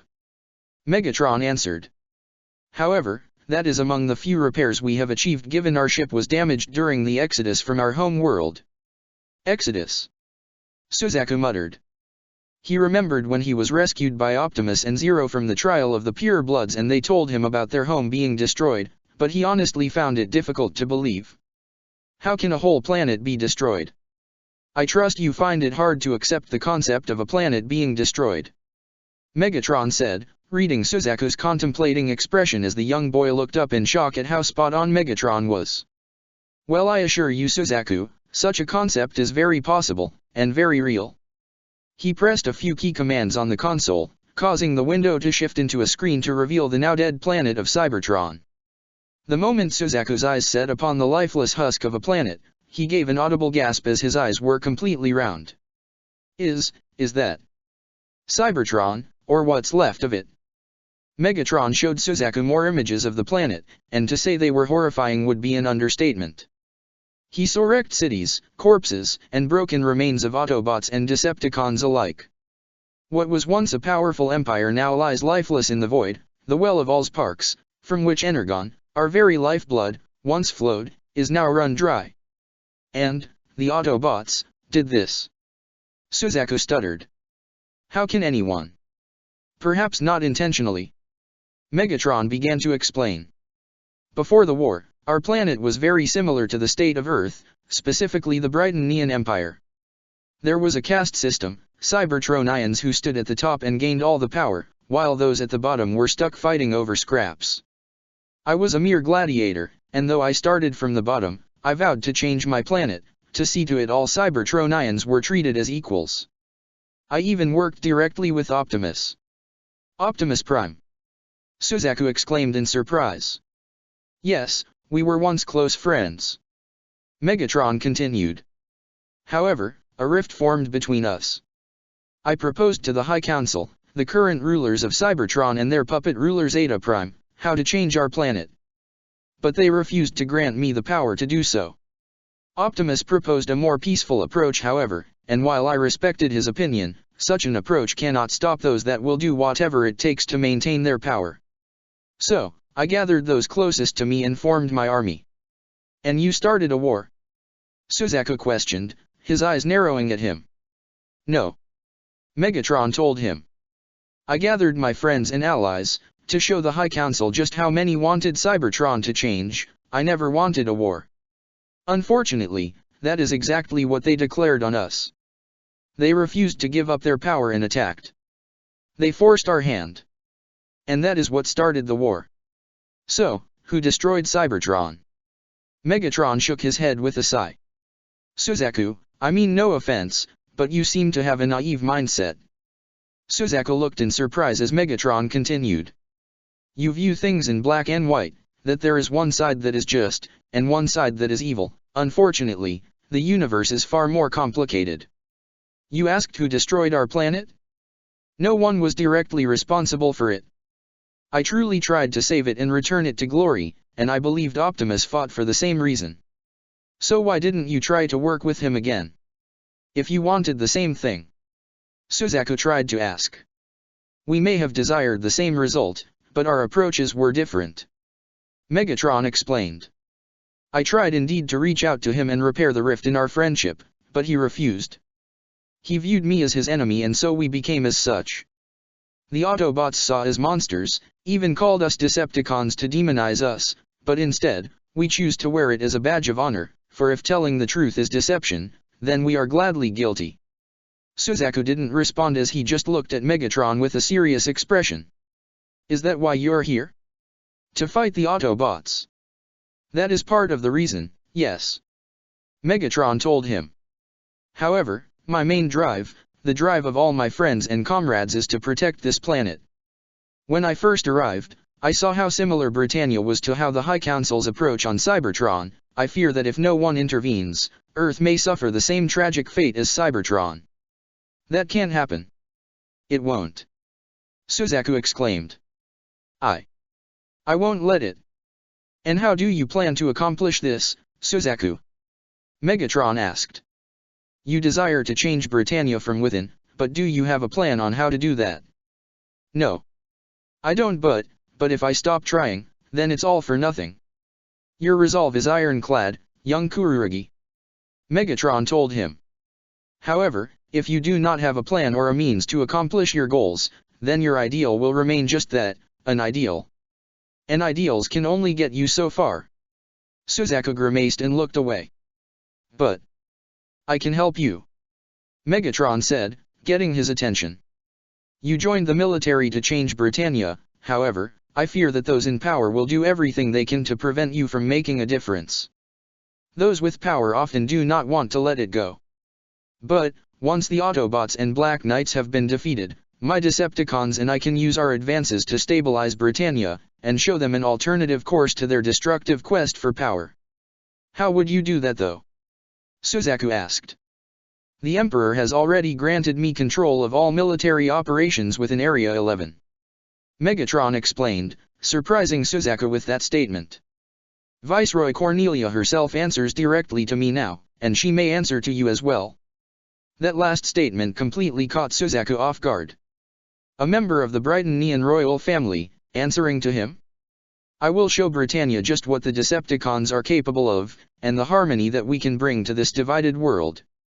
Megatron continued. Once we defeat their greatest enemies, they'll follow us as their heroes. And, if you were to be by my side Suzaku, you will have the power you need to change Britannia. As they are now, they're perfectly content with you maintaining a low-ranking position, or even sending you on a suicide mission. But as one of my soldiers, you'll have the opportunity to not just serve Britannia, but to lead it. And together, we can show the world the peaceful future that it is capable of having. Suzaku took out the Decepticon badge once more and looked at it. Megatron was offering him a position that would enable him to change Britannia. The truth is, he was aware that Britannia put him in a position where he'd likely die, and he was acceptant of that.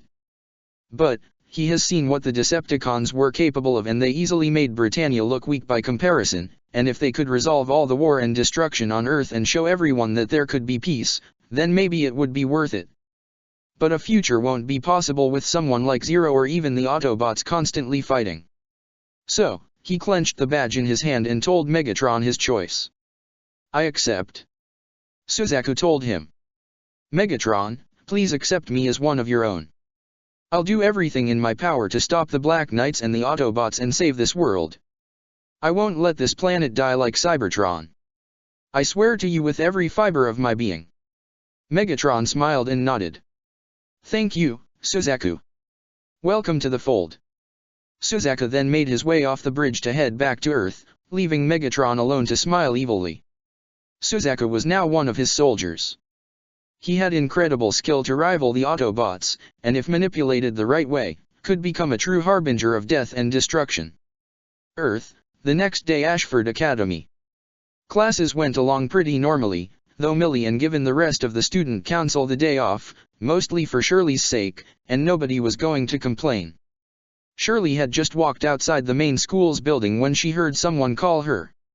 "Hey, Shirley." She turned around in surprise to see Lelich standing there. "Lulu. Can we talk?" he asked. Shirley was a bit surprised with that request but didn't see anything wrong with it. Sure." Lelich had led her around the corner of the building where they can speak in private. "So, what did you want to talk about? If it's about that kiss." "No, it's not that," Lelich told her. I just never got to the chance to tell you how sorry I am for your loss."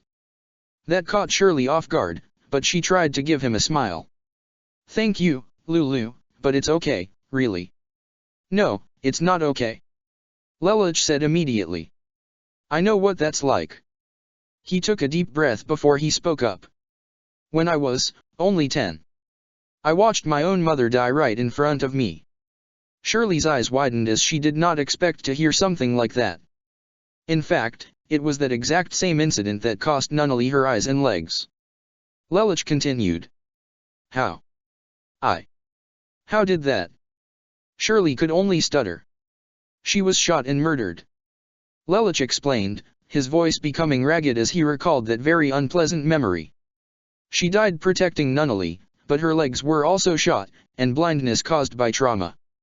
He took another deep breath before he continued. "I know how much you're hurting, Shirley, and what the kind of pain feels like. And I am so sorry that you have to feel it. But I know what you're going through, and if you need someone, I'm here. I know I haven't been the best person in the past, but I want to be. Shirley, if you need me, even if it's just a shoulder to lean on, I'm here. I promise." Shirley had seen in his eyes that Lelich meant every word and had nothing but utter sympathy for him. She heard that he lost his parents but didn't know the details. To hear Lelich confess something so deep and personal, it also caused her own pain feelings to bubble up inside her as she let herself feel the pain again. It may have hurt, but it also felt good, even as she wrapped both her arms around Lelich and buried her face into her chest and cried her eyes out, almost exactly like before when she told him the news. Lelich wasted no time in embracing her back as she cried, giving her the comfort that she needed.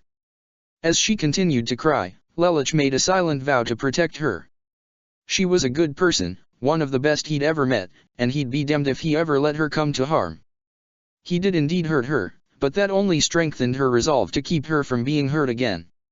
"I will protect you, Shirley. I promise." After parting ways with Lelich, Shirley was about to walk off campus. It felt a little good to get some of that pain off her chest, as well as letting go of that kiss she forced on him a couple days ago. She could tell that he was serious about what he said, and she did offer him a great deal of sympathy after knowing the details about his mother's death and how Nunnally ended up the way she did. She was only slightly confused why Lelich never mentioned his father. Didn't he die when Japan was invaded too?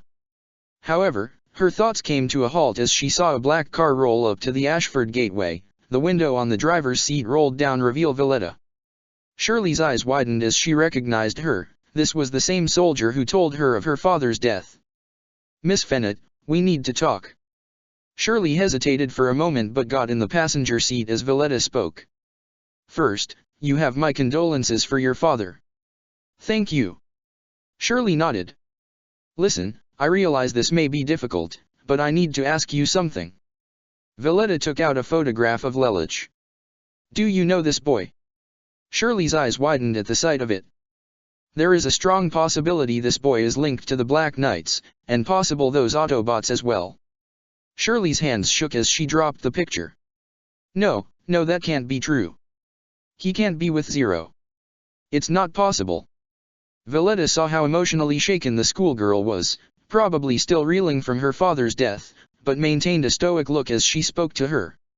"Listen very carefully, because what I'm about to tell you is military business and you're not to tell anyone else." Valletta began as she took out photographs of a port area.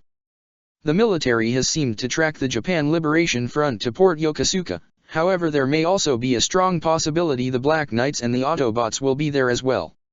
If you're certain of this boy's innocence, then check his residency. We'll be attacking tonight. If he's still at his house and Zero shows up, then he's clear.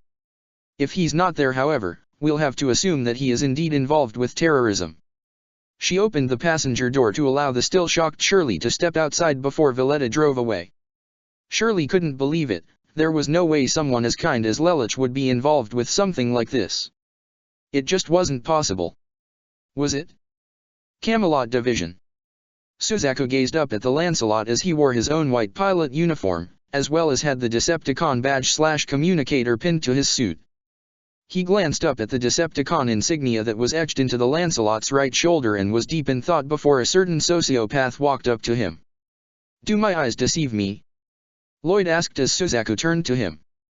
"Are you actually bearing the Decepticon insignia on your military uniform?" he asked excitedly. "Yes.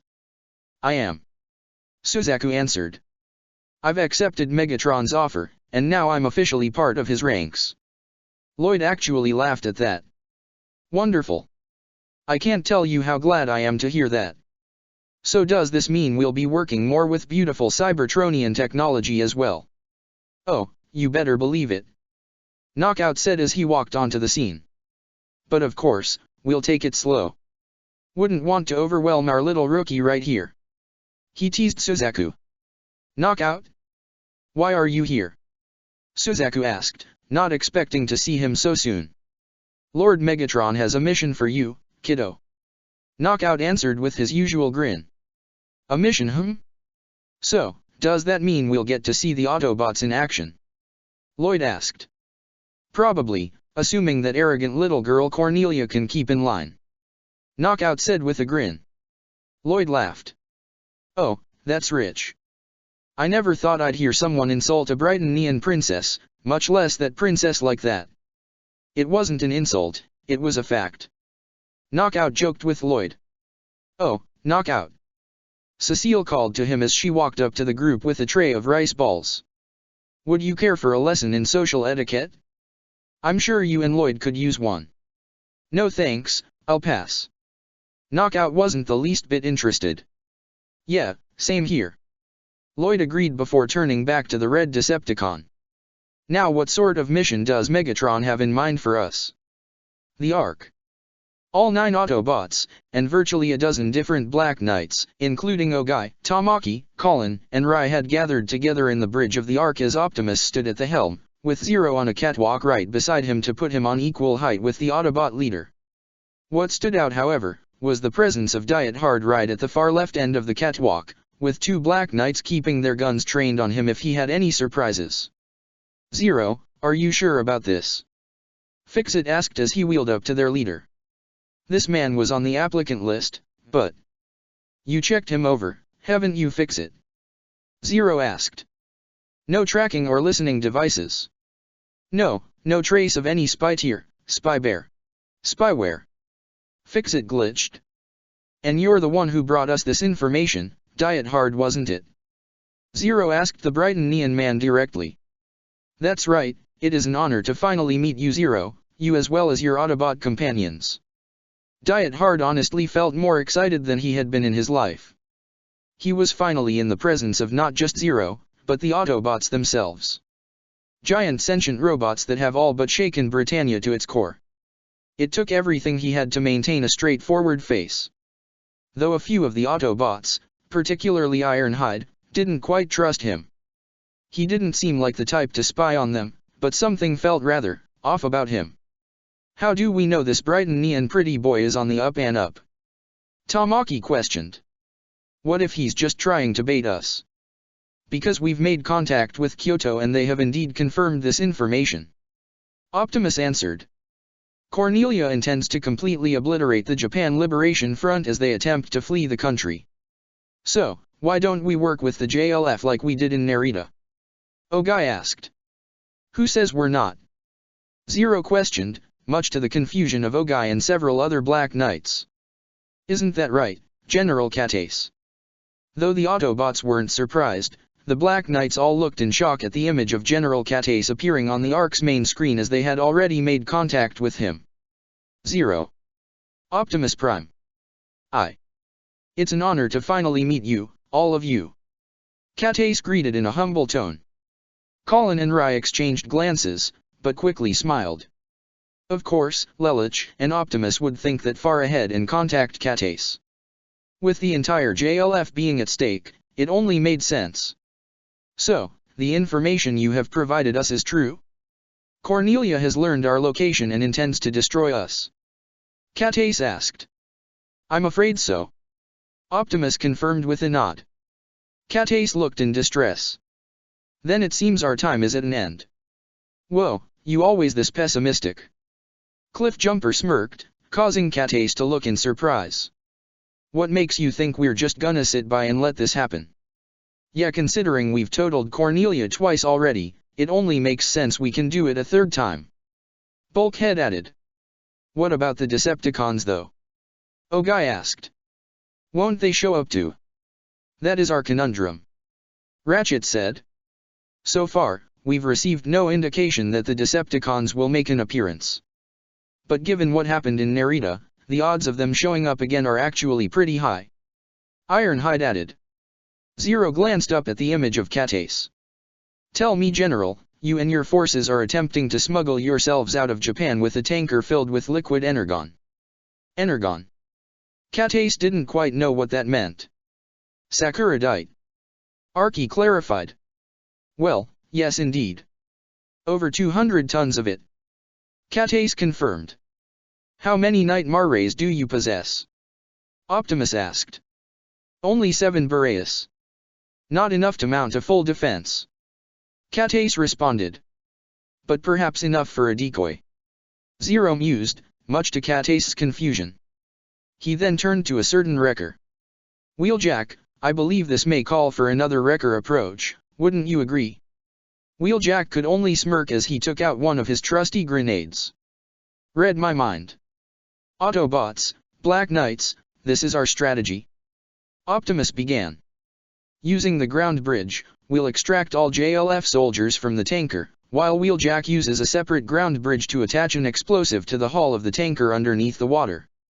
The Boreas will remain on the vessel as decoys, in order to convince Cornelia and the Decepticons the enemy is still present on the ship. Oh, I see. Cliffjumper smirked.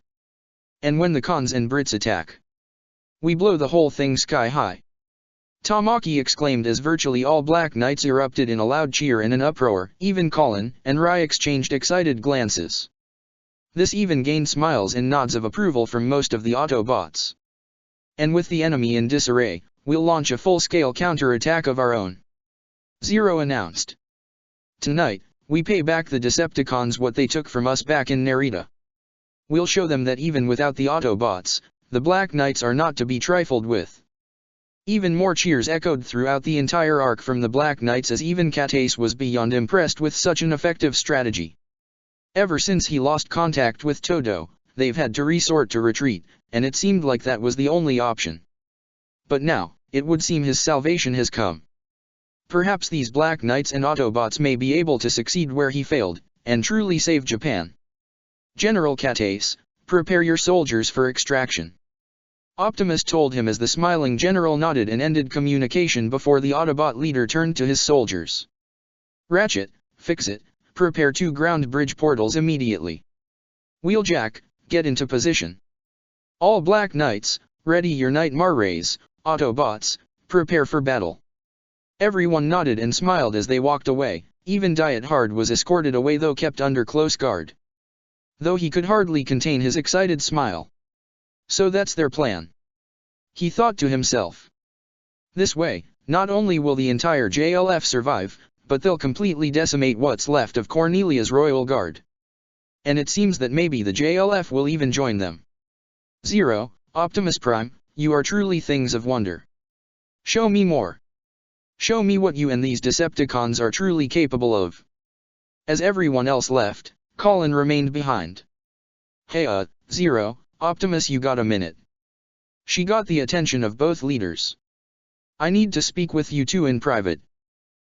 Rai, you two. Sure. Rai was a bit confused but nodded anyway. Even Archie, Bumblebee, Bulkhead, and Ratchet remained behind while Fix-It went to the ground bridge station and the other Autobots went to prepare for the coming battle. Port Yokosuka. Starscream, Dreadwing, and Suzaku had gathered to meet with Cornelia, Darlton, and Guilford inside a large port warehouse to discuss their strategy. "Are you certain of this?"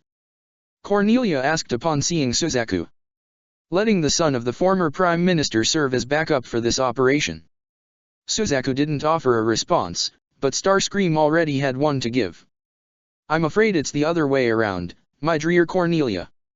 You see, Lord Megatron is in command, and for this operation, Suzaku will be among those leading the charge against the enemy alongside our fellow Decepticons. You will be the one to provide backup should the need arise." Cornelia looked in surprise before her expression became one of pure ire. "I'm the backup?" she practically yelled. "Considering your track record against the Autobots, it only makes sense that you allow more competent soldiers the opportunity to vanquish such a deadly adversary." Starscream voiced with a sneer. "Why you?" Before Cornelia could react, however, Guilford spoke in a rational tone. "What do you mean by the Autobots?" the young knight asked. "This operation is to put an end to the Japan Liberation Front.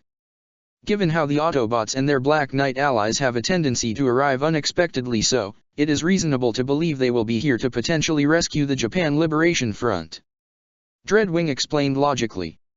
"Viceroy, he does have a point." Darlton spoke to Cornelia. "Not just for the likelihood of Zero and the Autobots showing up, but that it may be wiser to let the Decepticons lead this mission. As much as I hate to admit it, we don't stand a chance against the Autobots in close combat." Cornelia made no argument as she looked away with a scowl, refusing to admit that he was right. She lost against the Autobots twice already, but that didn't mean she was willing to let go of her pride or her grudge. "Now then, shall we begin with the strategy?" Starscream began. "Commander Starscream, by any chance, will Megatron be joining us?" Suzaku finally spoke up. "It is Lord Megatron to you." Starscream clarified. "Know your place. But to answer your question, he will not." Suzaku looked in surprise as Starscream gave his answer. "Our master is otherwise engaged. Therefore, I am in command of this operation." "Oh? And what's so important that the mighty Megatron would not grace us with his presence?" Cornelia asked out of spite. "None of your concern," Starscream told her. "Now then, on to our strategy. The leader of the Japan Liberation Front, General Kataise, is stationed on board a highly volatile transportation that could cause quite the explosion if ruptured. Therefore, we will use a more surgical approach as opposed to the use of a blunt instrument like what some people may use." Starscream cast a glance in Cornelia's direction, causing her to scowl as Starscream continued. "Kurugi and Dreadwing, along with Thundercracker, Skywarp, Knockout, and Breakdown will await on standby as several Viacan troopers and Brighton foot soldiers enter the ship. They are ordered to bring the humans out alive. If all goes as planned, Kurugi will have the honor executing them." That took Suzaku by surprise. "Execute? Don't think I've forgotten about what happened in Greece, Kurugi," Suzaku told him. "You may have avoided causing any fatalities before, but that ends now, and I will not hear any excuses. You are a Decepticon now, and now is the time where you prove your worth and value to our cause. Lord Megatron may see potential, but you won't be getting my approval until you start showing results. Are we clear?" Suzaku didn't answer right away as he glanced downward. "Yes, Commander Starscream." "Now then, everyone get into position," Starscream told everyone else as he walked outside, while Cornelia, Guilford, and Darlton walked to meet up with the rest of their unit. Dreadwing however remained behind as he looked down to see the conflicting look on Suzaku's face. "Kurugi." Suzaku looked up at Dreadwing as he spoke. "I understand this must be difficult for you, but regardless, you are a soldier, not just of Britannia but of the Decepticon cause. And the duty of any soldier is to see his mission through, no matter what. I am sorry, but you cannot avoid this forever. The first kills are always the hardest, but it is a necessary evil." "I understand," Suzaku muttered as Dreadwing offered a nod of understanding before walking away. First kills. If only he knew. Night had fallen over Port Yokosuka as Shirley entered the area. She had checked over at the Ashford clubhouse to see if Lelich was there, but Nunnally and Sayoko told her that he went out with friends. Though she wanted to believe it was just that, she couldn't help but think about what that woman in the military had told her earlier today. No, Lulu. It can't be true. She muttered to herself. You wouldn't get tangled up with someone like that. She remembered how he told her about his mother's death and how sorry he was for what happened to her father, and she saw in his eyes that he truly meant every word. So why? Why was she having these thoughts about him? It's a lie, it has to be a lie. She continued to mutter, desperately trying to convince herself it wasn't true. Lulu. I'm so sorry to be doubting you like this, but please. I want to believe in you. As she continued to walk and look for him, she failed to notice Valletta following her from the shadows. There was a part of her that hated to potentially put a schoolgirl in the crossfire like this, but right now, her own ambitions and vendetta outweighed any sense of morality she may have had. Damn it, where is he? Valletta thought. I should have grabbed him when I had the chance back in Shinjuku, or I could have just gone to Ashford and grab him then. No, he would have been protected by those abominable machines. But I need proof. If he talks to her, I can learn his role in all this, maybe even find a weakness the Autobots might have. An ambitious look formed in her eyes. I won't have to die, stripped of my position and honor, like Jeremiah. Hell, this is my chance to move back up again. So, I have to find a link to Zero. It has to be me. The Ark. Are you sure? Lelich questioned in shock as he, Optimus, Arky, Bumblebee, Rai, Bulkhead, and Ratchet looked in shock. A Decepticon symbol? Yeah, a badge, I guess. He had it in his pocket, and I don't think it's an accessory. Colin muttered as her eyes narrowed. Why on earth would Suzaku have something like that? Rai questioned. And why would the cons want him in the first place? It's not like he can actually do anything for them. Actually, he can. Bumblebee pointed out, causing the two to look in surprise as he glanced at Lelich, who nodded. You guys know that White Nightmare we've seen, right? Yeah, what about it? Colin replied. It's called the Lancelot, and its pilot is Suzaku. Lelich revealed, causing Rai and Colin to look in shock. What? Rai almost didn't believe it. Are you serious right now? Colin exclaimed angrily. You knew and you didn't tell us. Did you guys know? She glanced at the Autobots in anger. I thought we weren't keeping secrets anymore. I'm sorry, Colin. Arky apologized sincerely. It's my fault, don't blame them. Lelich said. I asked them not to tell anyone because I didn't want any crazy rumors spreading not just through our ranks but through the rest of Japan as well. How'd you even figure this out? Rai asked skeptically. I had left to pay my respects for what happened in Shinjuku. Optimus began to explain. I discovered a skirmish occurring between the Purebloods and the Decepticon Seekers, one which Suzaku promptly put to an end with the Lancelot. And I believe that is where Megatron had taken an interest in him. But why would Megatron even want Suzaku on his side? It makes no sense.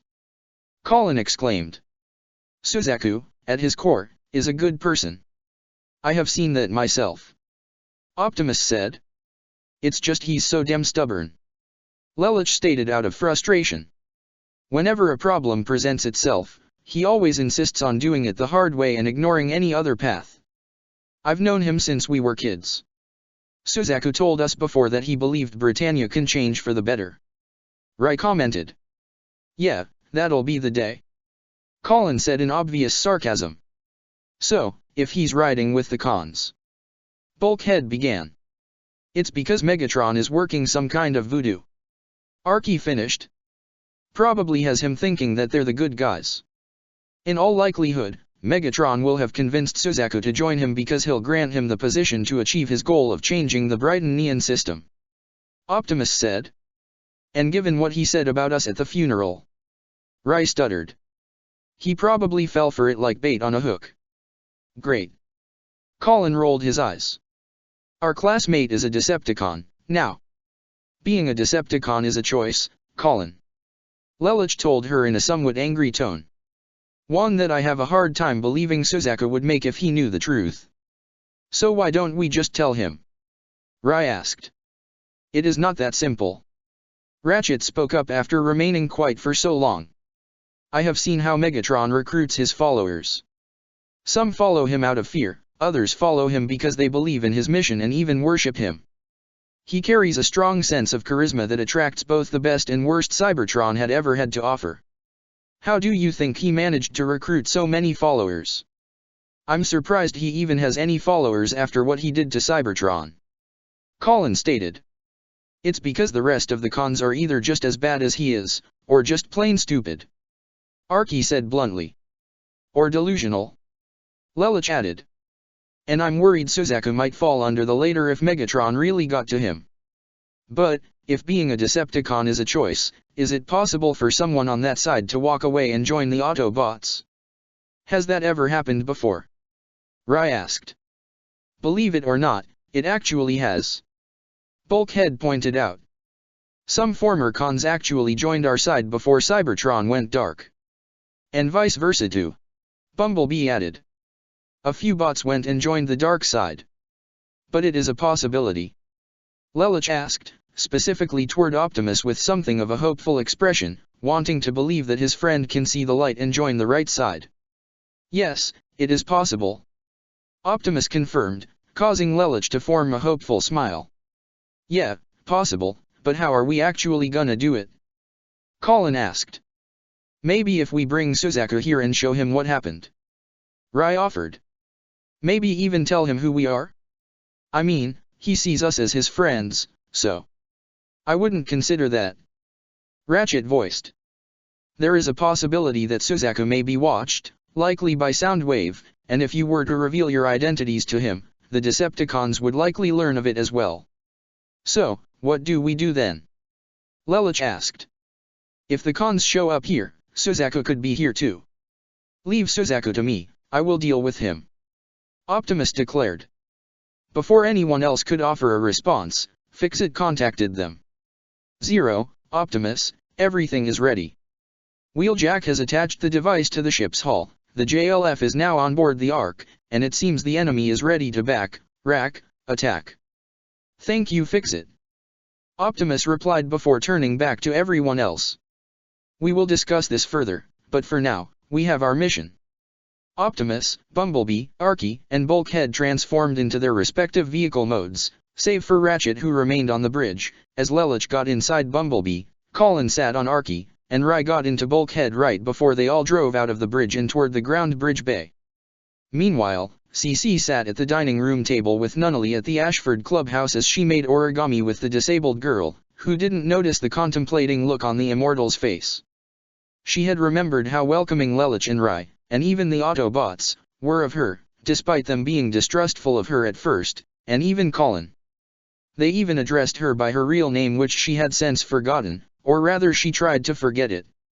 She glanced out the window as a look of frustration formed on her face. What am I doing? She thought to herself so Nunnally couldn't hear.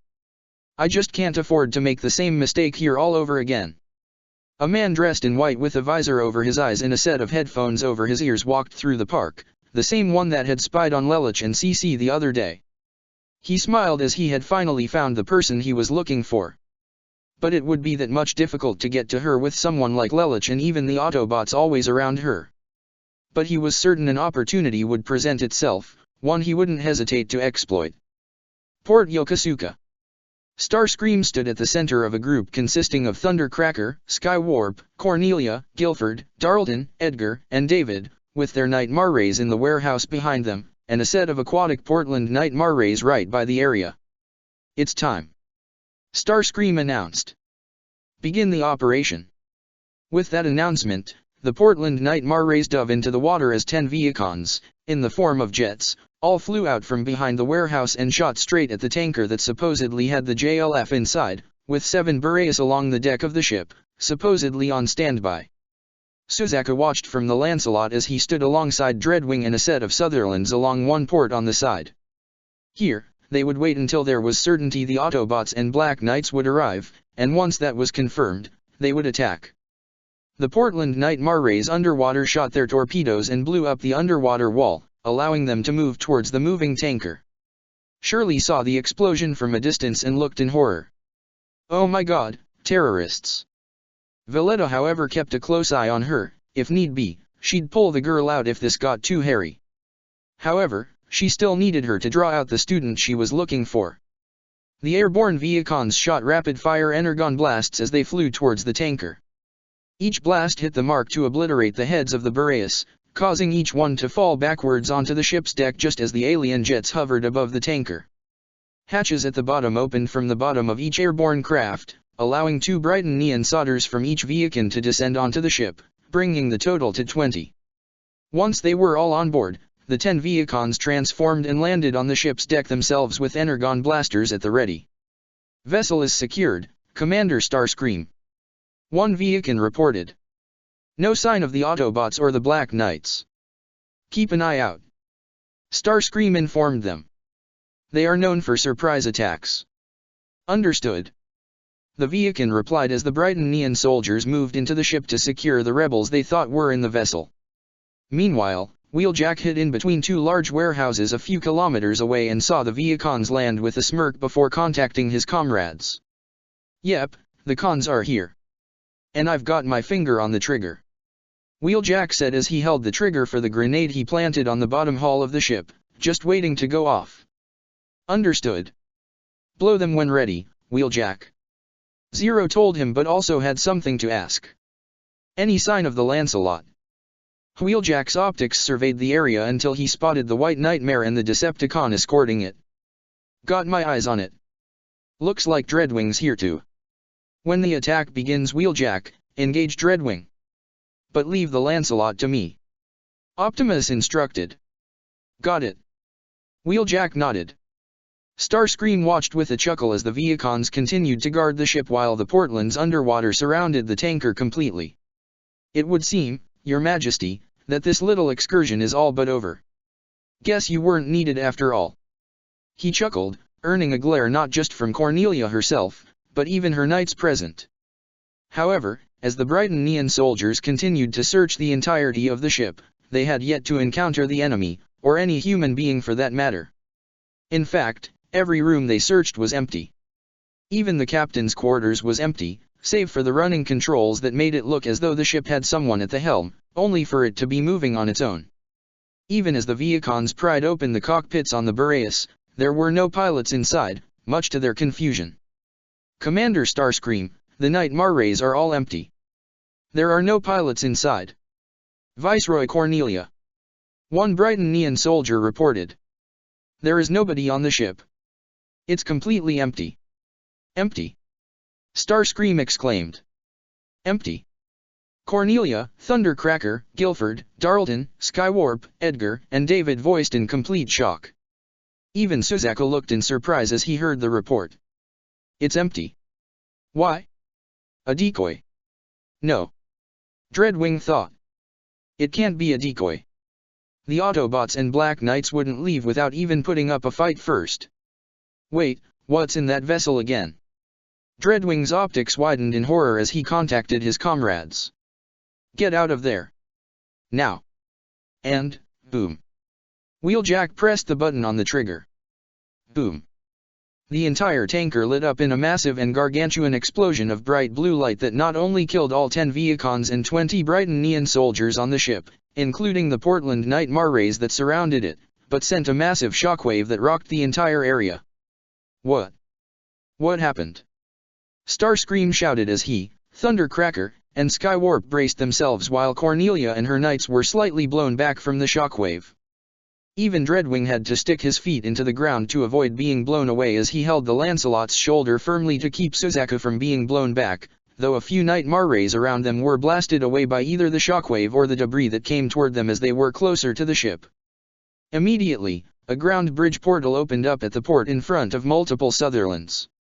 The Brighton Neon pilots inside couldn't react in time as the vehicle modes of Ironhide and Bulkhead led the charge, ramming down multiple Night Marrays with Arky, Bumblebee, and Cliffjumper right behind them, alongside Colin in her Gurren Mk2, Ryan the Gecko pre-production, Zero in his Commander-type beret, and a squadron of at least 20 Black Knights in their black berets all rolled out and attacked immediately.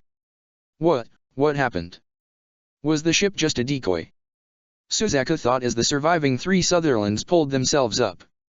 Kurugi, watch out. Dreadwing warned in time as Wheeljack in his vehicle mode drove up from the side before it slammed into the feet of the three Sutherlands and swerved to knock them down into the water before Wheeljack transformed and jumped to land a flying kick right into Dreadwing's chest and tackling him underwater. Dreadwing! Suzaku exclaimed and was about to go after him, but a ground bridge portal opened up right in front of him. Before he could even react, Optimus drove out before transforming and grabbing the Lancelot by the head and throwing it into the area filled with all large containers before Optimus ran in pursuit. All units, enemy attack! Starscream exclaimed as he, Thundercracker and Skywarp readied themselves while the Brighton Neons tried to mount their Nightmare rays. Mount up and form a defensive line. Darlton ordered as well as he, Guilford, Edgar, and David mounted their respective Gloucesters. How did they know we were here? Cornelia questioned as she tried to get into her own Gloucester as well. However, the enemy had already arrived at the area. Attack! Go! All Autobots, engage the Decepticons. Destroy them quickly. Black Knights provide covering fire. Zero ordered. Bumblebee with me. Cliffjumper drove and transformed before tackling Skywarp and crashed with him in a warehouse as Colin in her Gurren engaged Thundercracker, driving him back as she rolled forward. Ironhide also drove directly toward Starscream and transformed to deliver a punch right into Starscream's face and send him falling and crashing into the water as he, Bulkhead, and all the surrounding Black Knights opened fire with Energon blasters and their magnesium rifles on the surrounding Brighton Neon Nightmare rays. Cornelia had already got into her Nightmare and was ready to power it up. Your Highness, we can handle this. Guilford contacted her. Quiet. She snapped. Saitama, Narita, now this. How many times do you think I'll allow them to mock me? However, she didn't even get a chance to get up as Zero rolled his beret straight into Cornelia's Gloucester and sent it crashing into the wall and out of the warehouse, with Bumblebee driving right behind him. Just as Zero aimed his rifle, Cornelia shot her Harkin which cut off the Burr's right arm. Do you think you can best me in Nightmare combat? Cornelia exclaimed as she pulled out her rifle, but Bumblebee had already transformed to shoot his Energon blaster and obliterate the weapon. I might not, but I know he can. Zero said, smirking under his mask as Bumblebee picked up Cornelia's Gloucester by the shoulders before throwing it away. Your Highness! Guilford and Darlton were about to roll in after her, but Ironhide drove up and blocked their path before transforming. I don't think so. You punks are gonna have to go through me first. The veteran Autobot declared. Darlton narrowed his eyes. Don't think you can take us both on, Autobot. Then show me what you got. Ironhide challenged as he opened fire with his Energon cannons. Arky had transformed and leapt onto a stack of containers as she opened fire with her Energon blasters to destroy two Sutherlands, but could barely back away in time to avoid a Harkin, which was revealed to belong to the Gloucester piloted by David as he had his Nightmare jump up to stand on the same elevation as Arky. Don't think I forgot what happened in Narita, you transforming freak. I'll pay you back for what happened to my brothers. David angrily exclaimed as he brandished his Nightmare's lance. Arky drew her arm blades. Bring it on. She clashed her weapons against his. Bulkhead meanwhile used his mace to crush a single Sutherland but didn't appear to notice Edgar's Gloucester trying to come in and impale him with his Nightmare's lance from behind. However, with him so focused on Bulkhead, it left him open for Rai to come in his Gekka and use his Nightmare's katana to bat the lance out of the way. Taking advantage of his surprise, Rai, whose geese had already activated, had lashed out his silver claw and grabbed the cockpit of Edgar's Gloucester. Rai hesitated for a second. Sorry, he said before activating his Radiant Wave Surger. The entire Gloucester expanded and imploded on the inside before it exploded, killing Edgar in the process. Thanks for the save, partner. Bulkhead thanked. Rai gave a small smile. No problem. Before they could continue however, several cargo containers were knocked out of the way to reveal a charging breakdown with his hammer in tow.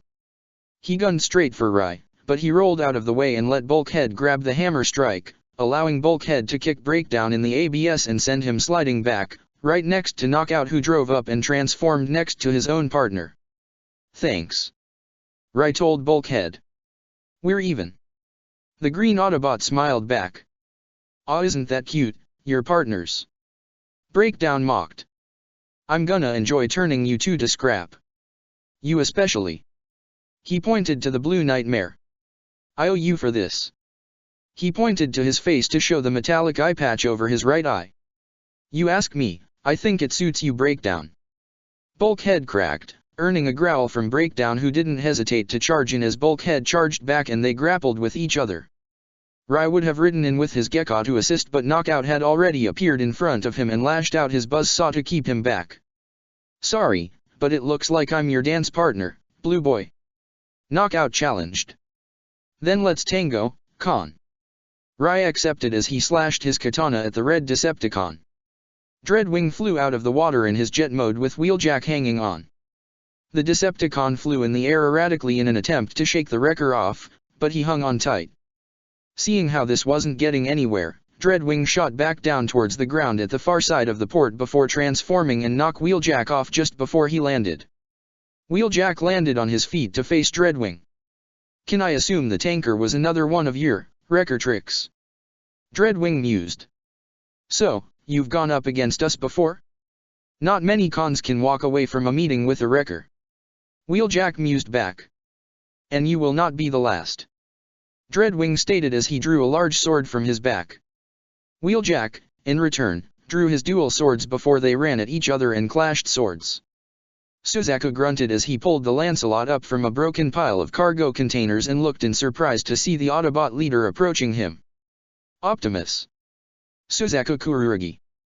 I know you are the pilot of that nightmare. The young honorary Britannian's eyes widened. He knows? But how? Is your answer still the same? Optimus asked, causing Suzaku to look in confusion. Do you truly believe Britannia can change for the better, now that you've worked more with their military? Suzaku had completely pulled the Lancelot up. Yes, I do. He answered. But it can't change if people are always fighting them. Have you considered the reason why they are fighting? Perhaps it's self-defense. Optimus said. Do you truly believe that Britannia is right in what it does? That the Emperor's philosophy is correct? Suzaku glared. Britannia isn't perfect, I admit that, but it has to change. Otherwise, Earth will become the same as Cybertron. Optimus' optics widened slightly. Megatron told me what happened. Optimus, I don't believe you would want to destroy your own home, but maybe you and the Autobots could have worked with the Decepticons to find a solution. You didn't have to fight them. Optimus' own optics closed slightly. Megatron must have told Suzaku that he intended to save Cybertron, but he couldn't be further from the truth. Megatron only lives for conquest, he cares little for anyone else. Optimus said. I have tried to reason with him, to change his mind, but he refused. When someone cannot listen to reason, the only option left is to fight. Fight. Fight. Suzaku exclaimed before he went on the attack. The Lancelot leapt into the air to deliver a spinning kick, which Optimus blocked by crossing his arms. The Autobot leader stood his ground and threw his arms outward just as the Lancelot flipped over and landed behind him before shooting directly at him with one of its MVS, but Optimus quickly turned around to block the sword strike with one of his own blades. You don't understand. Your fighting breeds nothing but harm. It's nothing more than senseless violence. Suzaku exclaimed as he tried to press against Optimus, but Optimus stood his ground and was fast enough to swerve to the side and deliver an uppercut punch to the Lancelot's side and send it flying, but the Lancelot flipped in the air and used its slash Harkins to stabilize itself and land on a pile of cargo containers to face the Autobot leader. Meanwhile, Cornelius Gloucester was slammed back against several cargo containers, but before it even got a chance to get back up, Bumblebee grabbed the unit by its head to slam the whole nightmare face down on the ground and keep it pinned. Drag her out, Bumblebee. Zero ordered as his single-armed beret kept its rifle trained on her. However, before any move could be made, the Nightmare's systems picked up a life signal close by. The screen zoomed in on the source to reveal a certain schoolgirl that Lelich did not expect to see her. Shirley. An explosion erupted from the ground behind Zero, causing his Nightmare to go flying in the direction Shirley was. She screamed as she ducked and covered her head right as the Nightmare crashed at least 10 feet away from her. Bumblebee heard the scream and his optics widened as he not only saw Shirley himself, but who shot the missile at Zero. "You arrogant, worthless human!" Starscream exclaimed as he stood on the roof of the warehouse behind them. "It's long past time you learn your place, Zero. And it's under the heel of the mighty Starscream." He opened fire with his Energon blaster. Zero, however, was able to pick his nightmare back up and grabbed Shirley with its only arm and drove away with Starscream transforming and flying in pursuit. Lelouch. Bumblebee was about to go after him, but Cornelia was already back on her feet, having used her Glosters/Harkins to suddenly push herself back up before turning around and driving her lance towards Bumblebee, which he could barely catch in time. "You're not going anywhere, vile machine!" Cornelia exclaimed as she continued to press on Bumblebee, who tried to push back as well. Meanwhile, Shirley held on for dear life in the Beret's hand as Zero drove into the maze of cargo containers to avoid the pursuit of the relentless Starscream, who continued to shoot at him with bullets and missiles alike. "Damn it, Shirley! What the hell are you even doing here?" Lelouch practically screamed inside his mind as he continued to avoid Starscream's attacks. "I need backup. Now." He tried to contact anyone who might be listening. "Sorry, we're all kind of busy right now," Bulkhead said as Lelouch heard a grunt on the other side of the line, indicating he was still fighting. Lelouch could only curse himself as he drove his Beret to get Shirley as far away from the fight as possible. Rai lashed his silver claw out at Knockout, who swerved out of the way as he pulled out his Energon prong as he stuck it into the wrist of the Radiant Wave Surger and grabbed the Gecko by the face to pin it to the ground. "Nice little accessory you got there." Knockout smirked as he transformed one hand into a buzzsaw. "I think I'll take it." Before he could even begin try cutting it off, however, he was pelted from behind by several magnesium bullets, and even on the side as Ogai and Tamaki rolled up in their Berets, forcing Knockout off the Gekkaen to get some distance. "Hell yeah! Eat it, Khan!" Tamaki exclaimed. "Rai, you okay?" Ogai asked with concern as the Gecko pre-production picked itself up. "Yeah, thanks for the save, guys." Rai thanked. Knockout recovered and gasped upon seeing the holes and melted points in his paint job. "Oh, you're gonna pay for that." His right arm turned into a drill and his left turned into a buzzsaw as he charged at all three of them. Bulkhead slammed his mace across Breakdown's face, who delivered the same sort of attack with his hammer to Bulkhead's face and sent him crashing into a warehouse. However, Bulkhead ran out of the smoke pile as he yelled at Breakdown, who charged as well. They slammed their weapons together with all their might. The second the mace and hammer made contact, it sent a shockwave to rock the whole area as a vertical line actually cut through the concrete in between them from the shockwave itself. Colin rolled backwards out of a warehouse as Thundercracker pursued her in his vehicle mode, shooting Energon blasts from his bottom side. Colin, however, was quick enough to avoid it as she didn't appear to notice she was backing away on the docks and closer to the water, just as Thundercracker wanted. "Not so smart, are you, human?" he thought, smirking inside. Colin, however, knew what she was doing. Right before she made it to the edge, she got a little creative and plunged her extended silver claw into the ground behind her and activated her Radiant Wave Surger, creating an explosion that propelled the Gurren into the air, much to Thundercracker's shock. "What?" He did not see that coming. Using his surprise, Colin roared as she delivered her own spinning kick, something she'd seen the Lancelot do, while airborne and land a good contact on Thundercracker's side, causing him to go crashing down hard onto the ground. Colin fell but used her Nightmares/Harkins as a grappling hook on a warehouse, pulling herself down closer to the roof where she landed and dropped down onto the ground unharmed. "Looks like I can fly too, huh?" Colin taunted. However, she looked in surprise to see Cliffjumper roll out of the dust of a collapsed warehouse with Skywarp running after him with extended claws, similar to Starscream. However, as he lashed out, Cliffjumper caught Skywarp by the wrist and punched him in the face before flipping him over his head and sending him flying. While airborne, Cliff activated his Energon blasters to shoot and send Skywarp flying further before crashing into the water near the area. Cliff blew the smoke from his Energon blasters like a cowboy. "Cool off, Con." "Not bad," Colin said as she rolled up next to him. "That takedown was cool. But your quip could use some work." "Right, like you're the mistress of finishing move quips." Cliffjumper joked as he high-fived her with her own Radiant Wave Surger. Meanwhile, Wheeljack continued to clash his swords against Dreadwing's own blade. Though Dreadwing's was much larger, the fact Wheeljack had two blades only seemed to make the duel even between the two. Wheeljack jumped up into the air and yelled as he brought both his blades down toward his enemy, but Dreadwing was able to block the attack with his own sword before kicking Wheeljack while he was in the air, sending him reeling back. However, Wheeljack landed on his feet and skidded to a halt before glaring at his enemy. "Not bad, Con. Least you can make it a challenge for me. It seems you've underestimated me, Autobot." Dreadwing replied. "I've dueled even the likes of Optimus Prime," he stated as he twirled his sword to show off some of his skills. But this only seemed to make Wheeljack even more excited. "Oh well then, Mr. Fancy Swordsman, come and get me," Wheeljack challenged as he ran and clashed blades with him again. Wheeljack swung his right blade, which Dreadwing blocked with his own sword, but this left him vulnerable to Wheeljack's left sword, which cut him along the chest.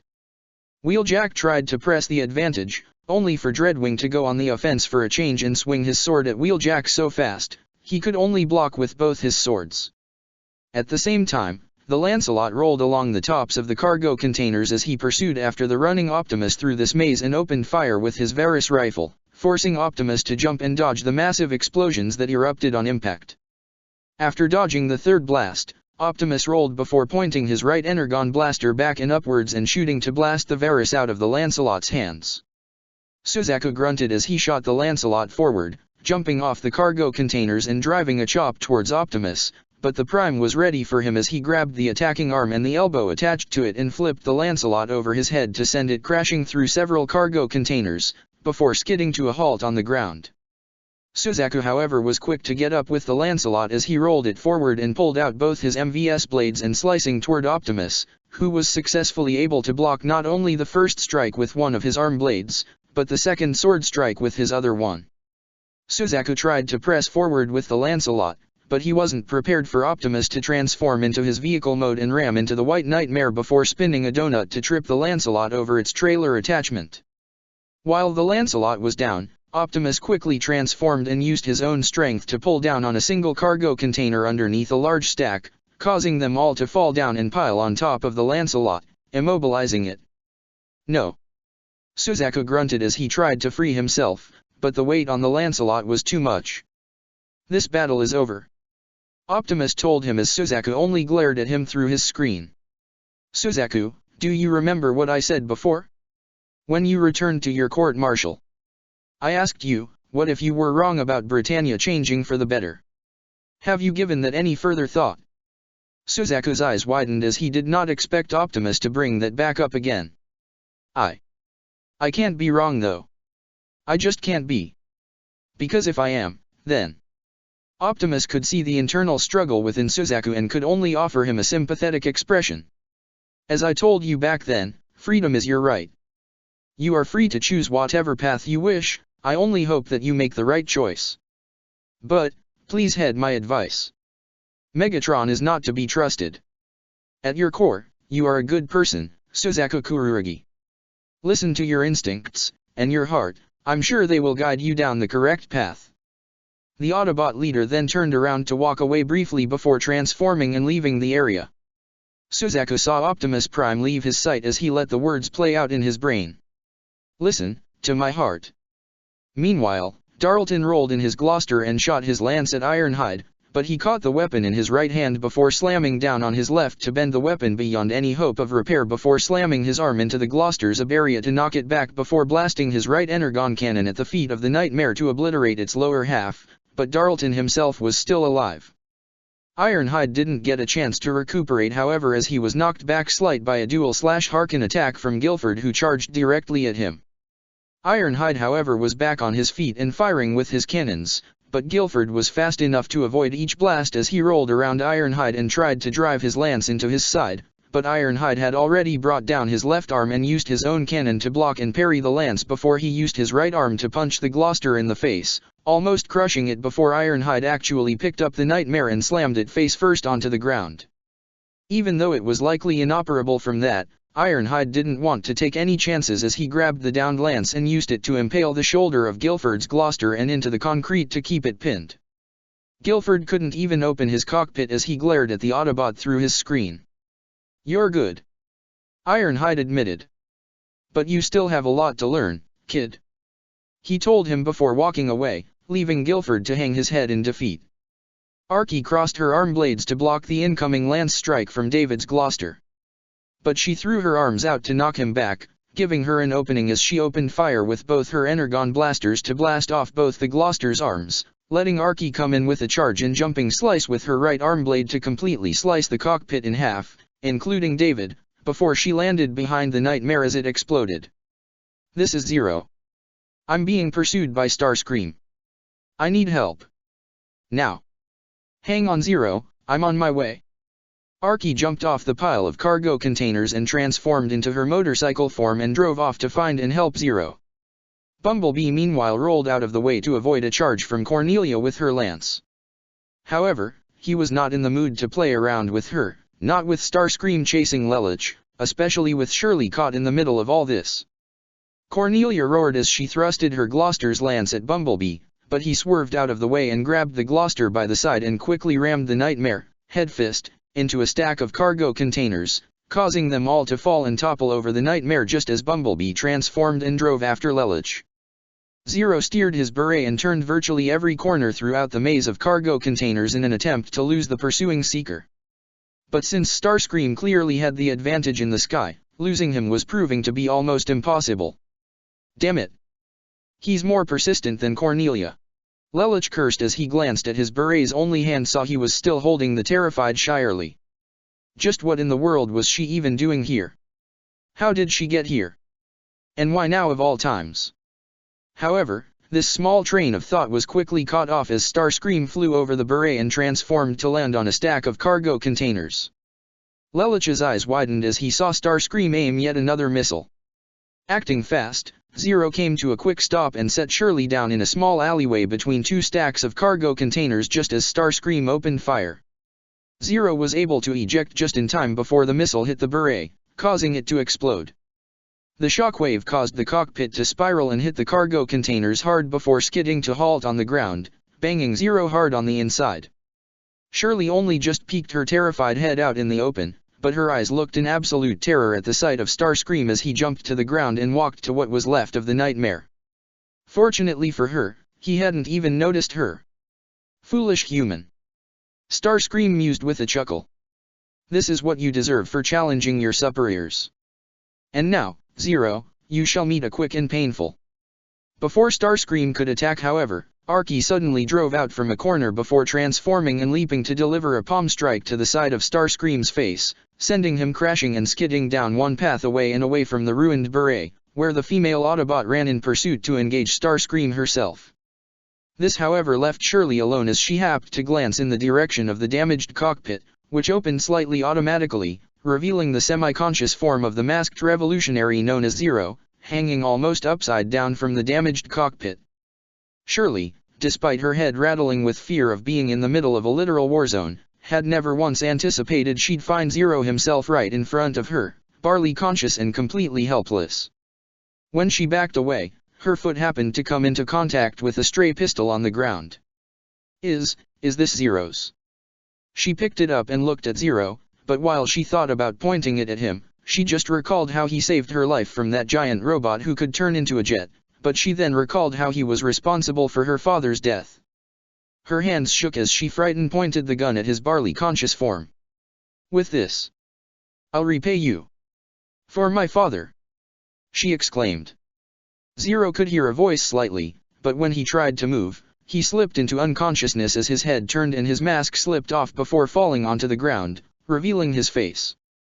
Shirley's pupils shrank as she gave an audible gasp. It was Lelich's face she saw.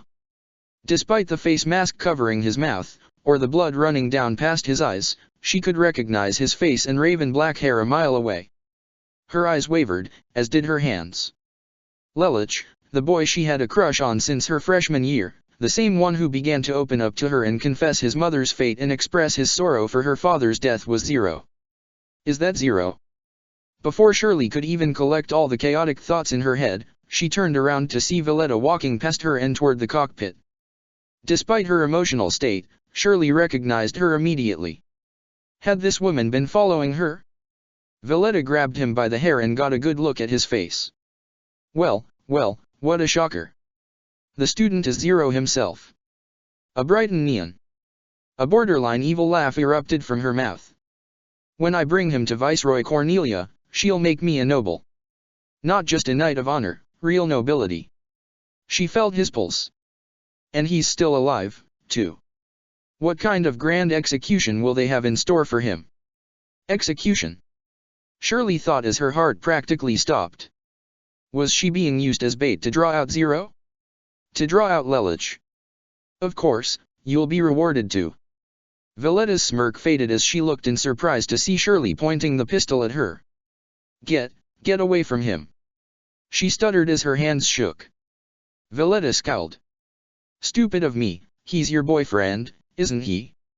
She was about to draw out her own pistol, but Bumblebee suddenly appeared from around the corner and opened fire from his energon blaster, shooting at the ground just below Valletta, blasting her back toward a cargo constrainer.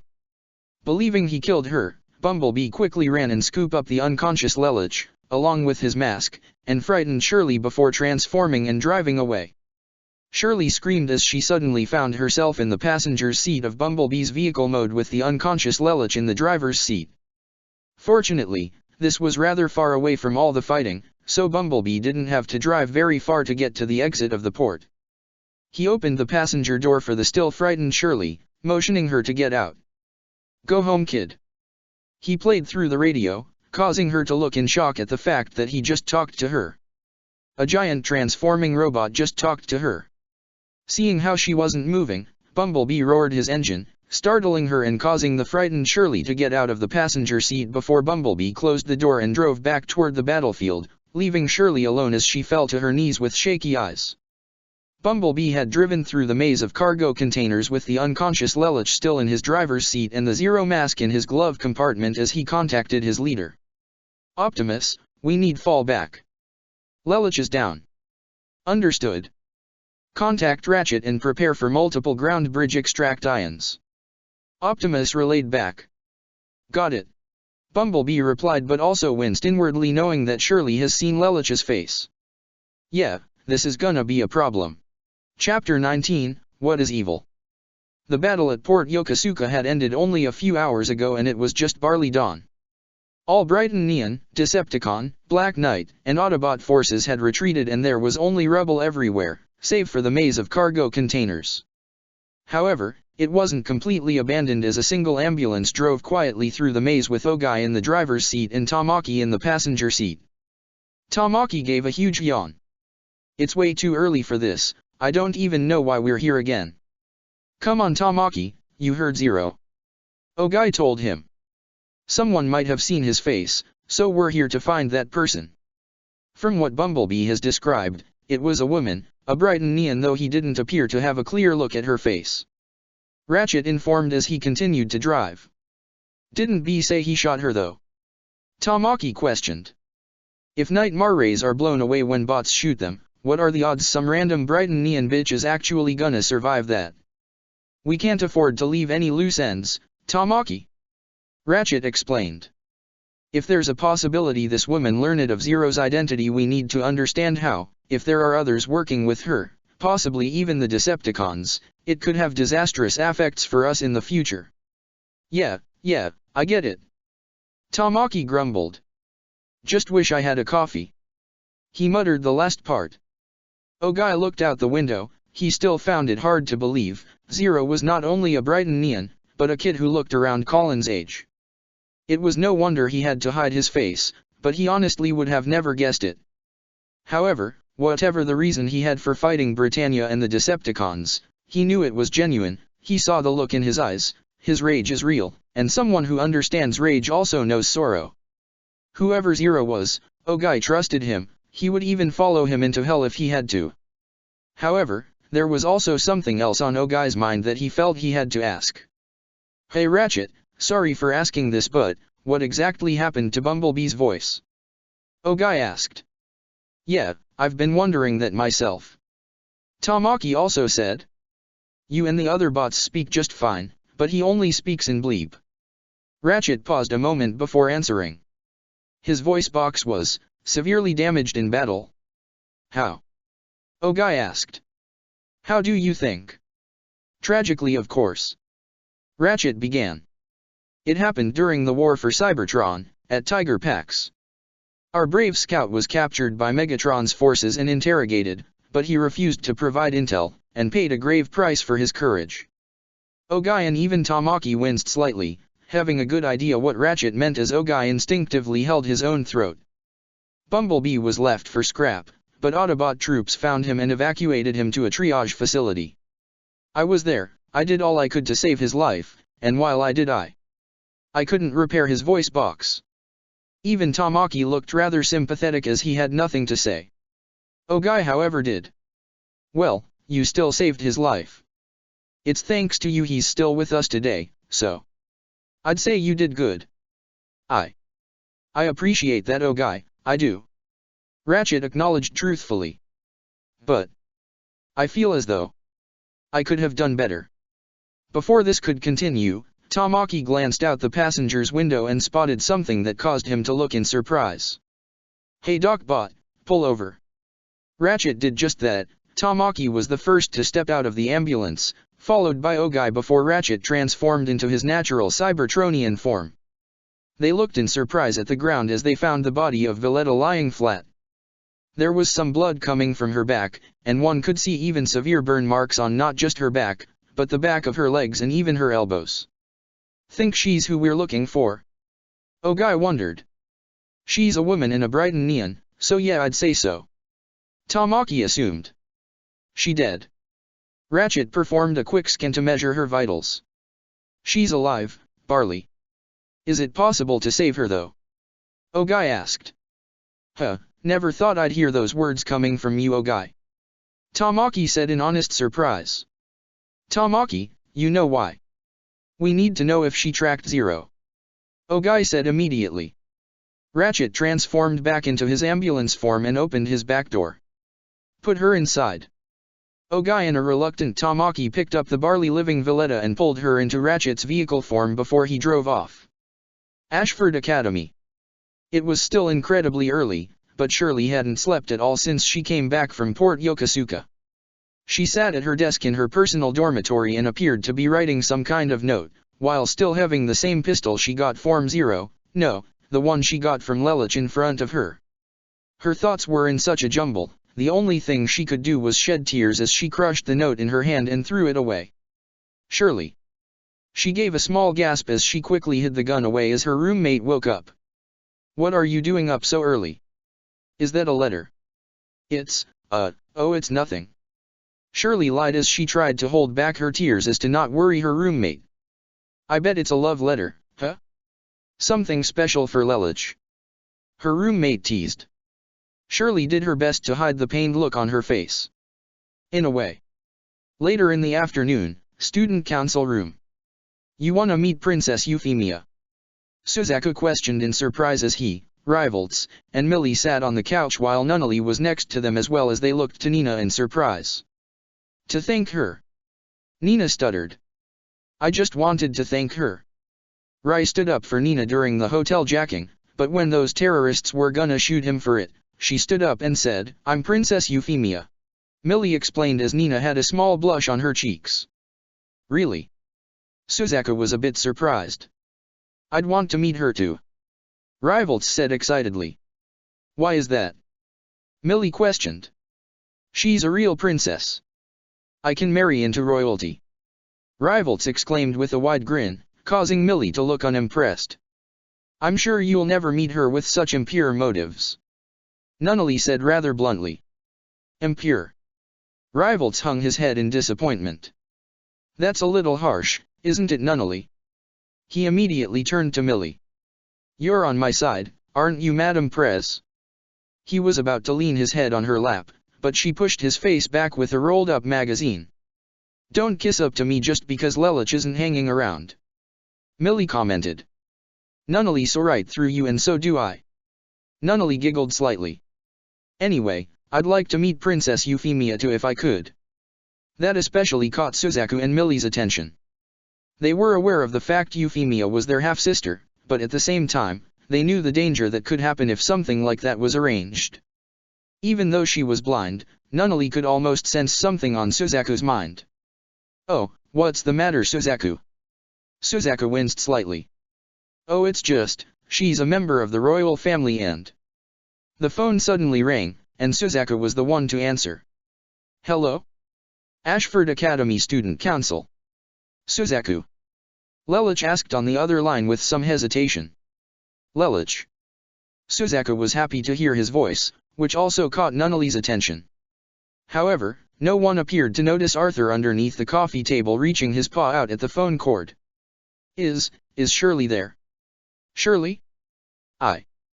No, she's not," Suzaku answered. "In fact, I haven't seen her at all today, like she never even came to class. In fact, I haven't even seen Colin or Rai today either." Lelich didn't respond, something that made Suzaku concerned. "Hey, you still there?" "Yeah, I'm still here," Lelich replied. "Listen, something's going on and I'm going to be home late tonight. If it's not too much trouble, can you stay with Nunnally please?" Yeah, I don't see a problem with it, but..." "Lelich, you've been cutting classes pretty frequently," Suzaku said. "If something's wrong I can help." "Don't worry, I've got plenty of help." "And thanks." "No problem." Suzaku almost lost his grip on the phone as Arthur pulled down on the cord. "Hey Arthur! Put that down." "The Ark." Lelich heard Suzaku's struggles as the line was disconnected, likely the cat causing trouble again. Lelich, still clad in his Zero outfit, just without his helmet, hung back against a wall in the hallway of the Ark as he gave a sigh. So, Bumblebee was right, Shirley did see him at Yokosuka. His hand shook for a moment before he calmed himself and put his Zero mask back on. Right now, there was something that needed his immediate attention. Zero turned a corner and came towards the med bay with Ratchet standing just outside, as this specific med bay was for humans and he was too large to fit. They'd probably have to fix that later, but that can wait. Zero glanced up to Ratchet, who gave a nod. Zero walked into the med bay where Ogai, Tamaki, and Fix-It were waiting. In one bed was Valletta, who was hooked up to machines to measure her heart rate and other vitals, along with an oxygen mask over her mouth. "This is her?" Zero asked. "Yeah, we didn't find anyone else at the port," Ogai answered. "Her condition has been stable, so she'll live," Fix-It reported. "However, it may be some time before she wakes up. He glitched. Tamaki gave a slight scoff. "A human who actually survived being shot by an Autobot. Well, she's tough, I'll give her that." "Who is she?" Zero asked. "I looked up her information," Fix-It began as he pulled up her info on his own tablet device. "Valletta knew, she's a member of the Pure Blood faction. However, given all our recent activities, she may very well be the last of the Pure Bloods." Tamaki smirked. "Serves them right. Keep monitoring her, the second she wakes up let me know," Zero told them. "Right, don't worry, we'll keep you informed," Ogai assured as Zero quickly turned around and left. The bridge. Zero walked onto the bridge, taking off his mask as he saw Optimus, Bumblebee, Arky, Cliffjumper, and Bulkhead all waiting for him, while Colin, CC, and Rai climbed down onto the floor from the lounge area to meet him. "Where's everyone else?" he asked. "Ironhide and Wheeljack are assisting the JLF in delivering more Nightmare rays from Kyoto to the Ark," Optimus responded. Katace seemed quite elated now that the Japan Liberation Front has been integrated into the Black Knights. "Almost all of them," Bulkhead said. "No sign of that Todo and those Holy Sword guys yet." Lelich said nothing but nodded in response. He would be lying to say if he wasn't worried a bit for Todo. He was one of the few people he had respect for, and he would be an excellent addition to the Origination, that is if Britannia or the Decepticons didn't find him first. "So, our suspect has been found?" CC asked. Lelich nodded. "A Pure Blood, the last one. Her condition is stable, but we don't know when she'll wake up. But if she's the last one, it's not like she has any partners helping her then," Cliffjumper said. "What about the Decepticons?" Arky wondered. "Doubt it," Colin stated. They're called the Pure Bloods for a reason, meaning they hated pretty much anyone who's not a Brightonian. The odds that one of them forsaking their pride and seeking alien help is pretty low. Lelich agreed. So, when she wakes up, you'll use your geese on her, right? Rai asked. That's not an option anymore. Lelich informed. I already used it on her back in Shinjuku. That's how I was able to get a Sutherland. In fact, that might be how she became suspicious of me. I was wondering how you got that. Colin thought. It's true. I saw him use it on her back then. Bumblebee confirmed. So, what do we do with her? Bulkhead asked. I feel that it may be best that we keep her in our custody. Optimus said. Until we know of how she was able to suspect Lelich, we should keep a very close eye on her. Well, that solves one of our problems, but what about the other one? CC wondered. You mean Shirley? Lelich got right to the point. So, she did see your face. Colin said with a serious expression, knowing that this could turn into a big problem if they didn't deal with it soon. Yeah, she did. She might have also found out I'm his car since I transformed when I got her out of there. Bumblebee added. I just called Suzaku and she wasn't even at school today. Lelich informed. We need to find her, as soon as possible. Yes, that is obvious. But what are you going to do if you find her? Archie questioned. In her eyes, you're the same person who killed her father, so I don't know if she'd be willing to listen to you.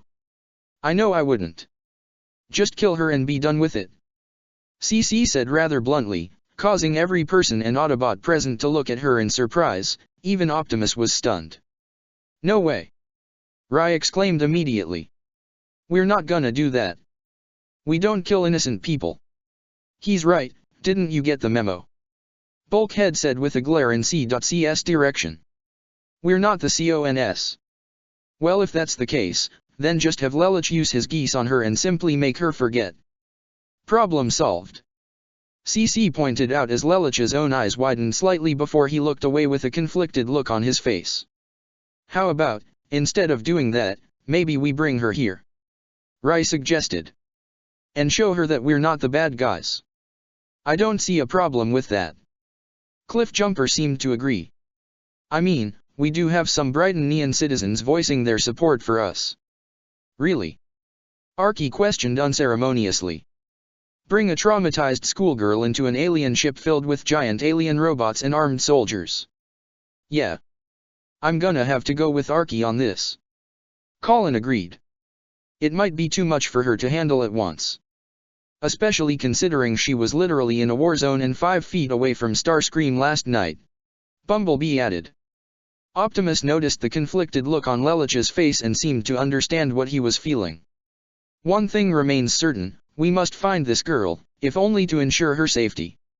This got everyone's attention. If she truly was present at our battle last night, there is also a possibility that the Brightonian military or even the Decepticons have noticed her as well, and they may potentially target her. Lelich, you must find her, and I feel it is best that Colin and Rai accompany you. Us? Colin asked. So far as we know, she doesn't know you two are involved in the Black Knights. Optimus explained. Therefore, you may help to mentally ease her, and she'd be more willing to listen to Lelich. Yeah, makes sense. Rai seemed to get it. All right, let's go. Lelich looked to Bumblebee, who gave a nod before transforming into his vehicle mode. I'm coming too. CC said as she walked to join them. Seriously, why do you want to come? It's not like she knows you. Colin stated with a slight narrow in her eyes. I'm coming to help ensure Lelich's safety as he is my contractor. CC replied. That's not necessary, I've got an Autobot with me. Lelich replied as Bumblebee gave a honk on his horn for emphasis. I'm still going with you. CC insisted. Lelich sighed as Rai spoke next. All right, we don't really have time for this. But... He glared slightly at CC. If you do anything to hurt Shirley, I'll be the first one you answer to. Noted. CC nodded as all 4 humans got inside Bumblebee and he drove off. Archie shook her head with a sigh. I'm starting to have second thoughts about CC staying here. Well, I mean, it's not like she can do anything that can actually hurt us. Bulkhead pointed out. I'm not so sure about that. Archie contradicted. She was able to give Bumblebee visions, so it looks like this geese stuff can affect Cybertronians. B also said that girl went through some pretty intense stuff. Cliffjumper said. She's lived much longer than most humans, and if I'd live for so long and go through the same kind of stuff that she went through, I don't know what I'd do. I agree that CC is a rather interesting individual. Optimus put it pretty mildly. But that is all the more reason to keep her with us, so that we may keep a close eye on her. I understand that, but I just can't help get this feeling that she's hiding something. Archie commented as she glanced in the direction Bumblebee drove off with the other humans, including CC. Area 11, Viceroy Royal Palace. Cornelia sat in her own personal throne with Yuffie sitting on a throne right next to her as Darlton and Guilford stood in front to give a report. Dreadwing was also present as the throne room itself was large enough for him to stand in. Though Cornelia wasn't too comfortable with it, she could safely say that Dreadwing was pretty much the only Decepticon that didn't drive her up the wall. In this last operation, and also at Narita, the enemy was specifically targeting you, Your Highness. Darlton spoke to Cornelia. Eliminating the enemy leader is a standard tactic. Cornelia responded. They also eliminated Prince Clovis. Guilford added.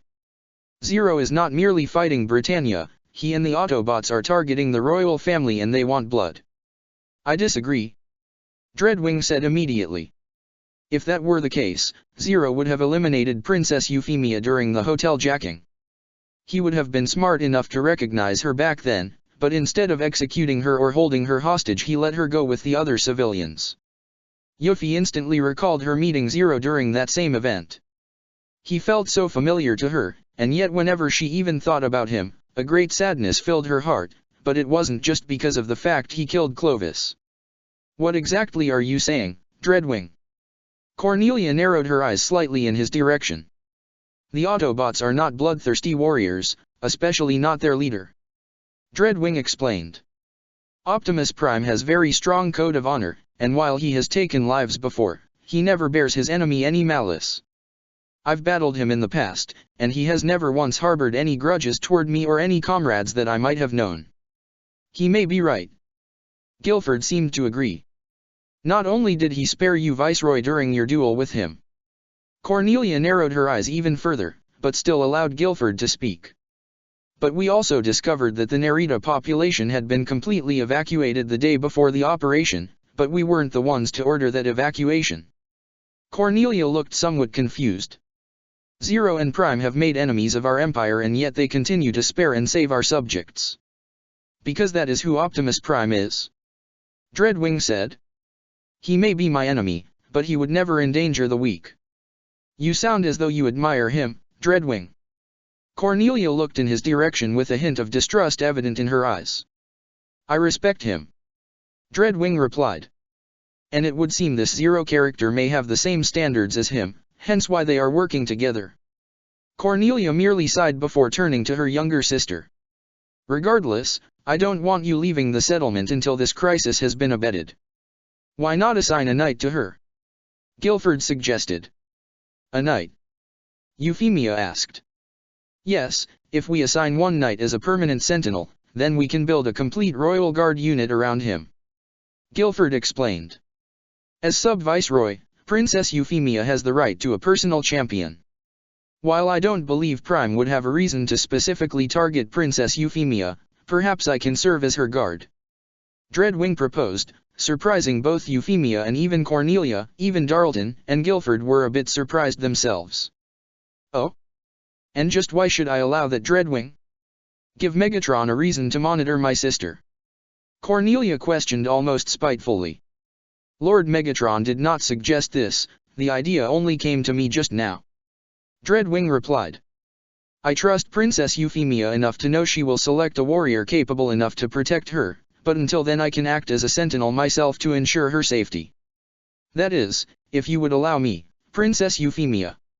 Dreadwing bowed his head toward the younger princess, who still had a surprised expression on her face. I don't. Cornelia was about to protest, but Yuffie had already spoken. "It's fine," Euphemia said immediately, surprising her older sister and the two knights present. "I don't mind, really. In fact, I would be honored if Dreadwing were to stay by my side. I trust him." She smiled at the Decepticon, who in turn had a small smile of his own. Cornelia could at least admit that Dreadwing was pretty much the only Decepticon she's seen to have something of a code of honor, and could see that he didn't have any ulterior motives, unlike Starscream. "All right, if you feel he is capable, I trust your judgment." Cornelia gave her sister the approval she needed, causing Yuffie to smile as Dreadwing bowed his head to Euphemia as well. "Viceroy, if I may." Darlton spoke up. "And speaking of the situation we are facing, forgive me for being blunt, but I feel as though it has gotten out of control. Thanks to the combined efforts of the Autobots and the Black Knights. Area 11's military has suffered substantially. The Pure Bloods have all been wiped out, and Guilford and I are the last of the Glaston Knights." Guilford, Euphemia, even Cornelia, and Dreadwing gave silent yet sympathetic looks towards Darlton, as he had lost all 5 of his adopted sons. Darlton pushed his emotions back as he maintained a professional standing. "I feel that we may need to contact the homeland to supply reinforcements," Darlton continued.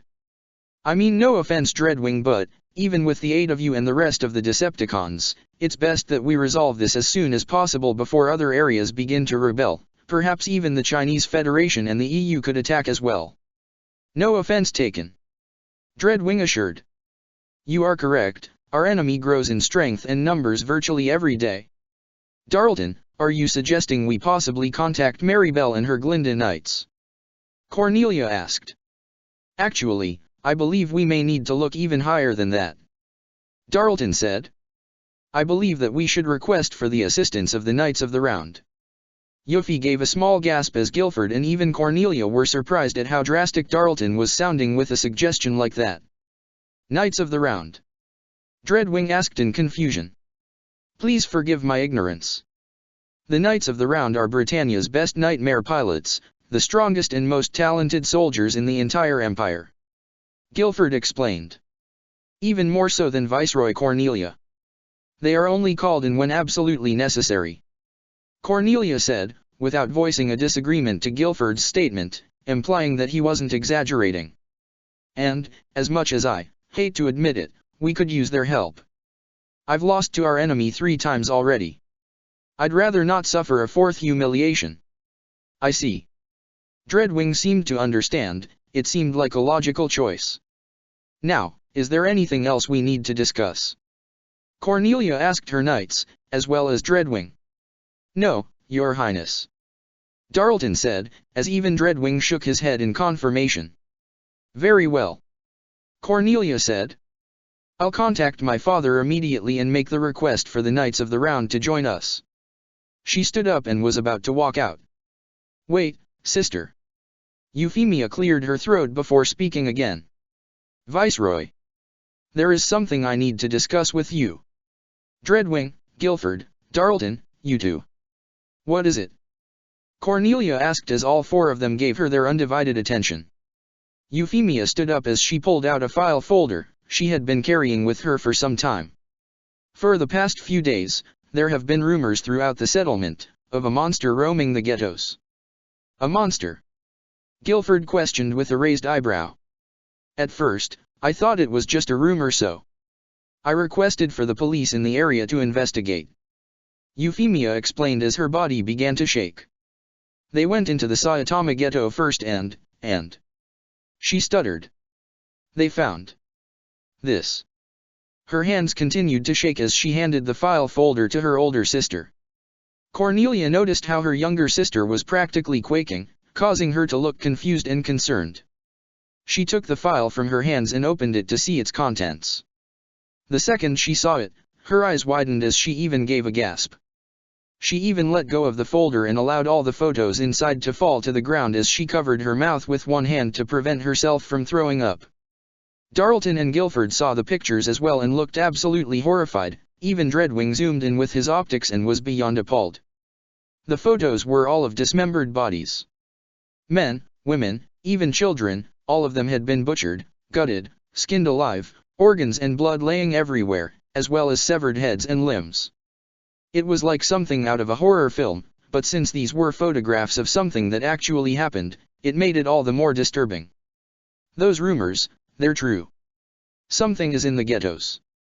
Euphemia stuttered as she was the most visibly shaken by this. Something monstrous. I think we should send our forces to see. No. Cornelia said, causing Yuffie to look surprised, even shocked at what her sister just said. Even Guilford and Darlton were rather surprised. Cornelia. Has any of this been happening in the settlement or is it only the ghettos? Cornelia asked. Only the ghettos, but... Euphemia answered. Then it's not our problem.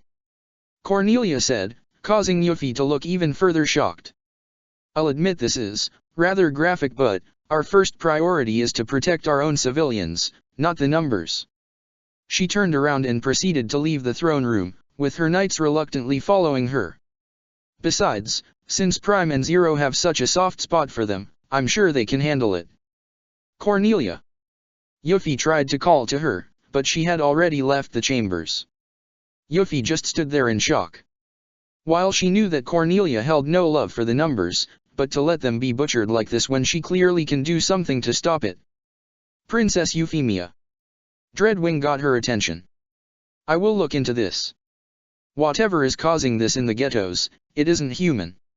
It must be dealt with, and I'll be more than happy to see to it personally. Though the pink-haired princess was indeed grateful for Dreadwing's support, she didn't feel comfortable with him going alone. Dreadwing, thank you, but please don't take any offense by this. I know you can handle yourself, but how would you like it if I assigned a partner to join you? Who do you have in mind? Camelot Division. This thing about saving people's lives. Cecile began as Lloyd worked on computer in front of the Lancelot. At first, I thought he was just being, sensitive. But now, with all that's happening, and him joining the Decepticons, it's starting to feel more like an obsession. Lloyd helped himself to a cup of pudding. His performance data is still solid, right? Not to mention him joining up with Megatron might be the best thing that's ever happened to us. I can't wait to get my hands on some Cybertronian goodies. You can't just treat him like he's simply one cog in the machine. We have to deal with the human issue first. Cecile told him. Human issue? What do you mean? Cecile looked in surprise to see Suzaku on the ground, though Lloyd carried his casual smile. Aha, Suzaku, we were just talking about you. So, what brings you back here? You tell me. Suzaku replied as Cecile and Lloyd climbed down to meet him. I got a call from Dreadwing telling me to come here. But, he's not even here. Dreadwing? Cecile asked in surprise. It's been a while since I've last seen him. It wasn't just Dreadwing, Suzaku.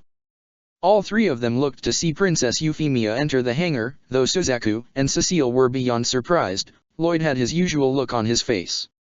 PR. Princess Euphemia. Cecile stuttered as she and Suzaku quickly bowed. Please, don't be so formal with me. Yuffie raised her hand and allowed them to rise. So, what can we do for the pretty little sub-viceroy of Area 11? Lloyd asked casually. Lloyd. Cecile scolded. Euphemia ignored them and looked directly at the young man in front of her. Suzaku, I have a mission for you. A mission? Suzaku asked in surprise as Cecile was also a bit surprised and Lloyd looked intrigued. There's been a string of murders in the ghettos. Euphemia began. But honestly, calling them murders is actually putting it mildly. What do you mean? Suzaku asked. Your Highness. Euphemia said nothing as she handed Suzaku the same file folder she handed her sister. He opened the contents as he, Lloyd and Cecile looked at the same photographs inside. Suzaku's eyes were so wide they were almost circular as his jaw dropped in horror. Cecile gasped as she covered her mouth with both her hand and her eyes shook with terror. Even Lloyd's smile faded as they saw the graphic content inside. That's just gross. Lloyd said rather bluntly. This has been happening all over the ghettos. Euphemia explained. There is a monster inside and I want you to put a stop to it, Suzaku. Me. Suzaku couldn't contain his surprise. Aha, so we're monster hunters now. Lloyd mused amusingly. Sub-Viceroy Euphemia, shouldn't you try talking to Viceroy Cornelia about this? Cecile asked. I've tried, but she didn't listen to me. She says the ghettos aren't her priority. Euphemia answered as she looked down in grief briefly. Makes sense, discrimination against the numbers is the Empire's priority. Lloyd said. Lloyd, be sensible for once. Cecile exclaimed. This is, just horrible. That's why I'm here now. Euphemia said as she gained a determined look on her face. I already spoke with Dreadwing and he agreed to find whatever creature is causing this. I want you to join him, Suzaku. In fact, I'm ordering you, Suzaku Kururugi, find this monster and stop it. Suzaku was surprised at first before a serious and determined expression formed on his face as well. Yes, Your Majesty. Ashford Academy, girls' dormitories. Shirley's roommate, now under the influence of Lelich's geese, continued to stand outside guarding the dorm room as Colin and Cece continued to search the room. Both of them wore casual clothes, while Colin's was more casual, while Cece dressed rather fancily with a red and black dress, a small hat, and her hair in 2 large pigtails. You know, for someone who has no qualms about killing, he doesn't seem very comfortable with going through a girl's room. Cece commented as she looked through the dresser. Just shut up and keep looking. Colin grumbled as she wasn't comfortable with invading someone's privacy as well. And what exactly are we looking for? Cece asked. His gun, or something to show us where Shirley is. Colin answered as she looked through the desk. Cece sat down on the bed with Shirley's diary in her hands. There's no sign of the gun here, and her diary goes up to the 14th. The same day her father died. Colin muttered, still feeling a bit guilty about that. However, when she picked up a small box, it slipped from her hands and the contents spilled on the ground, revealing them to be pictures of her and Lelich, and even some photos of just Lelich himself. Colin kneeled down to try and pick them up when Cece smirked. Is that a look of jealousy on your face, my dear Colin? The immortal teased. None of your damn business. Colin said immediately as she hid a small blush. Let's just stay focused, all right? She glanced down and saw a schedule book of the monorail lines in the Tokyo settlement. She noticed there was a bookmark on a page and opened it, but when she did, she looked in surprise to see one destination highlighted. Narita. Outside. Lelich and Rai waited in the parking lot, right by Bumblebee's vehicle mode as Colin and Cece both stepped out. Well, what did you find? Lelich asked. The gun wasn't there, but it looks like she's going to Narita. Colin handed Lelich the schedule book, causing him to wince slightly as that was where her father passed away. Bumblebee, how long will it take for us to drive there? Rai asked. At my top speed, about an hour. Bumblebee answered. Problem is, my top speed is way faster than any car here on Earth, so I'd basically be giving us away. It would be easier if we use a ground bridge. Yeah, good idea. Lelich agreed, but he felt his phone ring and looked in surprise at the caller ID. Suzaku. Colin and Rai looked in surprise, and even Bumblebee was a bit stunned as Lelich answered it. Hello. Hey Lelich, it's me. Suzaku spoke into the phone. Listen, I know I said I'd stay with Nunnally tonight, but something came up with work and I can't miss it. Lelich's eyes narrowed as he had a good idea what he meant. The Decepticons had another job for him. It's fine, I'll handle it, thanks for letting me know. No problem. See ya. He hung up. Lelich. Bumblebee asked. Change in plans. Lelich began. Colin, I want you stay here and stay with Nunnally tonight.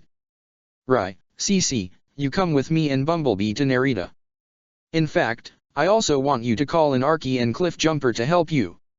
Wait, why me? Colin asked.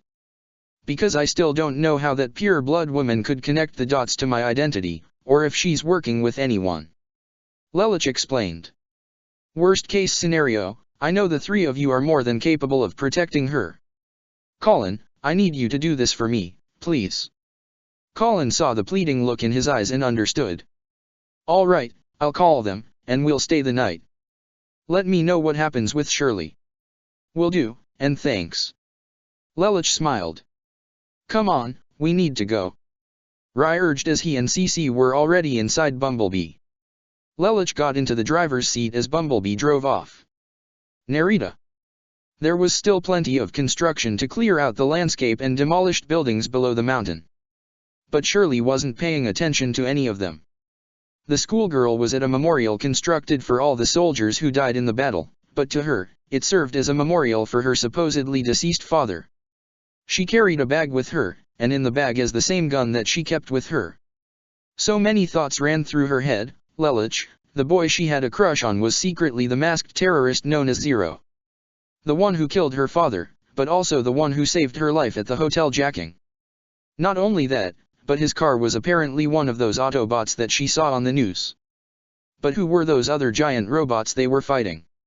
Why was Lelouch even fighting in the first place? What in the world is going on? Yes, what is going on, anyway?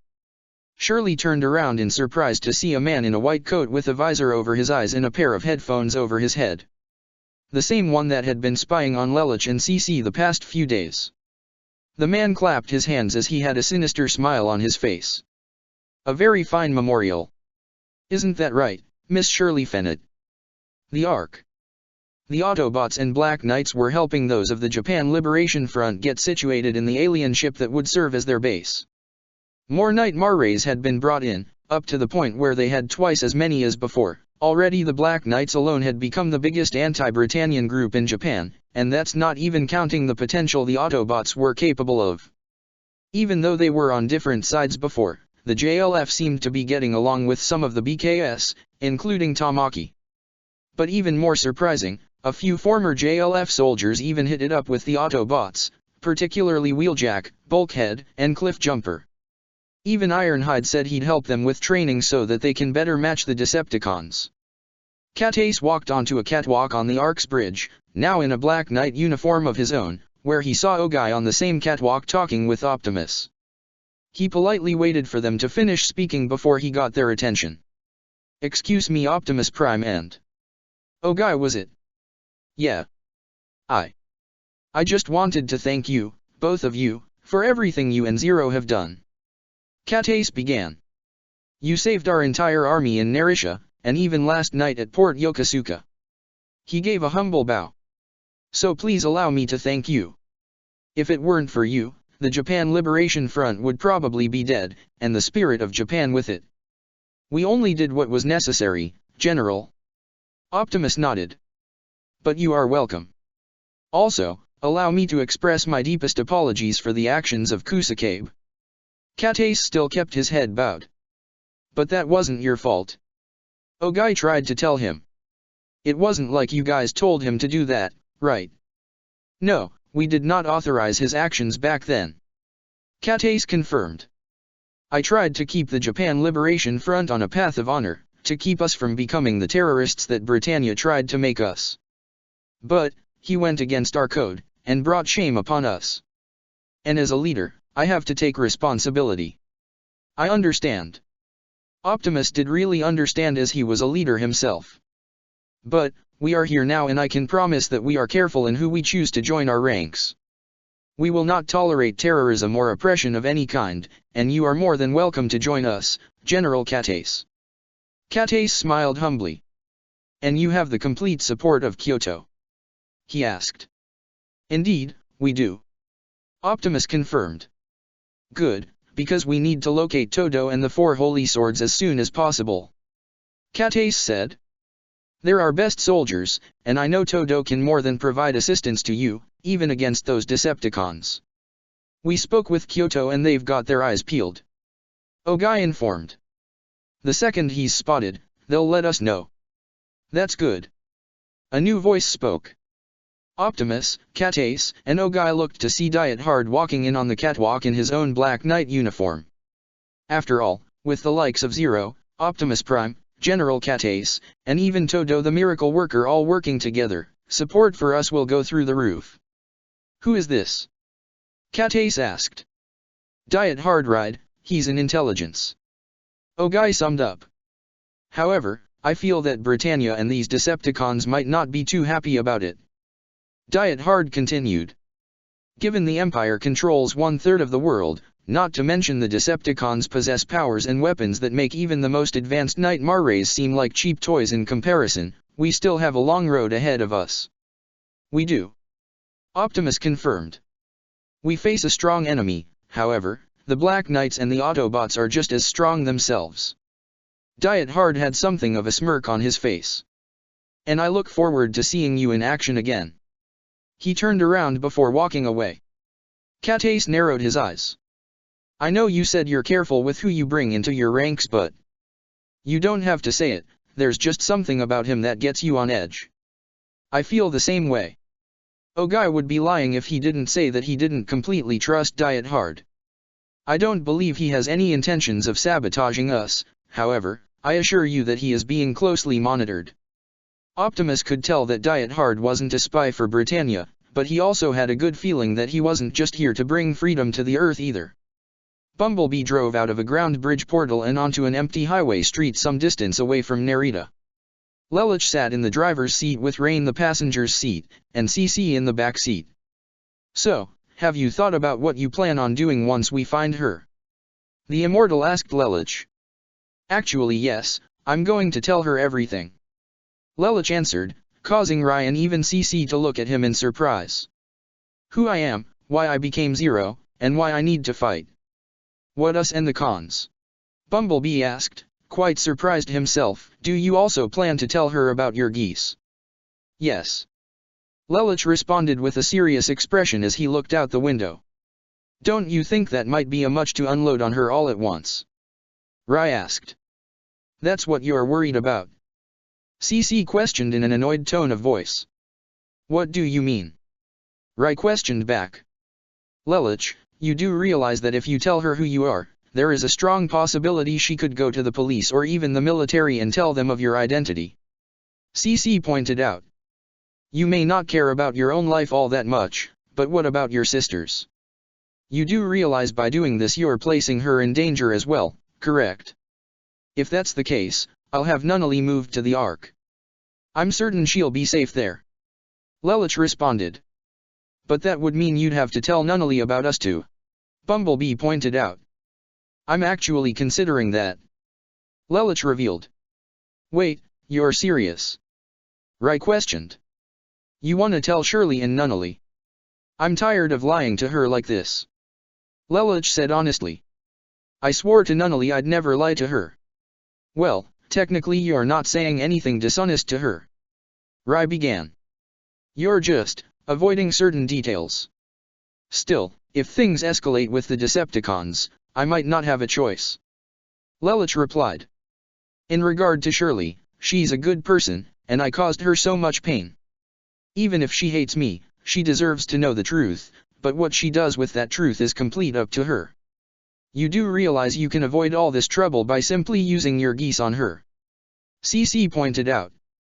I won't do that, not to her. Lelich said. Because, that sounds like something my father would do.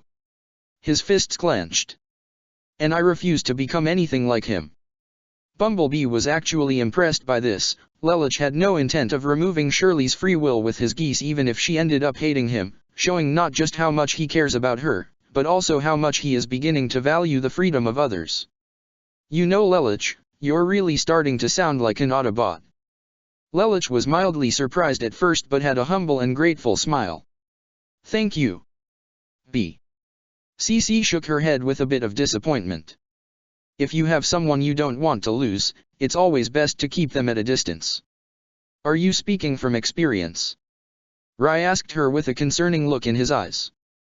The Immoral merely looked out the window. No, it's a way of life. Yeah? Well, speaking from my experience, it's always best to keep those you care about closer to you. Bumblebee pointed out. Narisha. He's a cruel man, isn't he? Lelich. The man in white said to Shirley, causing her to back away slightly. How do you know about Lulu? Shirley was starting to get a little nervous. Ah, he deceived you, never told you he's Zero. Shirley gave a gasp as the mysterious man continued. Zero, the masked-wearing superhero who travels with giant robots and saved you and all your friends from terrorists is also the same man who ordered the death of your father. Shirley's eyes wavered as she was more than a little scared right now. Who are you? What do you want? You're so confused, aren't you? The man in white continued. But he told me how his mother died, and how it cost his little sweet sister her eyes and legs. How can he be a murderer like Zero if he's so kind and honest? He mocked Shirley, as if he was reading her very thoughts. Well, let me tell you, you really don't know him at all, do you? He's a very bad man, and you like it. Why else would you stop yourself from shooting him back at Port Yokosuka, right? How do you know all this? Shirley stuttered. I know everything about you, Shirley. The man smiled deviously. Like how you forced yourself on him after Daddy died. You used your own father's death for your own gain. No. I just. She continued to stutter as her emotions were in a storm right now. Quite the cunning woman, aren't you? You knew he'd feel sorry for you, so you played it for all it was worth. No. You're wrong. Shirley shook her head. Tell me, what do you think is a fitting punishment for him? The man continued. He killed your father, how about you kill his sister too? It's only fair, don't you think? No. I wouldn't. She had nothing to do with it. Shirley exclaimed. How do you know? How do you know sweet little Nunnally isn't in on it? How do you know she's even blind and crippled? It's so sad, you claim to love Lelich, but you really don't know him at all. Stop it. Stop it. Just stop it. She fell to her knees as she clenched her head. The man's smile faded slightly. I see, you really don't want to kill him or his sister, you're really that head over heels for him? Fine. He reached into his coat and pulled out a cloth in one hand and a bottle of chloroform in the other. If you love him so much. He poured the substance into the cloth. I'll be sure you spend all eternity with him. He smiled malevolently once more. In the afterlife. Before Shirley could even respond, the man shoved the cloth in her face and covered her mouth as he held her arms to her sides. She kicked and struggled, but he was too strong, and no one was close enough to hear her muffled screams as the chloroform soaked in. SSHHH, SSHH, breath it in. And just relax. He lulled as she felt her body weaken and her eyes felt heavy. That's it. Sleepy time. SSSHHH. After a few more seconds, Shirley had complete lost consciousness. The mysterious man sighed in disappointment. I'd hoped I could manipulate you into killing him, but I guess I'll have to go for a more direct approach. He unzipped Shirley's bag to see the gun. But, that doesn't mean we still can't make it fun. His malevolent smile reformed. Shinjuku. The sun was already starting to set over the Shinjuku ghetto as Dreadwing flew over it in his jet mode. His scanners didn't pick up anything as he continued to fly, however. He soon contacted his partner. Suzaku, I have yet to detect anything unusual. Dreadwing informed him. However, given the pattern and trails of the previous ghettos our monster has attacked, it's reasonable to assume that this ghetto is likely our prey's current residence. I understand. Suzaku responded as he rode the Lancelot slowly down an abandoned subway tunnel, the lights from the White Nightmare's shoulders providing illumination in the dark. I'll look underground while you keep your eyes in the sky. However, Suzaku, if you happen to find our monster before I do, contact me immediately and we'll deal with it together. I don't want you acting on your own when we have no knowledge as to what we are dealing with. Dreadwing instructed. All right, I'll contact you if I find something. Suzaku replied as communications ended and the Lancelot continued its search. As it did, however, Suzaku was left alone with his thoughts as he couldn't believe this was happening. Shinjuku had already been through more than enough with the massacre when he was reunited with Lelich, but now this. Just who or what could possibly be responsible for this? And why? However, the Lancelot's systems beeped as it detected something. Suzaku brought the White Nightmare to a slow halt as it turned down toward a tunnel on the right. The second its lights shinned, his eyes widened as Suzaku saw what appeared to be enormous spider webs strung across the walls and ceiling. Are those spider webs? Suzaku questioned before a serious expression on his face formed. Something told him that whatever he was looking for was down here. He drew one of his nightmare's MVS blades and slowly proceeded down the tunnel to cut down the web and clear his path. Suzaku continued along this path for about 5 minutes, however, he didn't seem to notice that he wasn't alone in this tunnel. There was something crawling on the ceiling above him quietly and keeping a close eye on him with ominous purple eyes. The honorary Brightonian and first human Decepticon came to a halt in the Lancelot as he saw a wall of webbing, but Suzaku gave an audible gasp as to what was in the webbing. People. More than a dozen of them, and they were all dead. No, dead was putting it mildly, they were butchered. Severed limbs laid on the ground as heads were stuck on the webbing, some bodies were cut in half with the upper halves stuck on the web and hanging like trophies, while other limbs, the lower halves of the bodies, and even some organs laid on the ground, rotting with flies buzzing all around. While he did already see photographs of the same sort of thing, seeing it in person, even through the perspective of a nightmare, was another story altogether. My God! Suzaku muttered as he covered his mouth to swallow the bile that was building up in his throat. Your God had nothing to do with this. Acting on instinct, Suzaku went into action as the Lancelot swung its MVS at the source of the unknown voice behind him, but the entity leapt back to avoid the slash. The Lancelot's headlights shined to reveal the monster that was responsible for all these brutal murders, the former Decepticon known as Arachnid. She gave an amused hiss as she shot red energon blasts from her palms at the Lancelot, but it was quick to activate its blaze-luminous shield before rolling straight at Arachnid at high speeds, but she was able to leap to the tunnel's ceiling and stick to it with her spider legs to avoid the slice from the MVS. She leapt back down the tunnel further to avoid the slash Harkins that shot at her as the Lancelot drove in pursuit.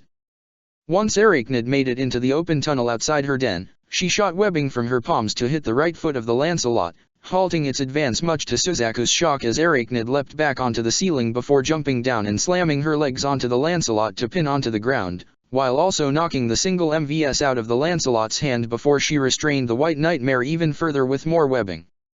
Suzaku struggled with the controls but found the Lancelot was just about immobile. He tried to contact his comrades.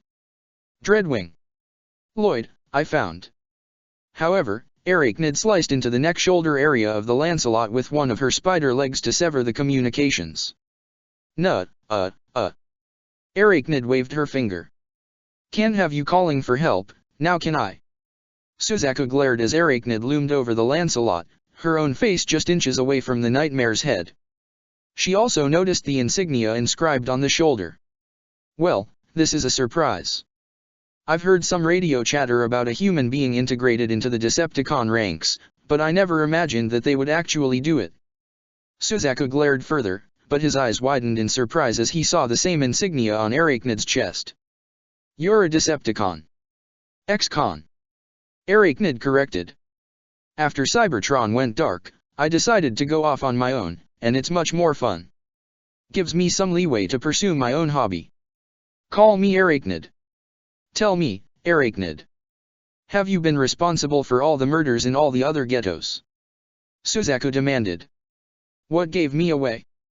Arachnid teased, which all but confirmed she was the monster responsible. Why? Why are you doing this? Suzaku questioned. What do you have to gain from all this senseless bloodshed? Arachnid only looked a bit confused. What do I have to gain? Nothing really, just passing the time. What? Suzaku asked in shock. Passing the time. Everyone needs a hobby, this is mine. Arachnid answered simply. A hobby? A hobby. Suzaku practically screamed. You butchered dozens of innocent people. Children even. How can you possibly be okay with that? Arachnid actually smiled in amusement. Oh looky, an idealist. I didn't think the Decepticons had any left, not with what Megatron did to Cybertron. That caught Suzaku off guard. What are you talking about? Megatron tried to save Cybertron. The only reason it's now uninhabitable is because the Autobots refused to stop fighting. Arachnid laughed in response. Wow. You really are kept in the dark, aren't you? However, before Arachnid could continue, a missile shot past her, forcing her off Suzaku as it exploded deeper in the tunnel. She as well as Suzaku, looked in surprise to see Dreadwing flying down the tunnels in his jet mode before transforming and delivering an airborne punch to Arachnid's face and sending her flying and skidding across the ground. She tried to pull herself up but was forced to use her spider legs to propel her onto the ceiling as Dreadwing immediately drew his heavy energon cannon and opened fire. She leapt along the ceiling to avoid the blasts before coming to a hole at the top, which she climbed into to avoid the blasts and find cover closer toward the surface. Dreadwing then put his cannon away as he drew his blade to cut the webbing off the Lancelot, allowing Suzaku to stand up. "Kururugi, are you alright?" "Yes, I'm fine," Suzaku confirmed. "Dreadwing, how did you find me?" "She severed my communications. I heard your call before it was severed," Dreadwing explained. "Asplund was able to track your nightmare's signal and I came as soon as I could." He looked toward the hole where their prey escaped. "I knew that our quarry was likely an entity not of this world, but I never imagined that it would be Arachnid." "You know her?" Suzaku asked in surprise. "Not personally, but I knew of her," Dreadwing confirmed. "This was the first time I'd seen her with my own optics." "So, she is a Decepticon." Suzaku's tone was that of somber. "How could Megatron accept someone like her into a noble cause?" "Former Decepticon." Dreadwing made sure to put an extra emphasis on the former part. "Now she is a rogue, and as such, she must be dealt with. We will capture her and bring her to Lord Megatron where he will undoubtedly deliver the proper punishment. Let's go." Dreadwing proceeded to run down the tunnel in pursuit of Arachnid, but Suzaku hesitated for a second. However, he followed Dreadwing nonetheless while his head was still in a jumble after what Arachnid had just told him. Ashford Academy, Student Council Building. "There, what do you think?" Nunnally smiled as she held an origami crane in her hands. "Well, it's better than mine." Colin chuckled nervously as she held what could only be described as a crunched-up ball of paper. "Sorry, but origami was never my strong suit." Nunnally giggled slightly. "You know, I'm a little surprised that you decided to visit." "Well, Lelich asked me to," Colin began. "You heard what happened with Shirley's father?" A saddened frown fell on the younger girl's face. "Yes, it's so sad." "Well, that's kind of the reason he's out," Colin explained. "Lelich and Rai are trying to help Shirley adjust." "Oh." Nunnally wasn't sure how to respond to that. Colin sighed. "Nunnally, listen. I know about you and Lelich. I know the two of you are a former prince and princess of Britannia and I know what happened to your mother." Nunnally gave a small gasp at that revelation. "Lelich told me, but I promise I'm not going to tell anyone. I'm pretty good at keeping secrets." "It's okay. I believe I just didn't expect Lelich to open up like this," Nunnally said. "He's always so secretive, I even feel like that he's distancing himself from people a bit." "Well, actually it's the opposite," Colin explained. "He and I, and a couple of our friends, we've met some other people and they're helping us to open up and see things through a different perspective." A small smile fell on the redhead's face. "They're really good people. Lelich told me how he's made some friends recently," Nunnally said. "I'd really like to meet them sometime." "Well, you'd certainly get a kick out of them, that's for sure." Colin joked a bit. "But seriously, I'm really sorry for what happened to you two and for your mother. I know what it's like. Recently my brother passed away." Nunnally gasped. "Oh my gosh. Colin, I'm so sorry." "Thank you," Colin replied truthfully. It's so sad, how much loss people are going through." Nunnally looked as though she was on the verge of crying. "Why can't the world be a gentler place?" Colin sighed. "Truth is, there are just bad people out there. But that doesn't mean there's still good in the world. I may have lost my brother, but I've gained so many other friends, I'm not alone and..." She held Nunnally's hand. "You're not alone, and neither is Lelich. I promise I'll be here for both of you, whenever you need me." Nunnally smiled as she put her other hand on top of Colin's. "Thank you, Colin." Narisha. After arriving at the ruined city, the group decided to split up and find Shirley. Lelich went in one direction, Ryan another. Bumblebee would drive the perimeter of the area with CC. Lelich himself walked through a path in between some ruined buildings. He winced slightly as he saw them, knowing he was directly responsible for that.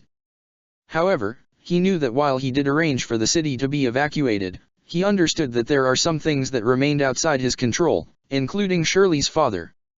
But regardless, he still promised himself he'd protect her and had every intention of keeping his word. His thoughts were interrupted as his phone rang. He gave a gasp and saw that the caller ID was from Shirley's phone. He immediately answered. "Shirley, I'm here. Are you okay?" "Oh, I'm sorry, Shirley can't come to the phone right now. She's a bit tied up." Lelich was surprised to not only hear that someone else was on the other line, but that the voice was also coming from behind him. He turned around to see the same man in white who kidnapped Shirley before his arrival. "Who are you?" Lelich demanded. The man said nothing as he threw Shirley's phone towards Lelich's feet, which only made him even angrier. "You scum! What have you done with Shirley?" The man clapped his hands once more. "Oh, I like it, the scary face. The face of a man whose woman was taken away from him. What the hell did you do with her?" Lelich shouted. "You want to know, then you'll have to accept my challenge," the man said. "First, drop the phone. I don't want any of your Autobot pals crashing this little game of ours." 0. Lelich's pupils shrunk. How could this man know about him and the Autobots? "Drop the phone, now," the man repeated. Seeing how he had little options, and knew next to nothing about this man, especially with Shirley's life potentially at stake, he did just that and dropped his phone on the ground. "Follow me, oh, and if you're looking for a name, it's Mao." The man named Mao turned around and Lelich reluctantly followed with a hardened glare. The two walked in silence for a couple of minutes as Lelich tried to figure out who this guy is. "He's Chinese, so I don't think he's a spy for Britannia, and he doesn't seem like he's involved with the Chinese Federation either. But how could he have known about me? How does he know about the Autobots? Is he involved with Decepticons? But if that's the case, do they know about me as well?" After about 10 minutes, Mao had brought Lelich to a railcar near a forested hill. "You know, I'm really glad that everyone's so busy with construction right now," Mao explained. "This railcar was a pretty popular place for tourists until that war between you, your bots, your big sister, and the cons. But now it's closed, which means we got no one to disturb our privacy. Oh, and if you're wondering, I'm not involved with Megatron. I've never even met a Cybertronian face to face." "Then who are you?" Lelich questioned as Mao opened the door. But Lelich gasped as he saw Shirley inside. Her hands were tied behind her back, with rope to bind her arms to her upper body. Her ankles were also tied together, and she had a strip of duct tape over her mouth. "Shirley!" She gave a muffled scream as she saw Lelich, but before he could even think about helping her, Mao pulled out a pistol, the same pistol that Lelich previously had that Shirley took back at Port Yokosuka, and pointed it right at Shirley, causing her to look in terror. "I'm the one who holds the life of someone you care so dearly about in my hands." Mao sneered evilly as Lelich practically gnashed his teeth at her. "Tell you what though, you specialize at this, right?" Mao revealed a chessboard in between two seats with the pieces already arranged. "Beat me, and I'll let her go. But if I win, her life is entirely in my hands. Not that you have a choice anyway." Bumblebee continued to drive through the area with CC in his back seat, being careful not to run into any construction workers. "It doesn't look like she's here," CC commented. "Maybe she went home." Bumblebee tried to contact Lelich. "Hey, we've searched the entire perimeter, but we can't find her." There was no response, however, much to Bee's confusion. Hello? Lelich, are you there?" Even CC was somewhat surprised. "Something's wrong, he always picks up." CC turned out the window and looked to see the railcar moving. "Why is that railcar running?" The disguised Autobot scout zoomed in with his optics, but he caught sight of Lelich as well as Shirley tied up and even Mao, whom he didn't recognize. "They're in trouble. Someone has kidnapped Shirley and he has Lelich with him." CC looked through Bumblebee's dashboard as a screen brought up what Bumblebee was seeing through his optics. Her heart skipped as she saw the man Lelich was with. It can't be, no, not him. Wait, you know that guy? Bumblebee questioned. CC immediately climbed into the driver's seat and pulled out her phone to call their other associate. Rai. Rai, are you there? CC? What's going on? Rai asked on the other line. Where are you? I'm close to that moving railcar. Why? Listen. Lelich and Shirley are in trouble. Someone bad is holding Shirley hostage there and Lelich needs help, now. Get there as soon as you can. CC exclaimed. What? Okay, I'll be there soon. Rai hung up, all the while Bumblebee did not like the tone in C.C's voice. She sounded afraid, and he's never heard her sound like that before. CC, what is going on? Bumblebee questioned. Just drive. Get over there now. CC told him. Lelich can't beat him. He just can't. All Bumblebee needed to know was that Lelich was in trouble, so he put the pedal to the metal and drove to where the railcar would stop at the top of the hill as fast as he could. Mao sat in one seat, with his arm held around the bound Shirley, who was so terrified tears were already pouring down her face. Lelich gave her an assuring look in his eyes, silently telling her she was going to be all right. At the same time, as he was forced to play this game of chess, he tried to put the pieces together in regard to this Mao character. He knows my identity, even knows about the conflict between the Autobots and the Decepticons, and yet, he said he's not aligned with Megatron. I don't think he was lying, but how did he know about them? Lelich thought to himself as he moved one piece on the board. What I do know, is he's trying to lure me to an isolated place. Shirley was the bait, and he's trying to get me away from Bumblebee and the others, and I don't have any means to contact Optimus. Guess I'm on my own here. You know, I've never actually played this game before, don't you? Mao teased as he still kept a firm grip on Shirley while moving one of his own pieces. So long as he has those sunglasses, I can't use my geese on him. Lelich continued to think as he tried to find a way out of this. But I haven't even contacted Bumblebee yet, so you think your precious Yellow Scout will get worried and come to your rescue? Mao teased, catching Lelich off guard. Bee's pretty fast, I'll grant him that. But Narisha is huge, and the odds of him finding us all the way out here are pretty slim. Mao used one of his pieces to eliminate the knight on Lelich's side. You liar, you have played this game before? Lelich narrowed his eyes. Tell me something, what exactly was it that made you change your mind? Mao teased. You became Zero to completely obliterate Britannia, right? But something about you has changed since then. Was it how you ordered the death of poor Shirley's father? He rubbed her hair as Shirley only gave a frightened squeak underneath her gag. No, it actually started sooner than that, when you met the Autobots in their precious ark. Mao moved another piece, catching Lelich off guard. Not only has Mao completely turned the chess game on him, but he was catching on to Lelich's motives. By the time the railcar reached the top of the hill, the game was over, and Mao had removed Lelich's king from the board. Checkmate. Lelich was beyond stunned. How could he predict every move I made? Who in the world is he? Didn't CC tell you about me? Mao teased. That caught Lelich's attention.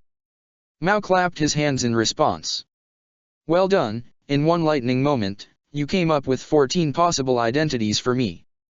And one of them is precisely correct. He lowered his visor to reveal a familiar red emblem in both his eyes. He has geese too. Lelich instinctively activated his own and tried to use it, but Mao already put his visor back on. Let's see now, for your geese you have to look directly into someone's eyes. But for some reason, it can't affect Cybertronians. Mao deduced with a confident grin. Oh, I know all the rules for your little gift. Lelich finally understood how Mao knew who he was and his connection to the Autobots, as well as how he could predict Lelich's moves. You can read minds. You could call my geese mind reading, and before you ask, I really have no idea if I can read Cybertronian minds myself. Mao confirmed.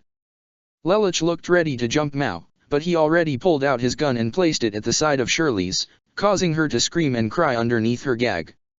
Ah, poor little Shirley. She really has no idea what's going on. Let her go. Now. Lelich exclaimed. Nope, I won the game. Mao smiled as he grabbed the bound Shirley and pulled her up just as the door behind them opened. And that means, her life is entirely in my hands. Shinjuku.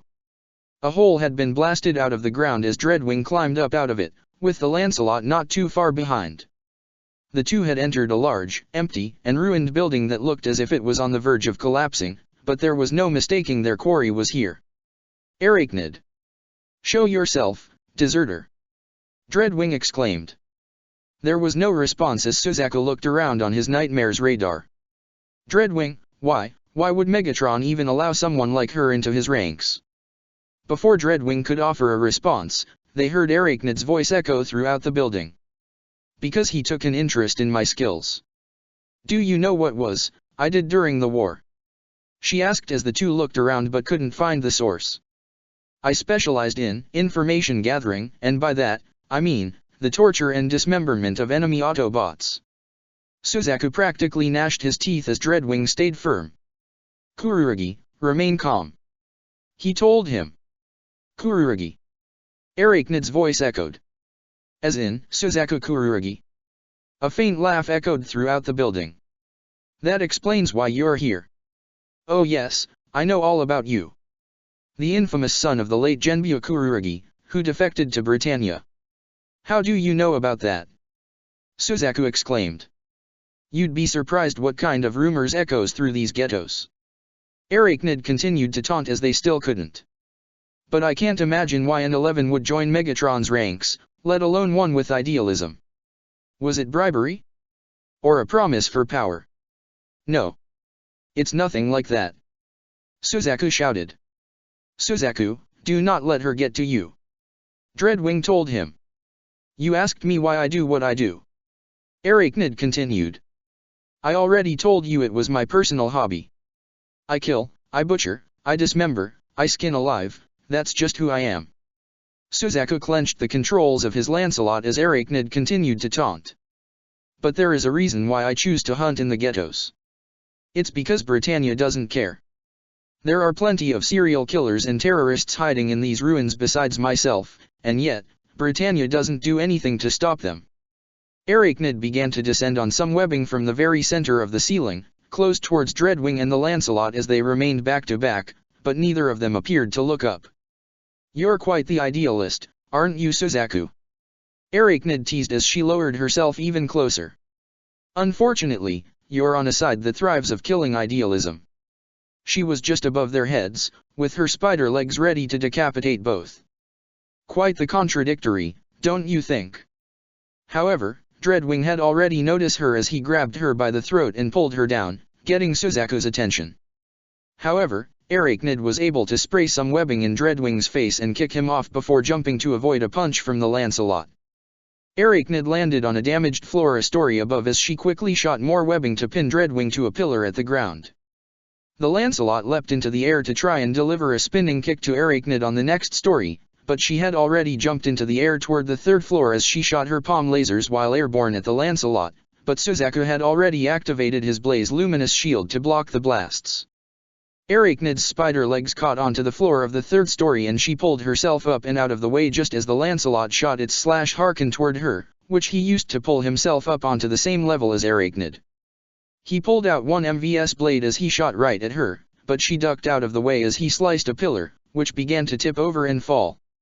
Arachnid had leapt onto the side of the large pillar as it fell down, but the other end caught onto the other side of the massive gap, acting as a bridge connecting the two broken sides of the third floor. The Lancelot ended up on the makeshift bridge as well as it drew its second MVS blades. Arachnid merely smirked as she brandished her spider arms. Arachnid was the first to attack as she lashed out her spider arms at the White Nightmare, but Suzaku blocked the attack with one MVS blade before striking at Arachnid with the other, which she avoided by jumping back. Suzaku tried to press the attack, but the Spider-Con blocked the repeated blade strikes with her blade appendages before she jumped over and behind the Lancelot, but Suzaku was fast enough to motion the Nightmare's arm to knock Arachnid off the pillar, but she didn't fall very far as she spun some webbing to catch her before swinging up and over the pillar to land both her feet onto the Lancelot and kick it off the makeshift bridge.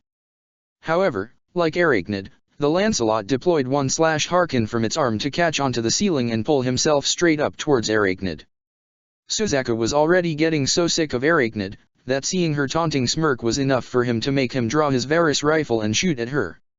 She dodged the blast but looked in surprise to see the blast actually blow a massive hole in the wall. Dreadwing tried to wrench himself free, but he felt the building vibrate and realized what Suzaku was using. Kururugi. Do not use the Varus. This structure is unstable. Arachnid happened to hear Dreadwing's clam and an evil smirk fell on her face as an idea came to mind. She quickly rushed the Lancelot and climbed onto its back as she stabbed its right arm, the one that held the Varus, with two of her spider legs while grabbing the arm with her own hands. With the right wires pulled, she forced the Lancelot to aim the Varus at the supporting pillars down at the ground and opened fire, multiple times.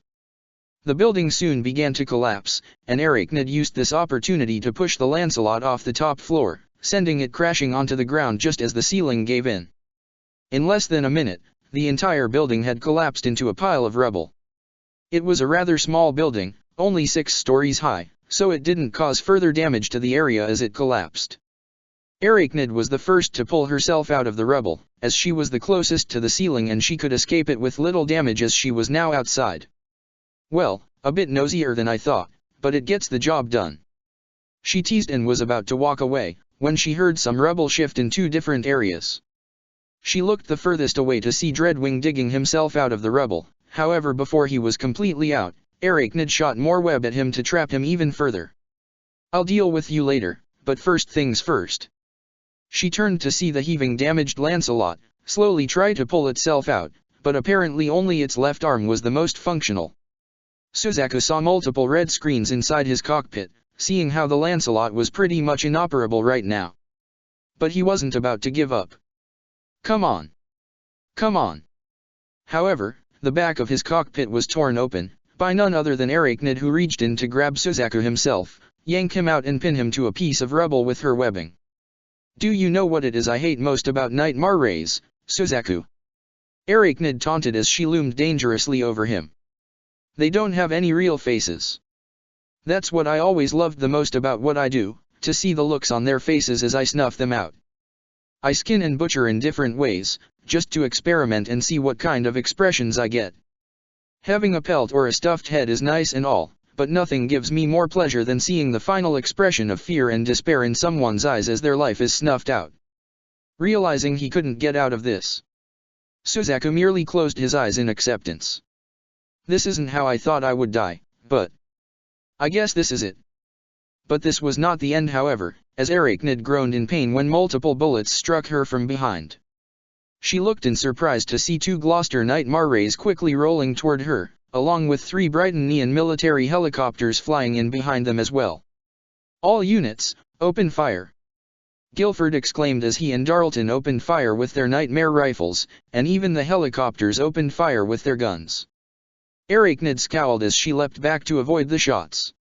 She leapt towards a separate building and began to climb its outer wall with the hovering helicopters continuing to shoot at her.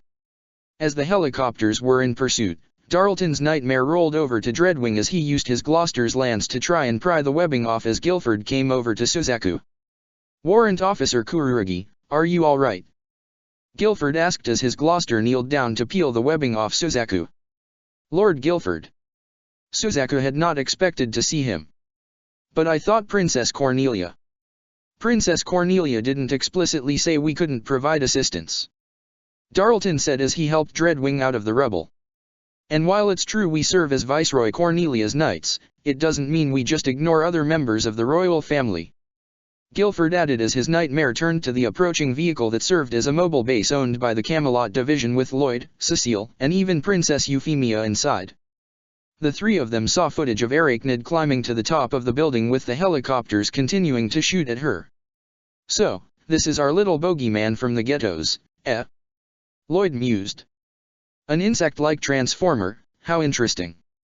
Euphemia and Cecile said nothing as they found the appearance of this particular Cybertronian to be more than a little disturbing. Arachnid meanwhile had made it to the top but was quickly surrounded in the air by the 3 helicopters above her that had their guns trained on her. Arachnid scowled, knowing that she couldn't win this fight.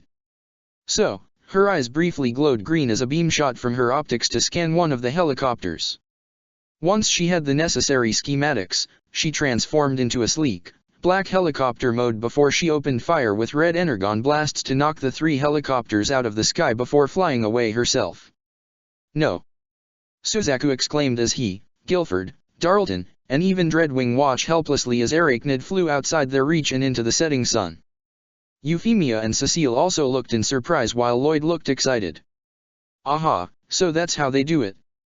Ingenious." Now that the enemy was gone, Euphemia wasted no time stepping down and running out of the large vehicle. "Princess Euphemia!" Cecile tried to call to her. "Suzaku!"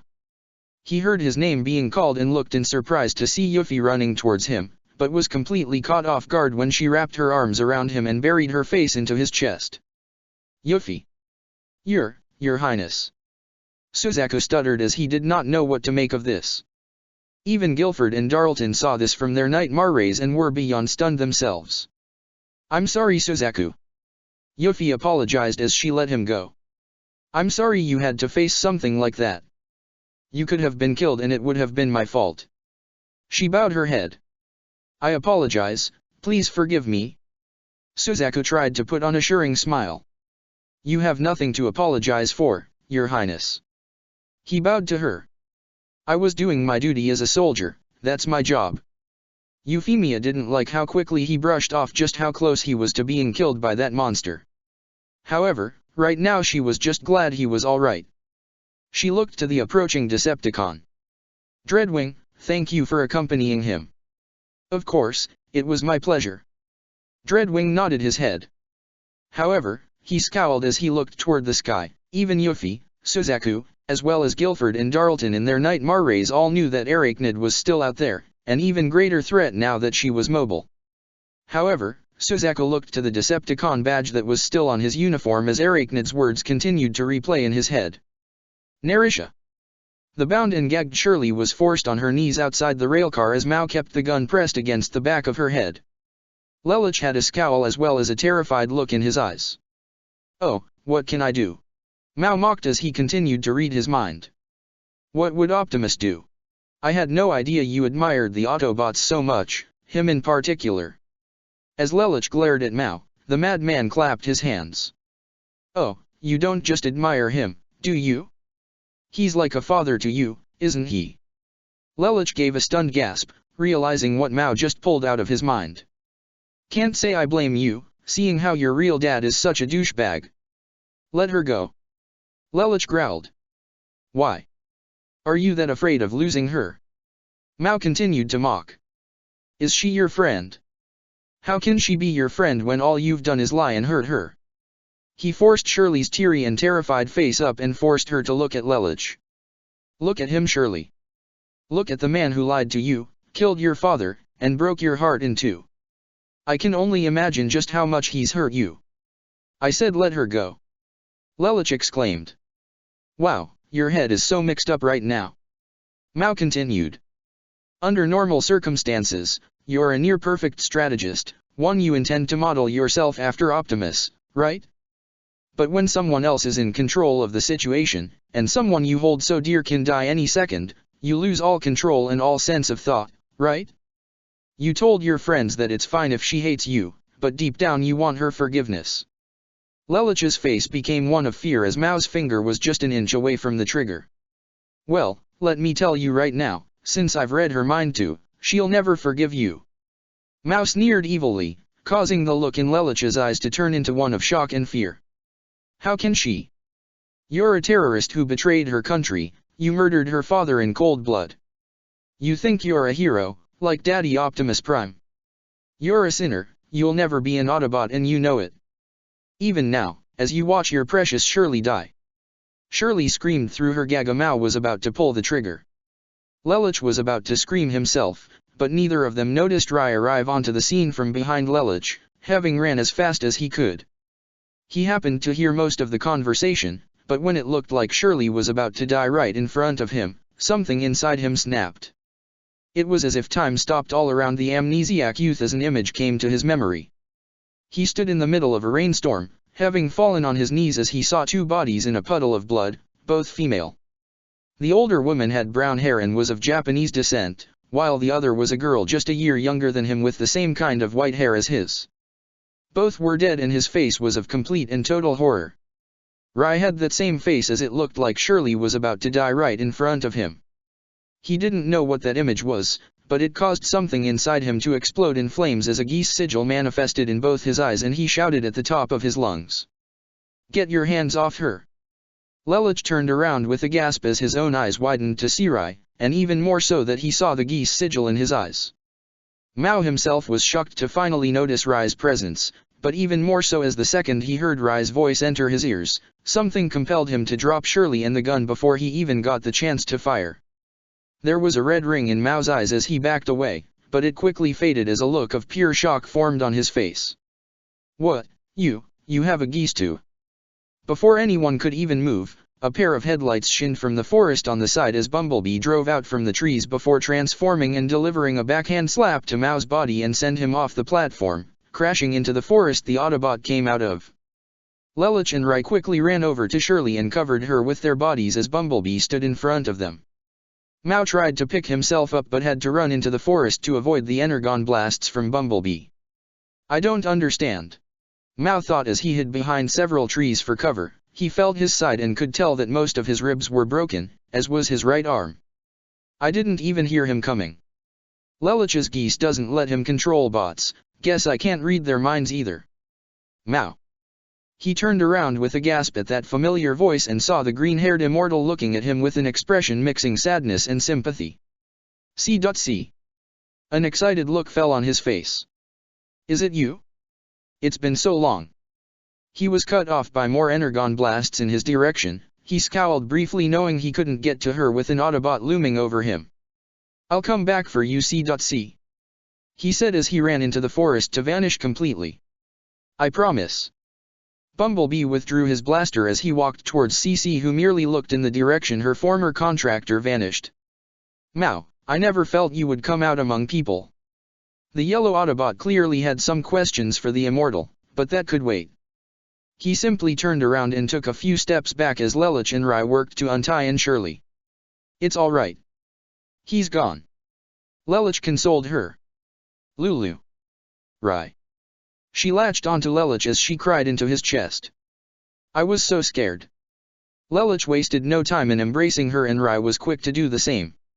It's okay, we've got you. You're safe." Rai consoled her as well. Shirley continued to cry as she held them tighter. "Shirley.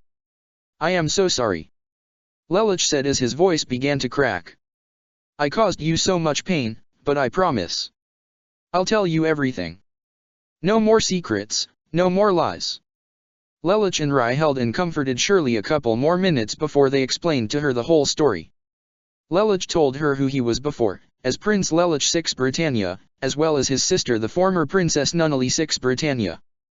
He told her how their mother died, which he had previously told her before, and how it cost Nunnally her sight and legs, and that incident was what led his father, the Emperor, to banish them to Japan right before he declared war on the country and likely signing their own death warrants. Lelich and Nunnally had been taken in by Suzaku's family, but after Japan fell, they were taken in by the Ashfords and it's thanks to Millie and her family they even have a place to stay. After that, Lelich explained what really happened in Shinjuku, how he met CC, and his geese which led to him meeting the Autobots and taking the Mantle of Zero. However, Lelich didn't go into details yet in regards to the Autobots' conflict with the Decepticons as this was already more than enough for her to process. The sun had set and night had fallen over Nerisha as the three students sat on the same steps, never having moved from the spot. Shirley remained silent as she had an unreadable expression on her face. "Hey. Shirley, you're still with us?" Rai asked. "Yeah." She nodded. It's just a lot to take in. First, Lulu is a prince, then he's Zero and Rai, you're a Black Knight." "Yeah, I am." Rai nodded. "In fact, the one who caused that landslide here in Narita was me." "I am so sorry." Rai looked as if he was about to cry himself as Shirley had a sympathetic expression to give. "We both are," Lelich added. "Shirley, I never meant to hurt you."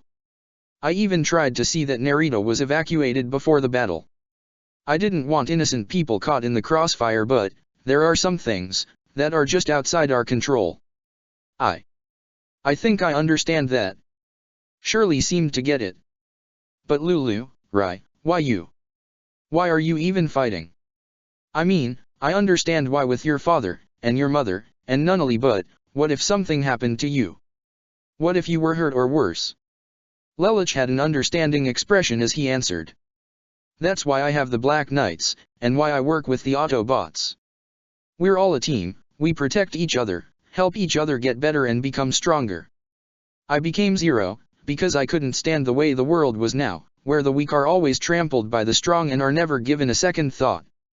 I refuse to live in that world, so I'm going to tear it down and try to make it into something better.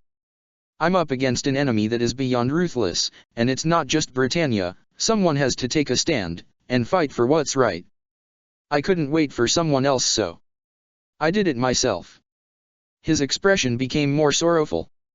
But the last thing I wanted was for you to be put in danger because of me, or for you to lose someone you love. I'm sorry, you have right to hate me. Shirley sighed as a small smile formed on her face.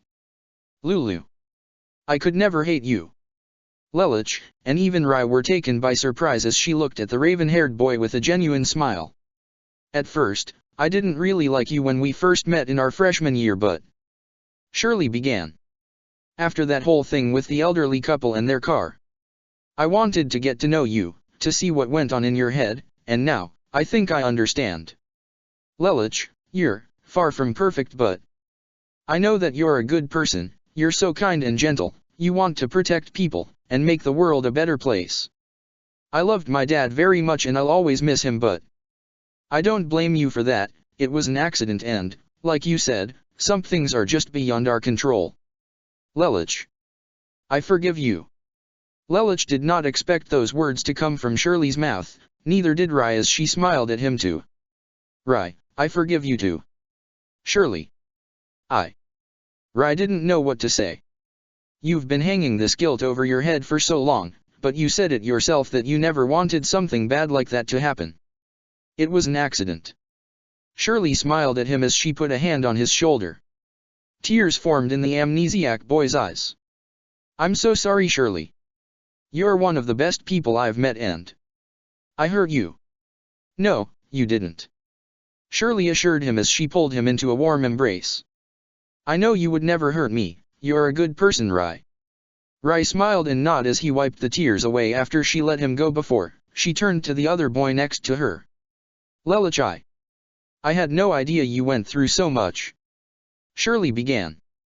First you lost your mother, then your sister loses her eyes and legs, and then your own father kicks you out for no reason and you two almost died.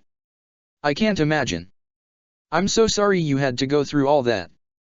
There's so much right now that I don't know, but I do know one thing, whether you're Lelich 6 Britannia, Lelich Lamperouge, or even Zero, I know I can trust you. You're not a terrorist, you're not a monster. You're a hero. You're my hero. Lelich had no idea how to respond as she finished. You saved me, twice. Thank you. Now it was Lelich's turn to cry. A part of him had expected she'd hate him, but there was another part that desperately wanted her to forgive him. She was one of the most kind and noble people he met in his life, and he took her for granted before, but even after all that's happened, she chose to forgive him. He continued to cry as she pulled him into a comforting embrace. They pulled away as Cece was walked towards them. So, this is the one who gave you your geese thing? Yeah, that's her. Lelich confirmed. Call me Cece. Cece, thank you for helping Lulu. Shirley smiled. The immortal was slightly caught off guard by the show of gratitude but nodded in acknowledgement. Bumblebee walked closer to them. Shirley was somewhat startled by his sudden appearance, but she could tell that he harbored no ill intent. And, this is? Lelich smiled slightly. Shirley, meet Bumblebee. He's my guardian, Autobot, friend. The Autobot scout kneeled down to be on equal eye level with her. Shirley looked into his eyes and saw immediately that this was a gentle giant, and if Lelich trusted him and considered him a friend, then she would too. Thank you, Bumblebee. You're welcome. He bleeped, causing her to look in slight confusion. He says, you're welcome. Rai translated for her. Lelouch smiled at the girl that he knew he could trust completely and consider a true friend. Hey, I think it's time you met the rest of our little social circle.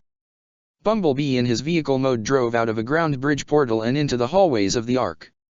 Lelouch sat in the driver's seat with Shirley in the passenger seat as she looked out the window in wonder at the inside of the alien vessel, with Rai and CC in the back seat. The Autobot scout had contacted Optimus and informed him of what they were doing, so there were no Black Knights currently in the Ark's bridge as Bumblebee entered. As Bumblebee came to a stop, the doors opened as the four humans stepped out. Shirley looked around in wonder at the sight of the Autobots that stood around her, from Fix-It to Wheeljack, Bulkhead, Ironhide, even Ratchet. Arky and Cliffjumper were still watching over Ashford with Colin staying with Nunnally for the night.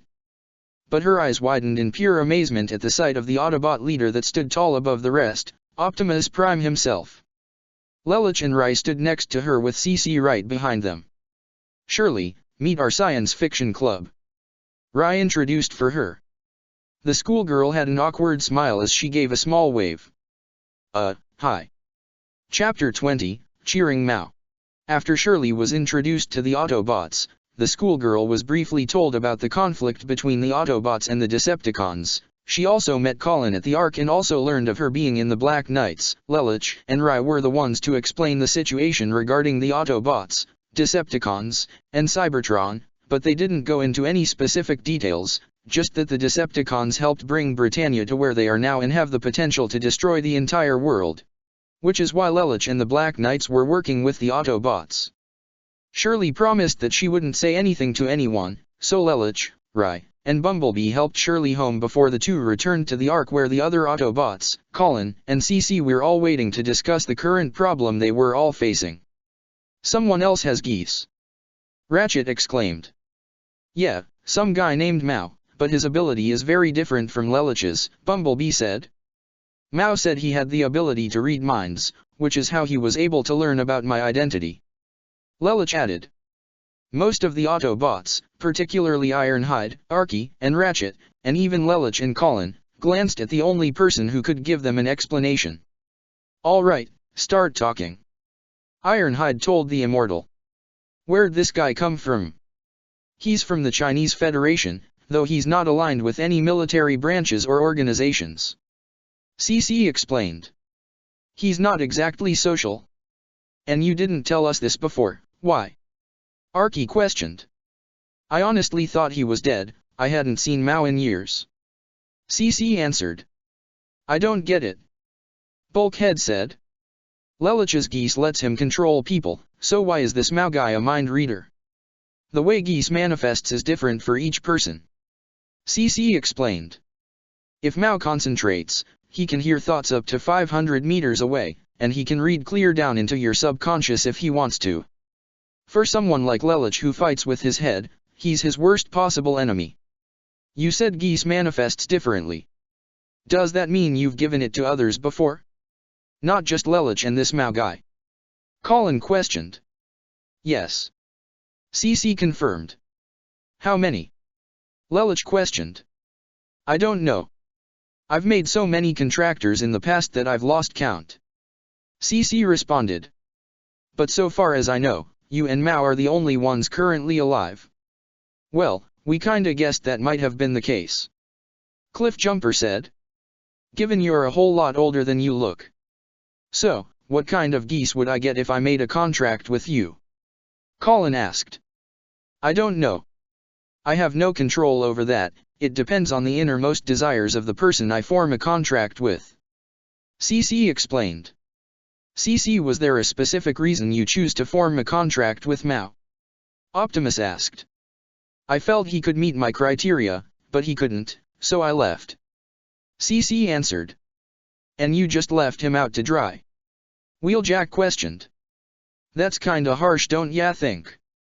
This coming from an Autobot who's typically a lone wolf. CC commented. Least I don't abandon my friends. Wheeljack pointed out. Okay, how about instead of arguing, we focus on the problem we're facing right now? Cliffjumper got everyone back on track. Is it possible for Mao to retain the information from the mind he has read? Optimus asked CC. Yes. The Immortal confirmed. Meaning, he likely knows everything I do. Lelich assumed with a grave expression. He knows who I am, both as a former prince, and as Zero, and everything about you and the Decepticons, even the Ark's location. It's not like he can get to us though, considering how deep we are underwater right now. Rai put in. That is correct. Fixit added. Given the water pressure at this depth, no human could survive the attempt to swim down here. I highly doubt he's gonna come here all alone, though. Ironhide guessed. You think he could go to Britannia? Tell Cornelia where we are. Archie asked the veteran. Well, it's certainly something I would do. Cliffjumper seemed to agree. What makes you think the Mind Boy's gonna stop with just Britannia? Wheeljack questioned. Why not go even higher? You mean Megatron? Bulkhead asked. Ratchet gave something of a scoff. How would Mao even know where to find the Decepticons? Lelich doesn't know their whereabouts.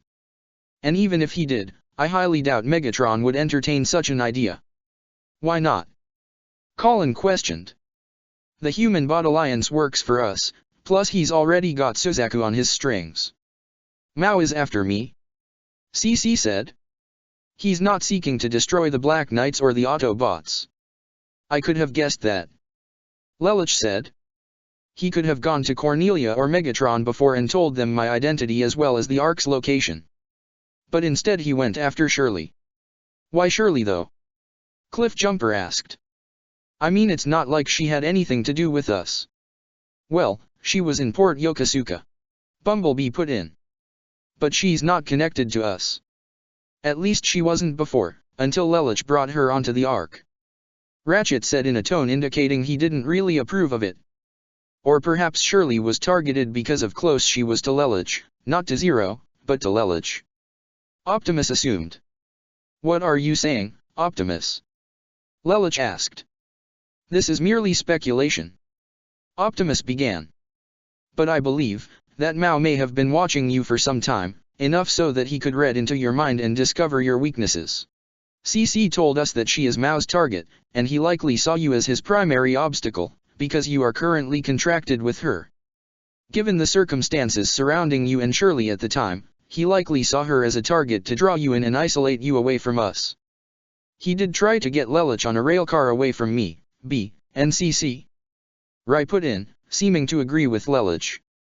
So, he tried to kill Shirley right in front of Lelich then. Colin questioned. Why her? Because he was trying to make me hurt. Lelich said. He said some things that I never really wanted to hear. Most of the Autobots had disturbed or disgusted looks on their faces. Well, looks like he'd fit right in with the CONS. Wheeljack voiced in contempt. Yeah, he seems every bit as sadistic as they are. Archie agreed. So, we got a mind-reading psychopath out there that knows most of our secrets. Cliffjumper said. Yeah, this could be really bad. Are there limits to his powers? Ratchet questioned CC. Like how Lelich's geese has limits. Mao's geese is very potent. CC explained. He can use it as many times as he wants, and he doesn't need direct eye contact. What about weaknesses? Ironhide questioned. If you press me, I guess it's that he can't turn his power off. CC revealed. Say what? Rai questioned.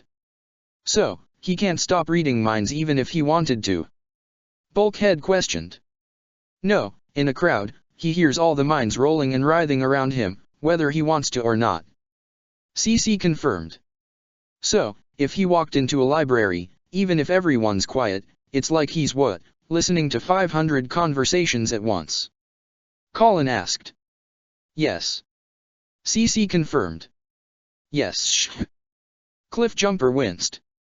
I know I like to talk a lot, but I'm not sure even I could handle listening to people talk non-stop 24/7. Coming from you, that says a lot. Archie added. And there's another weakness. Lelich said. Much like with my geese, he can't read Cybertronian minds. Bumblebee showed up and Mao looked beyond shocked. Yeah, with that whole 500-meter thing, he would have heard me coming a mile away. But he didn't. The Yellow Scout confirmed. Okay, so that gives us something of an advantage. Ironhide said. Guess we can get the jump on the mind reader and he'd never see us coming. Wheeljack grinned. Japan is a rather large country. Ratchet said. The odds of us finding one human out of such a vast population will prove incredibly difficult. Even if we use Kyoto and the other Black Knights, Mao can probably read their minds too and he'd see them coming. Arky put in. Regardless, we must find Mao as soon as possible. Optimus said. He has sensitive information, and it is clear that he will stoop to any means necessary to acquire what he wants. He may not be sided with Britannia or Megatron at the moment, but that could still change. All the other Autobots, as well as Lelich, Rai, and Colin knew Optimus was right. They had to find Mao as quickly as possible. However, there was still one thing Lelich had to say before they got started. CC, you said Mao and I are your only remaining contractors alive. Lelich said to the Immortal. Does that mean Rai got his geese from someone else? That earned a gasp from Colin as well as a shocked expression from all the Autobots present. Even Optimus was more than a little surprised. Rai, you have a geese? Bulkhead questioned to his partner, who only looked a bit confused. Yeah. Apparently. Rai wasn't sure. I had no idea. I swear. It's okay, we believe you. Wheeljack told him sincerely. Probably got before your amnesia. Lelich, are you certain Rai possess a geese? Optimus asked. I saw it myself. Rai had ordered Mao to release Shirley right before he could pull the trigger, and he did just that. Lelich explained. But I thought CC said that you and Mao are her only remaining contractors. Fixit stated. I did not give Rai his geese. CC said. So, if you didn't, who did? Cliffjumper asked. This would also imply that there are other people out there who have the ability to grant a geese. Ratchet assumed as he and Ironhide glanced at CC once more. Again, something you apparently left out. Ironhide cast a distrustful tone towards the Immortal. How many of you are there? Colin questioned in the same sort of tone as well. Aside from myself, there is only one other. He goes by the name VV, and he has the appearance of young boy. CC explained. As I didn't give Rai his geese, I would assume it came from VV. CC and VV? Do you all go by that? Cliffjumper asked. What? Is there an A.A, BB, or RR, D.D? Really? You're making jokes now. Arky questioned her partner. A young boy. Rai muttered as he felt his head slightly. Does he have long blonde hair and dark pink eyes? CC cast a look of surprise in Rai's direction. That sounds like him. I think I remember. Rai said, getting everyone's attention. You remember something, partner? Bulkhead asked. You got your memories back? Colin asked as well. Well, no, not exactly. Rai tried to describe it. Just images. I do remember a boy with blonde hair so long, it stretched past his legs. And, someone else, a woman and a girl, both were dead. But, that's it. As the Autobots shared concerned expressions, Lelich had something else to say. There's one more thing to note. He activated his own geese, knowing it wouldn't affect anyone present. As you can see, my geese only forms in my left eye. But when I saw Mao, there is a geese in both his eyes, same goes for Rai. This got everyone's attention as Lelich looked at CC. Is there a specific reason for that? CC, could I end up like Mao? Unable to turn off my own geese? He questioned more accusingly to her. Lelich. Optimus tried to speak. It is a possibility. CC revealed, much to the surprise of the Autobots, as well as Colin and Rai. The more you use your geese, the more powerful it becomes. Yet another detail you choose to omit. Ratchet added accusingly. Any other secrets you care to reveal? Are you saying you know something like this can happen, and you still offer these kinds of contracts to Lelich? And to Mao? Colin also seemed a bit angry. You don't even warn them. It's possible, but it's also just as possible to control the power. CC said.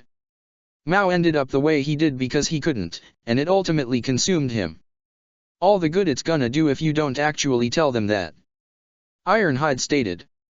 Whenever you involve yourself with someone, you always tell them the risks. Otherwise it's all gonna fall apart on you. It's no wonder this Mao guy lost his mind. Ironhide's right, you should have at least settled things with Mao, like take his power back, or try to help him instead of just leaving things half-finished. Archie exclaimed. And now he's out there with information that can put all our lives at risk. Lelich began to yell as C.C's expression remained unchanged. Okay.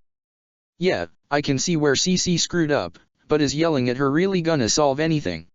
Bumblebee quickly said. Why are you even defending her, Bumblebee? Ratchet asked. Because she's been through plenty of crazy stuff in her life. You've seen it too, right, Lelich? Bumblebee reminded the exiled prince, who said nothing in response. Wait, what do you mean you saw it? Colin asked. Lelich sighed. Back in Narita, when Suzaku had cornered Bumblebee and myself, CC came. Apparently, she fed Suzaku some kind of shock image. We tried to stop her, but when we touched, I guess we saw her memories, or part of it. You know, now that I think about it, if B here saw C.C's memories, does that mean Geese powers can affect Cybertronians? Wheeljack questioned. Hey, that's right. Bulkhead put in. When we first looked at Lelich's, we saw his Geese was puny compared to the Cybertronian spark, which is why it didn't affect us. But if it gets stronger, then there remains a possibility that Geese can affect us. Optimus finished. Yeah, maybe we should focus more on that instead of accusing each other. Cliffjumper seemed to agree. We're not accusing each other. We're accusing her for leaving out important details. Archie put in. Cliffjumper is indeed correct. Optimus said. Arguing amongst ourselves is not going to change the situation. Before we deal with Mao, we should see how much stronger Lelich's Geese has become, as well as the potency of Rai's own Geese. Yeah, that's something I'd like to know, too. Rai raised his hand. Lelich was understandably angry at CC, and it wasn't just him. Colin, Ratchet, Archie, and Ironhide had quickly began to distrust CC, but they knew their allies had a point. They should focus more on what they can do right now, instead of arguing over what hadn't been done in the past. Lelich, once again, activated his own Geese, which manifested in his left eye. Rai had to take a deep breath and concentrate before he activated his own Geese, which manifested in both of his own eyes. They stood together as Ratchet scanned them both with his arm scanner. Once they had the data necessary, Fixit began to press some commands on his own handheld device as a screen popped up on the ARC's window, with a pulsating blue line above a pulsating red line. Now then, this is our initial scan of Lelich's Geese before we officially formed the Black Knights. Fixit began. As you can all see, his power is rather minuscule compared to the energy output of the average spark. Now, this is our newer scan. Fixit had put up a second screen, and the red pulse was a bit bigger than before. According to our scan, Lelich's Geese has indeed gotten more powerful, but not by much. It appears to be only a 7.98% increase, still not powerful enough to affect Cybertronians. I see. Lelich said. That didn't exactly help though, as they had no data to compare to a Geese like Mao's that ultimately consumed his mind. And this is the reading of Rai's Geese. Fixit said as he brought up a third screen with a pulsating red line, only this one seemed more active, as it would constantly shift from being high and potent, to low and docile, almost randomly. Oh, this is unexpected. Rai didn't like the sound of that. Good unexpected or bad unexpected? With our kind of luck, unexpected typically means bad. Wheeljack commented. From what we can tell, it would seem that Rai's Geese is more erratic. Ratchet tried to explain. When active, it would seem to bounce in between states of power or docility. I can't say for certain whether this can affect Cybertronians, but this isn't something to be taken lightly. Could it maybe have something to do with his amnesia? Colin wondered. I mean, from what we've seen, all Geese stuff comes from the mind, right? Just like amnesia. So maybe Rai's amnesia screwed up his powers. Bulkhead guessed. Well, that doesn't help much. Rai seemed more than a bit nervous, not liking the idea of having a power that he could not control. But I think I can still turn it on and off just fine. This will require further testing, Optimus said. But Rai, I would strongly encourage you not to use your geese unless absolutely necessary, at least until we can determine its strengths and weaknesses. No argument here, Rai said. Okay, that's one problem solved, Cliffjumper said for the sake of positivity. What about our other one? Arky questioned. Lelich already seemed to have an idea. We need to find Mao, everything else has to take a backseat until he's been dealt with. Bumblebee, I want you to stay with me at Ashford in case he tries to go after Nunnally or anyone else there. Rai, I want you there with me too. Got it, Bumblebee nodded. Sure thing. Rai nodded as well. Everyone else, search the entire country if you have to, Lelich told Colin and the other bots. Get the Black Knights and Kyoto on this, but don't tell them about his geese powers. The second you find him, I need to know. There really is no need for all of that, CC pointed out. Oh, and why is that? Arky questioned as she, Ratchet, Colin, and Ironhide glared at the Immortal once more. I already told all of you, I'm Mao's target. Just use me as bait, CC said. Do you have any idea where to find him though? Ironhide questioned. What do you want us to do? Hang a giant neon sign up that says, Free Immortal Women right here, or what? Colin questioned incredulously. CC rolled her eyes before walking toward the exit of the bridge. And where are you going? Ratchet questioned. To find Mao, she said bluntly. Do you even have a plan? Wheeljack questioned.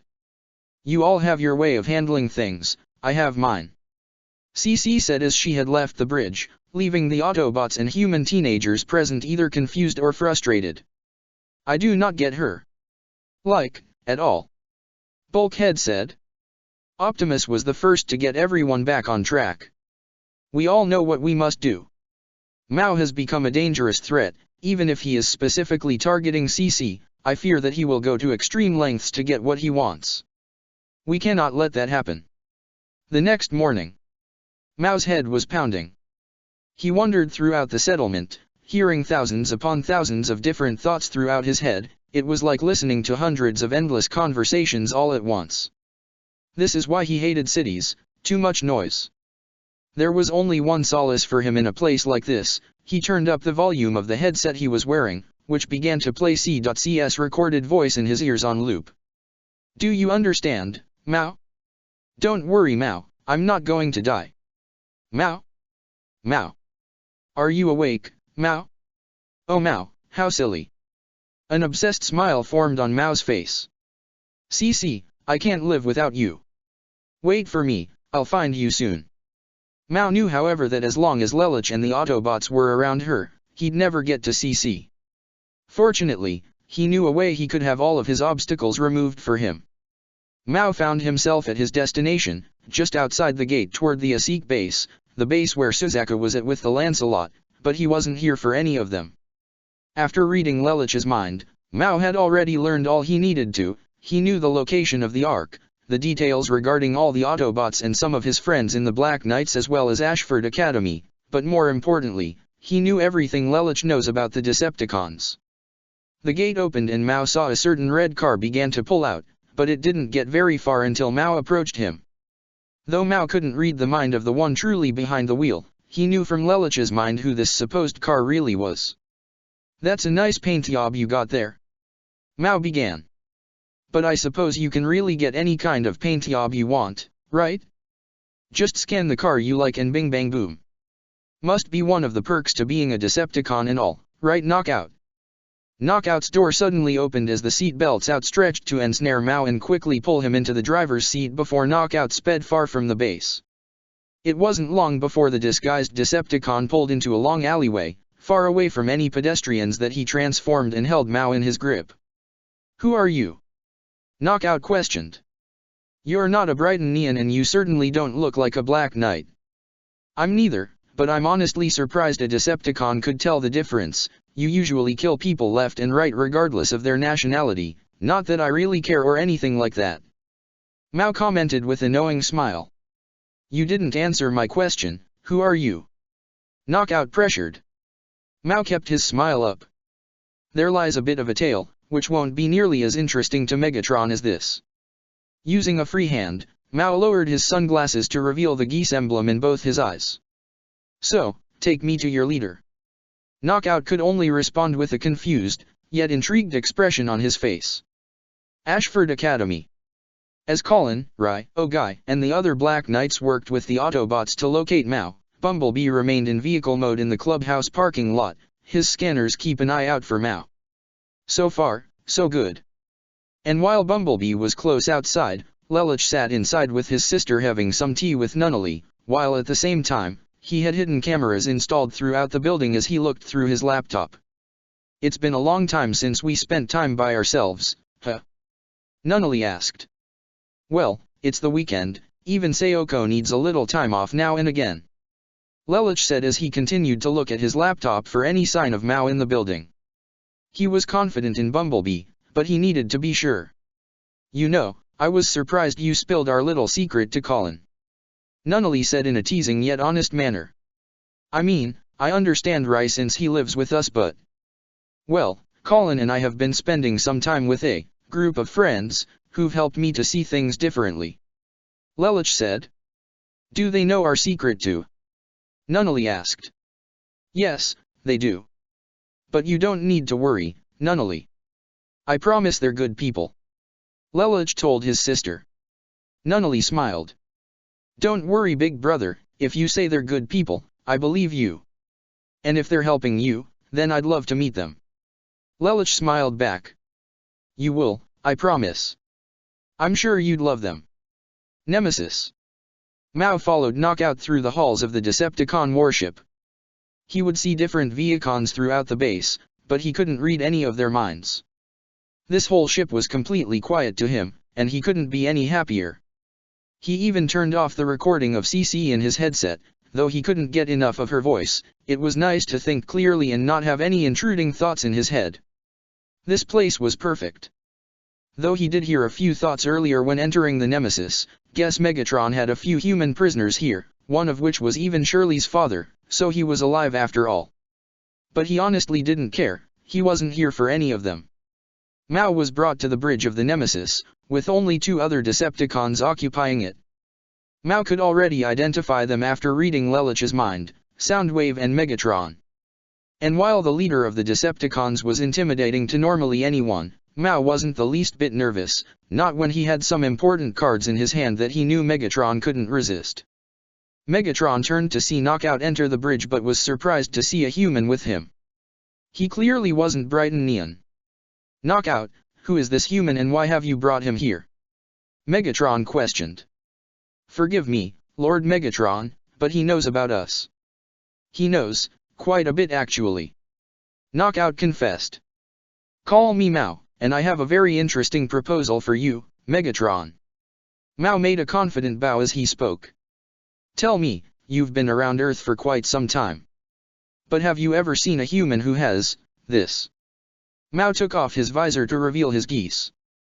Megatron had a raised eyebrow. It was certainly something he hadn't seen before, but not exactly something noteworthy, but nonetheless, allowed Mao to continue. It's called a geese, and it lets people have special powers. My geese allows me to read minds. Mao explained. Oh really?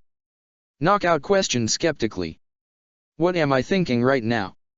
No idea. Mao replied. You literally just said. I can only read human minds, document. Mao told the red Decepticon. For some reason, I can't read Cybertronian minds. So, tell me, Megatron, have you known anyone who can read minds before? Even among your Decepticons? Megatron did not answer that question, but he had never seen that kind of ability before. However, what really got his attention was the word geese, which he heard before when Shockwave brought him those human scientists after Soundwave downloaded the information from that Codar laboratory. though the information they had was limited. Tell me about this geese, are you the only human who possess it? Megatron questioned. And how is obtained? Were you born with this ability? Nope, it was given to me. Mao said with a grin, thinking he had Megatron. And I'm not the only one who has it, so far as I know, only 2 others have it, one of which happens to be Zero. That really got the Decepticons' attention. So, you're saying Zero can read minds too? Knockout questioned. No, each person has a different geese power. That's just how it works.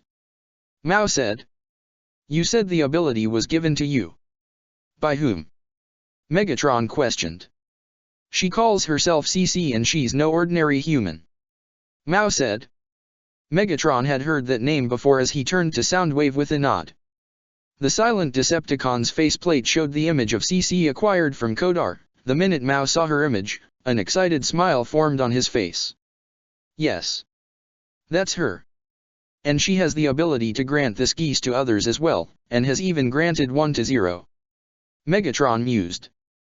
Oh yes, and I would be willing to help you remove that common thorn from both our sides. Mao offered. And just how do you plan to do that? Knockout questioned further. Because I know who Zero is. Mao revealed, surprising Knockout, and even Megatron raised an eyebrow. I also know a few things about Optimus that I'm sure you'll find useful, something that not even Britannia can give you. And what is it you wish in return for this information? Megatron suspected Mao had an ulterior motive behind him. I want CC. Mao said with a triumphant smirk. And, I want my own place here, far away from Earth. So, do we have a deal? Camelot Division, later that evening. A medical checkup. Suzaku asked as he put his school uniform back on. Just regulations. Cecile told him. It's required for all Nightmare pilots. I understand. Suzaku nodded. Good, tomorrow then, after your school gets out. Cecile already had it scheduled. Truth is, she had hoped this would help him to ease his conscience a bit as he was starting to become a bit obsessive, especially since joining the Decepticons. Right, thanks. Suzaku said. Oh, Miss Cecile, do you know of any way I could get in to see Princess Euphemia? You know, you could have spoken with her already given she helped us with our last monster hunt. Lloyd told Suzaku. Speaking of which, who was that Spider-Con anyway? He asked with an intrigued look on his face. Did the big bad Megatron tell you about it? Suzaku was surprised a bit by that question, but Cecile looked more so annoyed. Lloyd, are you asking that now? After what that monster did in the ghettos? Pardon me, but I've never seen a Cybertronian with insect-like features, so it's really caught my interest. Lloyd said casually. Her name's Arachnid. Suzaku said with a sense of unease in his voice. From what Dreadwing has said, she used to be a Decepticon, but now she's gone rogue. His fists clenched as he remembered clearly just what she did to all those people in the ghettos. But I will bring her in. Cecile looked with Suzaku in concern, while Lloyd just looked more intrigued. Well, when you do, let me know. I'd love to get a good look at her. So, about Princess Euphemia. Suzaku felt the need to change the subject. Forget it, you have to at least be a Knight of Honor to get an audience with her. Lloyd said. But an Earl could arrange it, if he really wanted to. Cecile told him. Who, me? Yes. Suzaku honestly did not see that coming. Lloyd, you're an Earl. You never told me that. Lloyd laughed. Oh, I'm so embarrassed. The prodigal son of nobles, he really can't separate work from play. Cecile explained.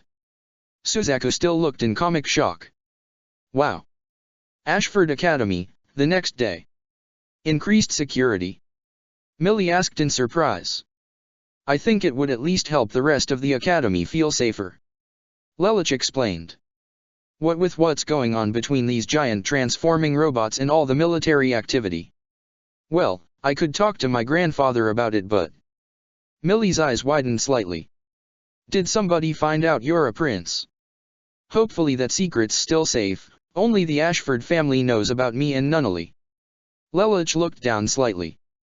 Millie, listen, I never really did thank you for that. It's because of you and your family that we even have a roof over our heads. You may have very well saved our lives. So, thank you. Millie was genuinely surprised by what Lelich said, but a small smile formed on her face. Lelich, no matter what, I'm your friend, and if there's anything you need me for, I promise I'll help. I truly appreciate that. Lelich said honestly. The blonde chuckled slightly. You know how you could repay me, by finding a way to get me out of this blind date my parents have set up for me. Millie joked, earning a chuckle from Lelich. You know, you've really changed, haven't you? She got his attention. I can't explain it, but ever since Rai and Suzaku came here, you've been very different. You used to just go through the motions, like you didn't really care about anything. But now, it's different. Lelich had a small smile. I met someone who helped me to understand a few things about myself, and what I can do to change. Before Millie could ask what it was that he meant, she heard a familiar voice call her. Mudun President. Shirley walked onto the scene. Oh, hey Shirley. You doing okay? Millie asked. Yeah, just fine. Shirley answered. Are you sure? Lelich asked. After everything. Shirley knew what Lelich meant by that, and there was a part of her that was still trying to process everything that happened, but after a couple days, she seemed to relax. Don't worry Lulu, I'm fine, really. She told him. Millie seemed confused at first before a teasing grin formed on her face. Oh, is there something special going on between you two? Shirley's face blushed. What? No. Millie, it's not anything like that. She knows. Lelich said right away. She knows about me and Nunnally, I told her. That completely caught Millie by surprise. I met up with her in Shinjuku and it just slipped out. Lelich tried to explain it while leaving out some crucial details. But she knows. I promise I'm not going to tell anyone. Who'd believe me, anyway? Shirley tried to laugh nervously, more so to Millie. I understand. I believe you, Shirley, I just didn't quite expect Lelich to. I know what it's like to lose someone you love, and also, I haven't realized till then how much I've been taking my friends for granted. But that's about to change. Lelich said with a straightforward face. Shirley had something of a sympathetic and understanding expression on her face as she put a hand on Lelich's shoulder. Even Millie had a similar expression before she genuinely smiled. Like I've said, you've really changed Lelich. The blonde said. Just be careful, not everyone is so considerate. Lelich grimaced. Trust me, I know. Millie really had no idea just how true that was. Hey, you seen a guy named Mao around? Tamaki questioned a few people in the ghettos as he sat in the vehicle mode of Wheeljack. This was happening all over as a few bots and Black Knights were searching through the ghettos across Japan for any sign of Mao.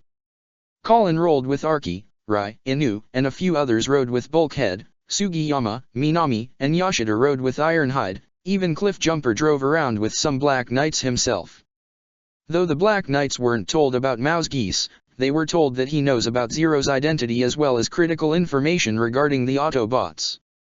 Despite some vagueness, the Black Knights knew they could trust Zero and the Autobots, so they would continue to look. But they weren't the only ones searching. Cece had pressed a man by his throat with her foot to the wall in an alleyway. I'm not looking for a refrain dealer. I said a Chinese guy named Mao. Did you hear me? Cece interrogated. Believe me, I have no idea, the only Chinese around here are the pushers or gang labor. Go ask the cops or something. I don't like cops. Cece said as she pressed her foot even harder. Then ask the Black Knights about him, they're all over the underground. They're wired into the settlement and the ghettos. Everyone tells me the same thing. Cece commented as this was the same answer she got ever since she left the Ark a couple of days ago. Cause it's obvious. Ashford Academy.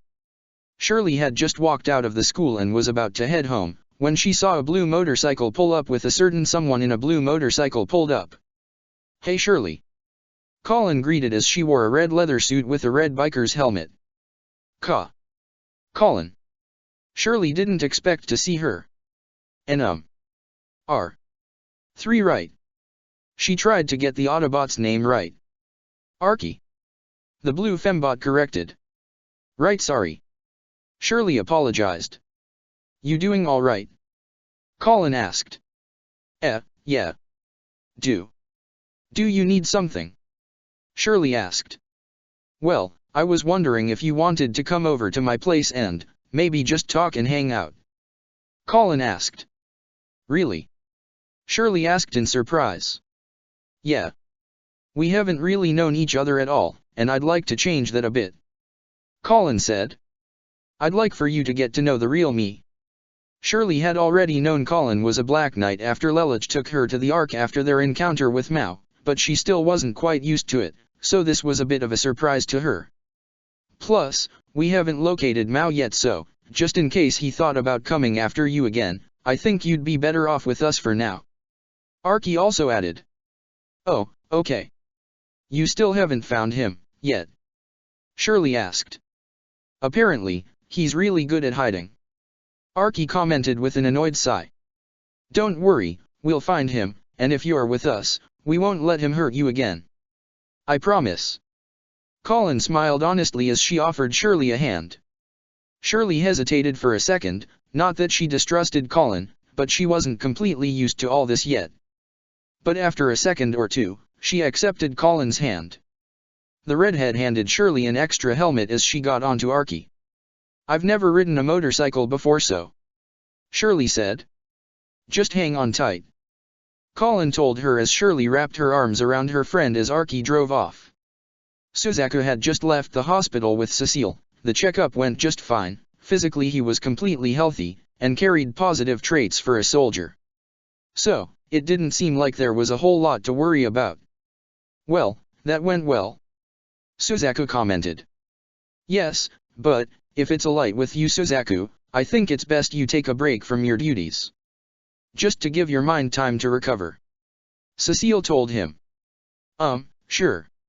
Suzaku was a bit unsure of how to appropriately respond to that. Suzaku.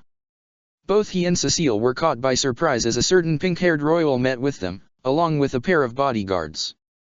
But she didn't wear any of her royal attire, just some casual clothes consisting of an orange sweater, a white miniskirt with heels, and a hat with a pair of glasses. Princess Euphemia! Suzaku exclaimed in surprise, and even Cecile was caught off guard. SSSH. Yuffie put a finger over her mouth. I don't want to make a fuss. You wouldn't believe all the trouble I'd get with paparazzi. Sorry. Suzaku apologized. Is there anything I can do for you? I was wondering if, you wanted to, just come with me? Euphemia asked somewhat nervously. Is there a mission? Suzaku asked. No missions. No military duties or anything, just you and me, maybe walking around the settlement, maybe some ice cream too. Euphemia asked. Really? Suzaku did not expect that. Like how we first met? Euphemia asked. Oh. I'm not sure if. Suzaku wasn't entirely sure how to respond to this. A Brighton princess was asking if he'd like to spend time with her. Not anything military related, but rather just hanging out and maybe even having some fun. I think it's a good idea. Cecile said quickly, thinking this could be good for Suzaku. Miss Cecile. Suzaku, I think you should go with her. Cecile continued. We did talk about you taking some time off to recover. Well, yes, but I. Before Suzaku could say anything, he felt Euphemia gently grip his hand. Though she tried to maintain a straight face, he could see something in her eyes that was almost begging him to come with her. And that was all that was needed to break his resolve. You know what? Sure, let's go. Yuffie did her best to contain her excited emotions as she simply smiled. Then let's go. She practically pulled Suzaku away as her guards followed them, all the while Cecile had something of a knowing smile on her face, having a good idea what was going on between them. Meanwhile, Todo, along with Chiba and Asahina were at the rendezvous point, the grave of former Japan Prime Minister, Genbyo Kurugi. Urabe and Senba are late. Chiba commented. Well, this sure is an ironic meeting place, isn't it? Asahina also commented. The grave of Prime Minister Kurugi. The traitor who told us to fight to the end, then committed suicide himself. Chiba voiced in contempt. Enough. Todo silenced the two. General Katase also committed suicide and he was a true patriot. That was the official story on what happened at Port Yokosuka, but he heard rumors of the Black Knights and Autobots being there, and after what happened at Narisha, he doubted that Katase truly committed suicide, or was even dead at all, that is if Zero was who he thought he was. I should have known you'd try to seek revenge. Something of a small smirk formed on Todo's face. I only wish I can see you myself to see if it's really you. Lelich. However, unbeknownst to him or either of his comrades, Todo was being watched. Fugitive Todo identified. All units, prepare to move in. The Ark, the bridge. We've read through your proposal of reorganizing the Black Knights.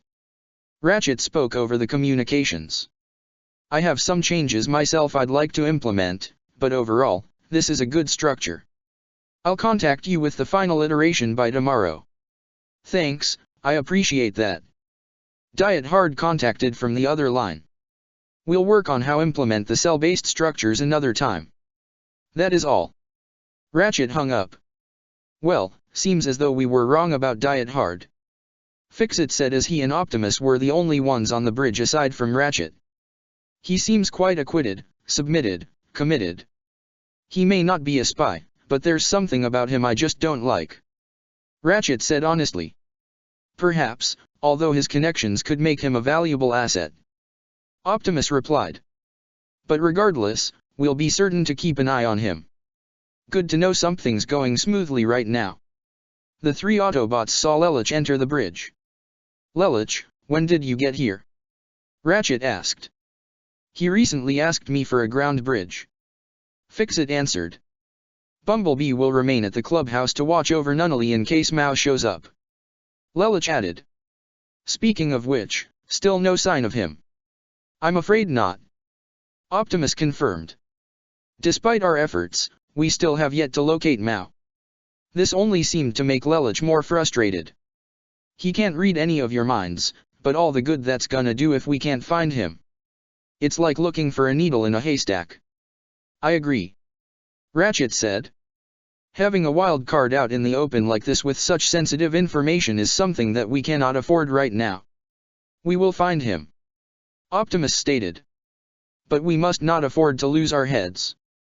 My head is firmly attached to my body, so I think I'm all right. Fixit said. It's an expression, Fixit. Lelich told the Minicon, but even words from Optimus did little to deter his frustration. I feel like we could put Mao in check right now if we had just one missing piece. CC revealed herself as she stepped onto the bridge. Seems like we're all on the same page. When did you get here? Ratchet questioned. I snuck in through the same ground bridge portal Lelich entered. CC commented.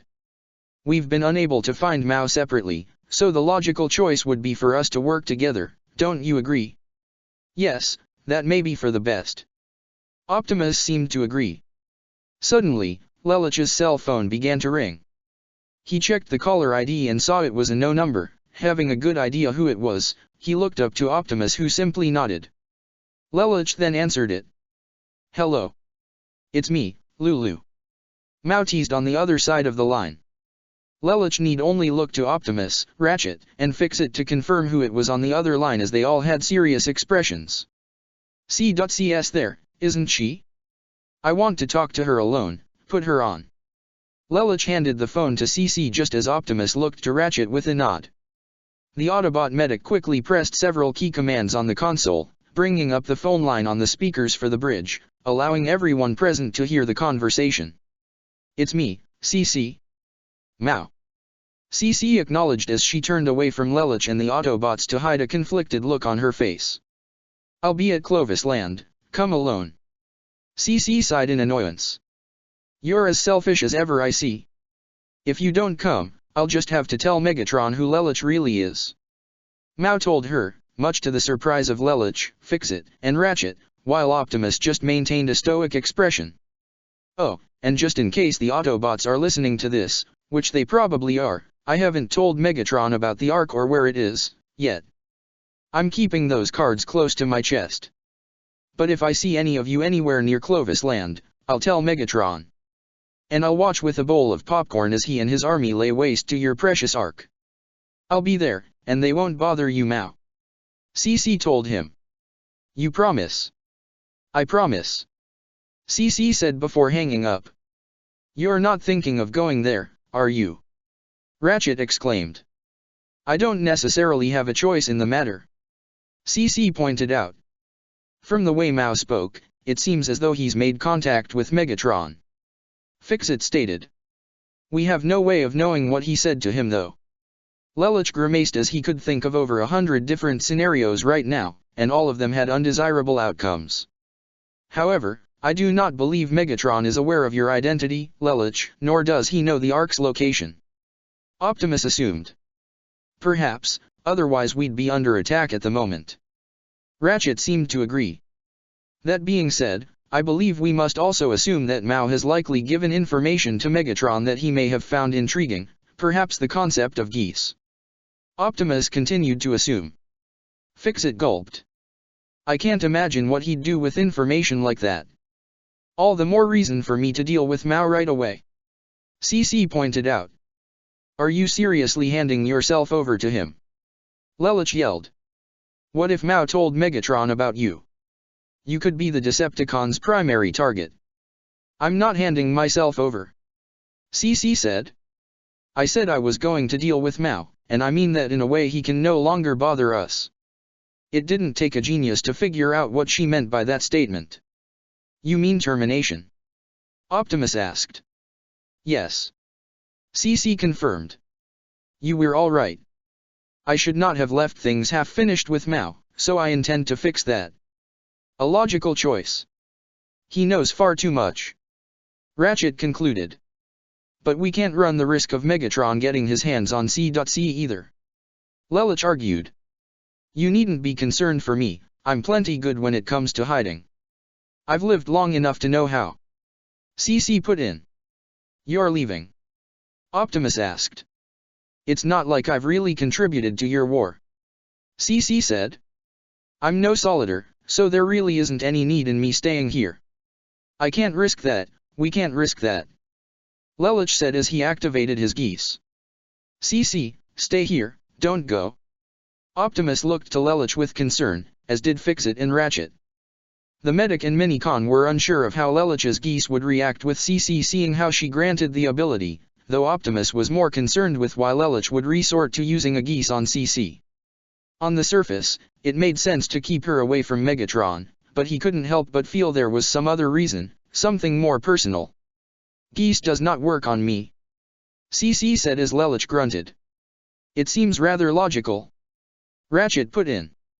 I've theorized that it wouldn't work on her seeing as how she gave you your ability, Lelich. But geese isn't the only means to stop me. You have two giant robots with you that can so easily crush me literally underfoot. CC put in. And you don't have to worry, I've survived worse. So, I suppose the real question is.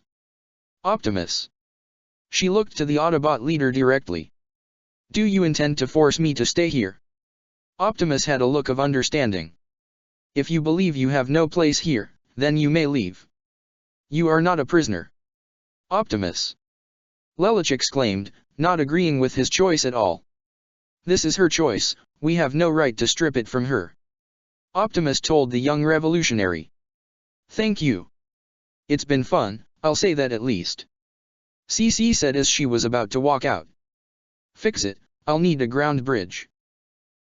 Yes, of course. Fix-It pulled out his remote and pressed the necessary buttons.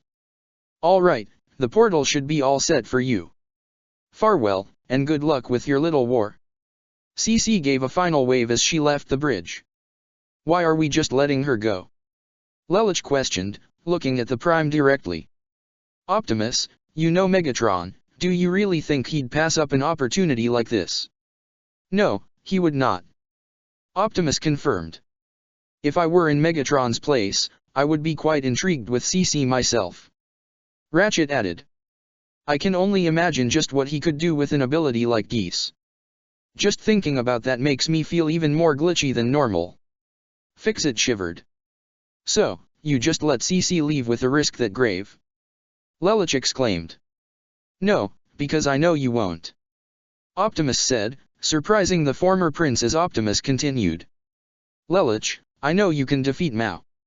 He may be able to read your mind, but I also know you're smart enough to find a way to work around it.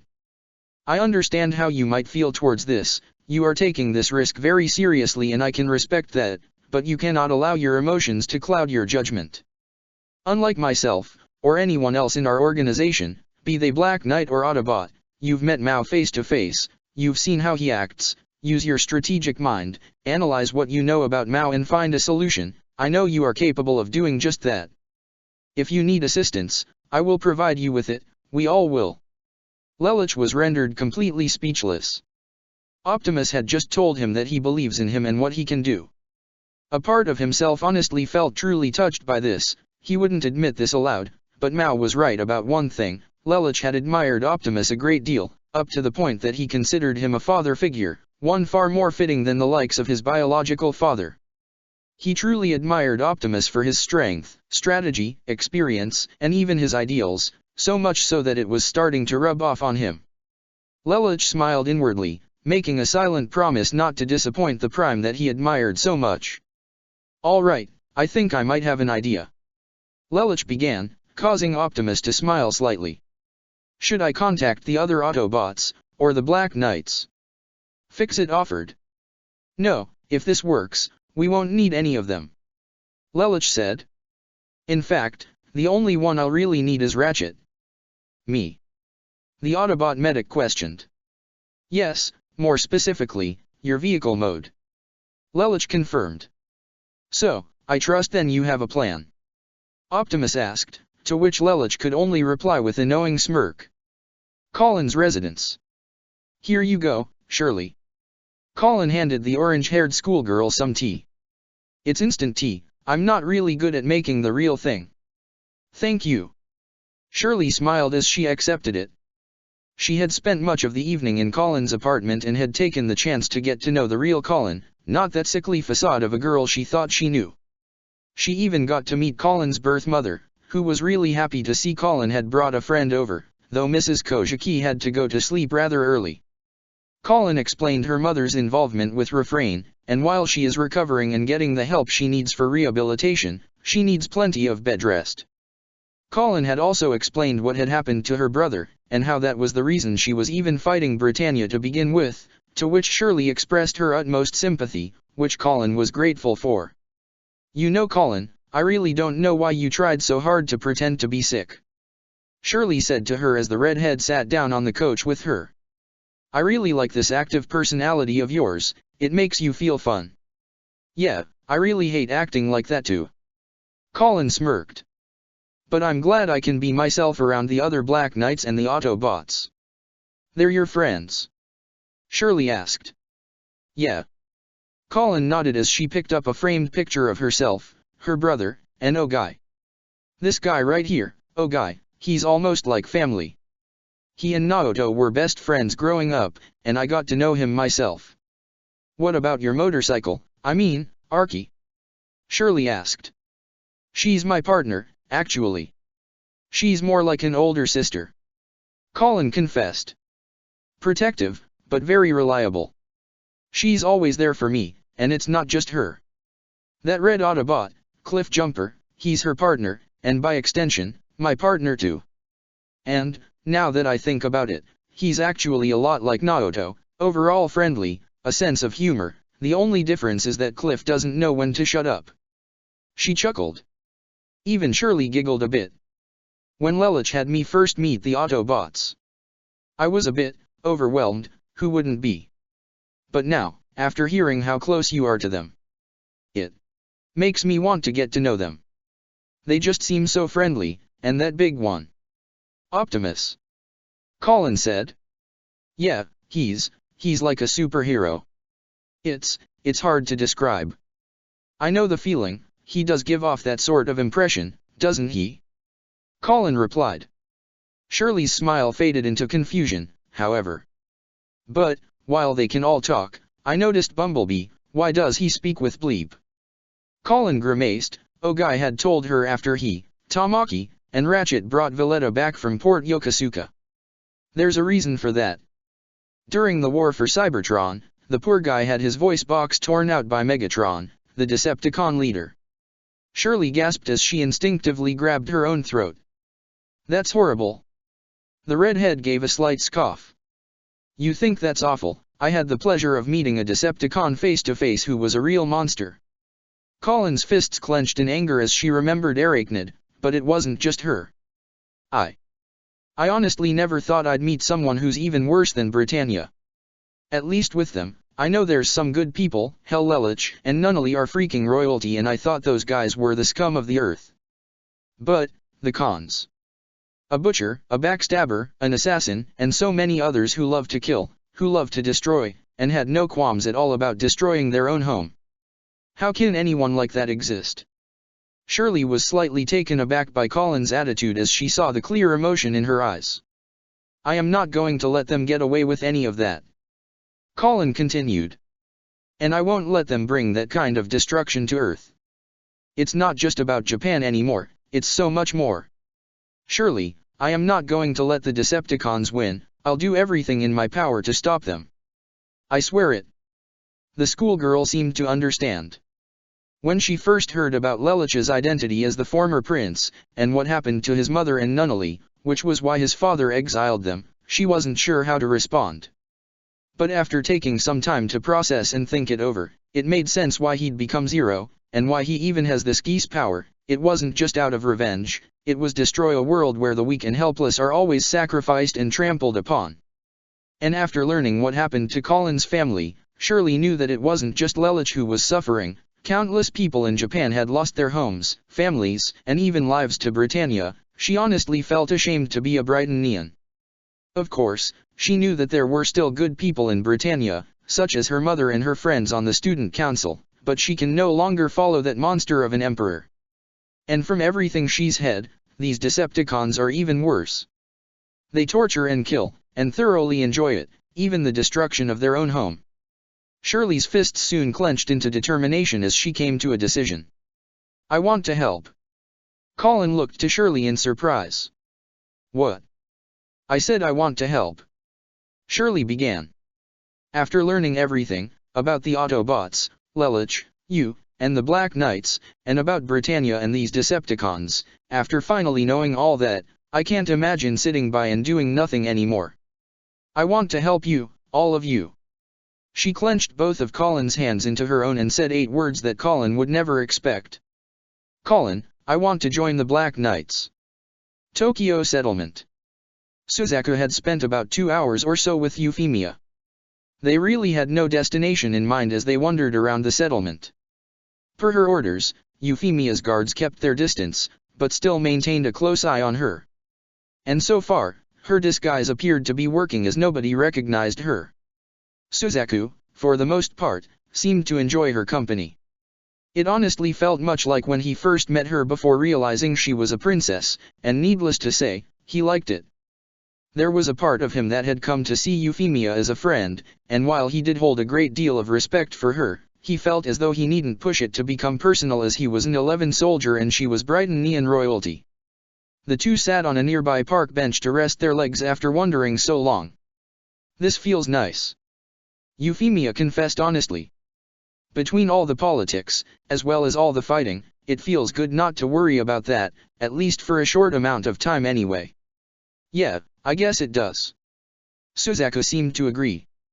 Yuffie smiled in his direction, however her smile faded when she noticed the Decepticon pin still attached to his uniform. Seeing that made her experience a whole new feeling of discomfort. Suzaku noticed the changed expression on her face. Prink.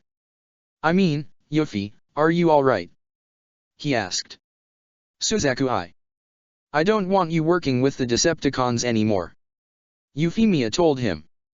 The honorary Britannian couldn't contain his surprised gasp. What? I'm not comfortable with you working with them. Euphemia began. I honestly don't believe they are who they say they are. But Dreadwing has. Suzaku tried to speak. I trust Dreadwing. Euphemia said honestly. I can safely say that I trust Dreadwing completely, enough so that I've allowed him to act as my bodyguard until I can find my own knight. But, he's the only one I can trust. I can't help but get this horrible feeling whenever I'm around them. And, wasn't that monster you fought in the ghettos also a Decepticon? A former Decepticon. Suzaku said immediately. She's a rogue, acting completely on her own. And I'm going to bring her in even if it's the last thing I do. But it's not just that one. Euphemia continued.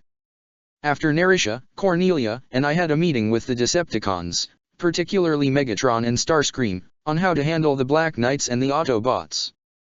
Do you know what Starscream suggested? That we'd completely destroy this entire country and everyone in it. Brighton Neons and Elevens. Suzaku couldn't contain his own gasp. The fact that Megatron allows someone like him, as his second-in-command, doesn't that make you feel that he's not who he says he is? But, Megatron didn't allow it, right? Suzaku tried to provide a defense. Shouldn't that also say something? I'll admit that. I don't agree with Starscream, what he suggested was horrible, but, maybe if Zero and the Autobots stopped fighting, we'd find a solution to all of this together. Euphemia looked to Suzaku with concern. Have you ever considered that we may be on the wrong side? What do you mean? Suzaku asked with a serious expression.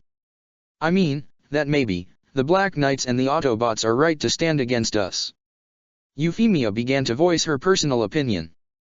Look all that Britannia has been doing, not just to Japan, but all across the world. We invade nations, destroy their livelihoods and cultures, and try to make another reflection of our own.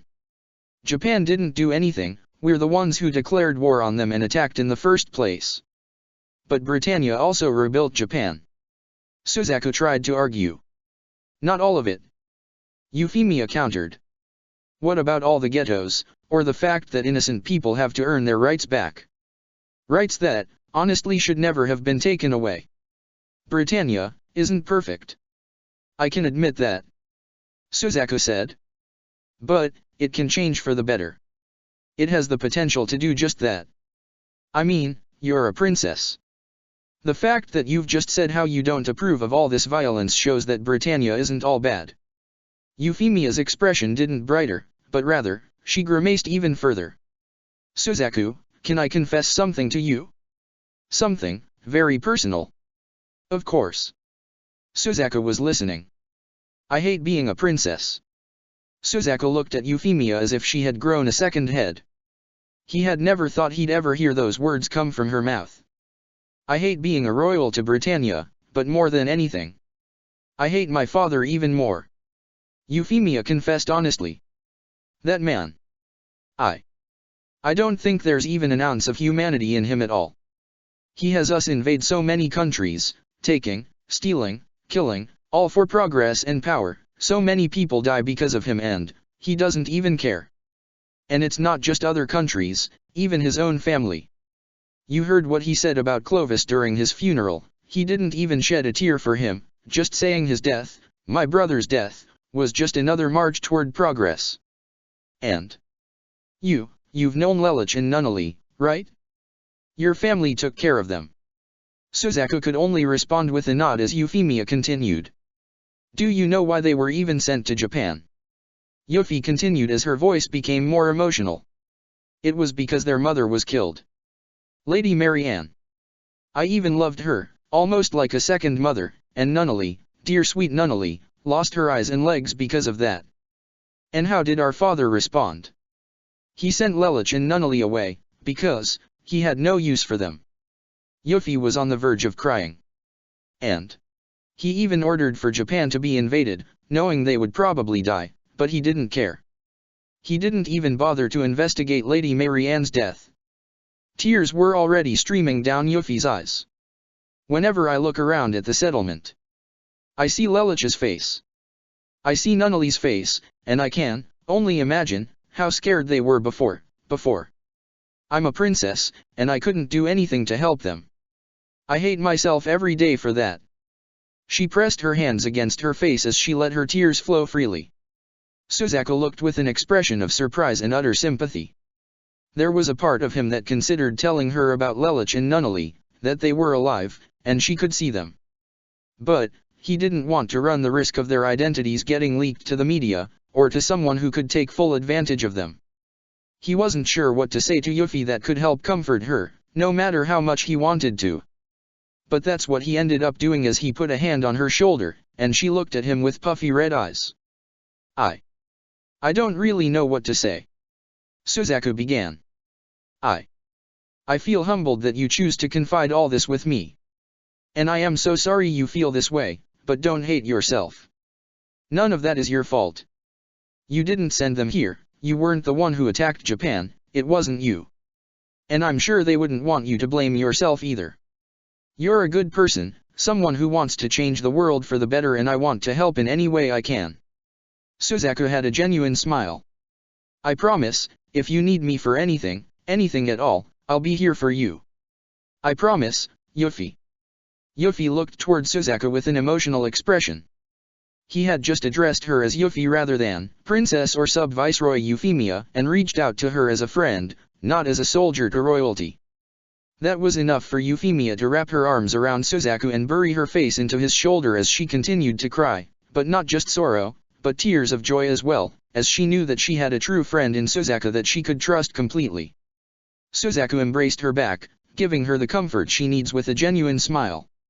However, as he did, he couldn't help but recall what she said on not just Britannia, but the Decepticons too, as the words of both Starscream and Arachnid continue to play in his mind. As your commanding officer, I am ordering you to execute this Black Knight now. Oh looky, an idealist. I didn't think the Decepticons had any left. Kurugi will have the honor of executing them. Unfortunately, you're on a side that thrives of killing idealism. The more he dwelled on these memories, the more he began to realize that for the first time in his life, he began to have second thoughts about the path he chose. Once he felt that, the words of Optimus Prime surfaced once more. What if you go down this path, and you're wrong? Clovis Land. The amusement park was closed, even the employees and workers had all gone home for the evening. So it was pitch black, with only one single soul in the park all alone. CC had arrived just as she promised Mao, and she didn't bring any Autobots or Black Knights with her. Now all she'd need do was wait for Mao himself to arrive. Apparently, CC didn't need to wait very long as lights around the amusement park suddenly came on, starting with the street lamps, followed by all the rides, such as the Ferris wheel, or even the merry-go-round, which began to run and play lullaby music. Mao appeared to ride on one of the horses of the merry-go-round as he called to her with a childish smile. CC. Your mind is so quiet. It's the only human mind I can't read. Aside from Cybertronians, obviously. CC said. And that's what makes them so perfect. Mao continued to ride the merry-go-round. I'm a prince on a white stallion, here to rescue his princess and take her back to our castle and live happily ever after. He got off the ride as it came to a stop. Doesn't that make you happy, C.C.? Mao, we talked about this before. She tried to tell him. I told you that you and I. Those are all lies, lies. Mao interrupted. CC, you love me, and this is how I know. He took off his headphones so that CC could hear her recorded voice. Thank you, Mao. Mao. Mao. Stop it. She exclaimed, but Mao didn't seem to listen to her. CC, you're the only one. The only one I want, forever. Lelich doesn't matter, the Autobots don't matter either. Just forget them. If you just come with me. I said stop it. CC shouted as she pulled out a pistol and pointed it directly at Mao, much to his shock. I should have done this a long time ago. She was just about to pull the trigger, when something inside her forced her to stop. Her memories of Mao in his childhood came back to her. Since my mind is the only one you can't read, and you can only be happy when you're with me, I will stay with you always. Yes, I'm right here, so you don't need to worry. No matter how much she tried to deny it, she did love Mao back then. She had developed a genuine bond with him, and even considered him her child. It was that hesitance that gave Mao an opening to pull his own gun and shoot her in the shoulder, forcing her to drop her gun and fall to her knees as she held her bleeding shoulder. I knew it. I knew you couldn't pull the trigger. That's 'cause you really love me. C. He laughed in a manner that was both childish and maniacal as he clapped his hands. You're wrong. I was just using you right from the start. She exclaimed almost desperately. This caused Mao's insane smile to vanish. What are you saying? You shouldn't tell lies like that. You really shouldn't. He shot her again in her other shoulder. Lies are very, very wicked. Wicked lies. He shot her multiple times, in her arms and legs. Don't worry. I understand. He finally put the gun down. CC, you must listen. I made a deal with Megatron. He told me he could build us a house on the moon for us, just you and me. Since it's on the moon, there are no people there, so it'll be nice and quiet and perfect for us. But, the thing is CC, Megatron wants a sample of you to study, and he's not exactly someone you can say no to. CC looked with a fearful expression as Mao walked off to the side to grab a chainsaw from around the corner. So, I'm going to give him a sample. He exclaimed as a crazed smile formed on his face. Don't worry, I'll just cut off a hand, and not one of your lovely legs. You've been shot before and you can heal, so you can grow your hand back too. Mao cut down a sign with the chainsaw, almost for emphasis. Is this your revenge? You're punishing me? CC asked as fear began to seep into her voice. Oh no. Mao replied as his childlike smile was still present on his face. I'm not. I'm not at all. I'm showing you my gratitude. So, Clovis Land, huh?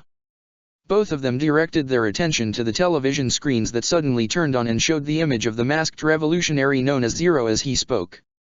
It makes sense, a place where no one else's thoughts to bother you. Lelich. Mao growled as CC looked in surprise, even more so that Lelich was apparently dressed in his Zero attire. Since your geese has a total maximum range of 500 meters, it can't reach me here at the Ark. Mao laughed and clapped his hands.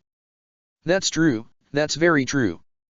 But what can you do from all the way over there? And why are you wearing that dumb costume anyway? Thinking the Decepticons are watching, and you want to hide your face? I could just say your full name right here and now, you know?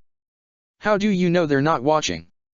You wanna send in the Autobots to crush me like a bug, seeing how I can't read their minds either. Zero didn't seem to respond. What's wrong? Cat got your tongue?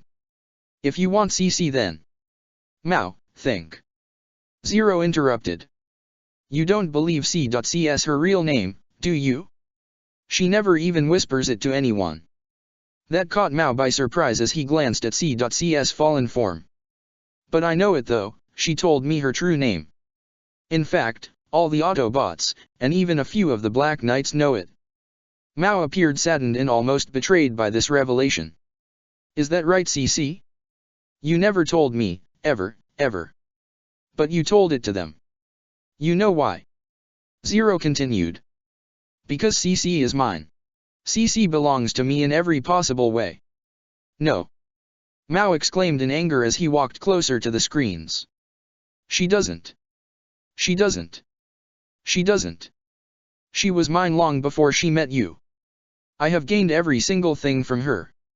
Including all of the parts that you have never seen. Mao stumbled back at that. All of them. That really hit Mao where it hurts. Lelich. He growled as he revved up his chainsaw. Face me. He yelled as he sliced at the screen with his chainsaw like a maniac. Lelich. Come here. Come here so I can look into your mind. I'll cut that fancy mask off your face and deliver your head to Megatron.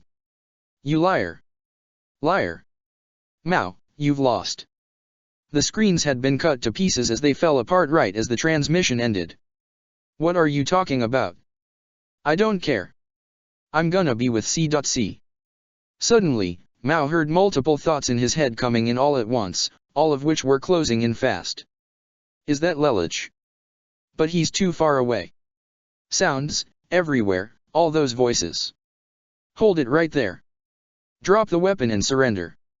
Suddenly 3 police night Marrays rolled onto the scene as at least 24 SWAT police officers with pistols and riot shields quickly came in to surround the shocked Mao. Even a helicopter shined a light on him. Remain where you are. Drop your weapon and raise your hands. The Black Knights? No, they're the police. But who contacted them? Mao was at a complete loss. This should have been impossible. An ambulance rolled up as well and came to a halt right next to CC.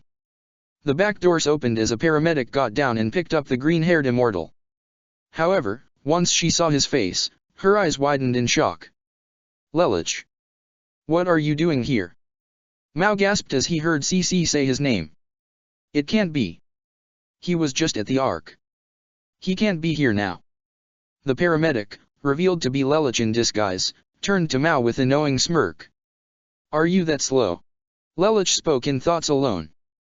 That was all a recording I had Fix-It set up. That's a lie. Mao exclaimed. You were talking to me. Answering me. Your thoughts are simple. Since you read minds, you've never resorted to cunning. Lelich responded. Consider it payback for what you did to Shirley. You predicted every one of my answers. Mao questioned enraged. What? Why not sick Daddy Optimus on me? Where are your precious Autobots? One's right here. Lelich gestured to the ambulance. Ratchet was all I ever needed. Oh, and if you really read my mind, you would see why I admire Optimus. A trolling grin formed on Lelich's face. Simply put, a spoiled little man-child like you isn't worth his time and effort. That really grated on Mao's nerves. You little. He couldn't even think of a proper response. Don't think you've won. If the cops arrest me, I'll be out in a heartbeat. Mao then heard all the thoughts of the cops all around him, calling him insane, and other private thoughts echoed in Mao's head. Shut up. Just stop taunting me. For once, I agree with Lelich. Ratchet thought to himself, as he knew Mao couldn't hear him. Someone like this really isn't worth Optimus' time. Lelich kept his smirk up. CC told us that you can't turn off your geese, and your reach is erratic. If you don't concentrate, your range gets very short. So, you used the monitors to keep me distracted. Mao realized Lelich's intent. Even so, I can still defeat you. I'll have you ruined. The moment you try, is the moment you die. Lelich walked into Ratchet, still carrying CC. Lelich, wait. If I talk to him, then I can get through. CC sounded almost desperate as he loaded her into the Autobot disguised as an ambulance. You think I'll die? Mao questioned. Listen, cops. You know who that guy is. He's the terrorist you want. He's... Fire. The head police officer, under the influence of Lelich's geese, gave the order. This signaled all the cops to open fire and fill Mao full of holes until he dropped to the ground. Oh no. That was the last thing CC saw before Ratchet's door closed and he drove off.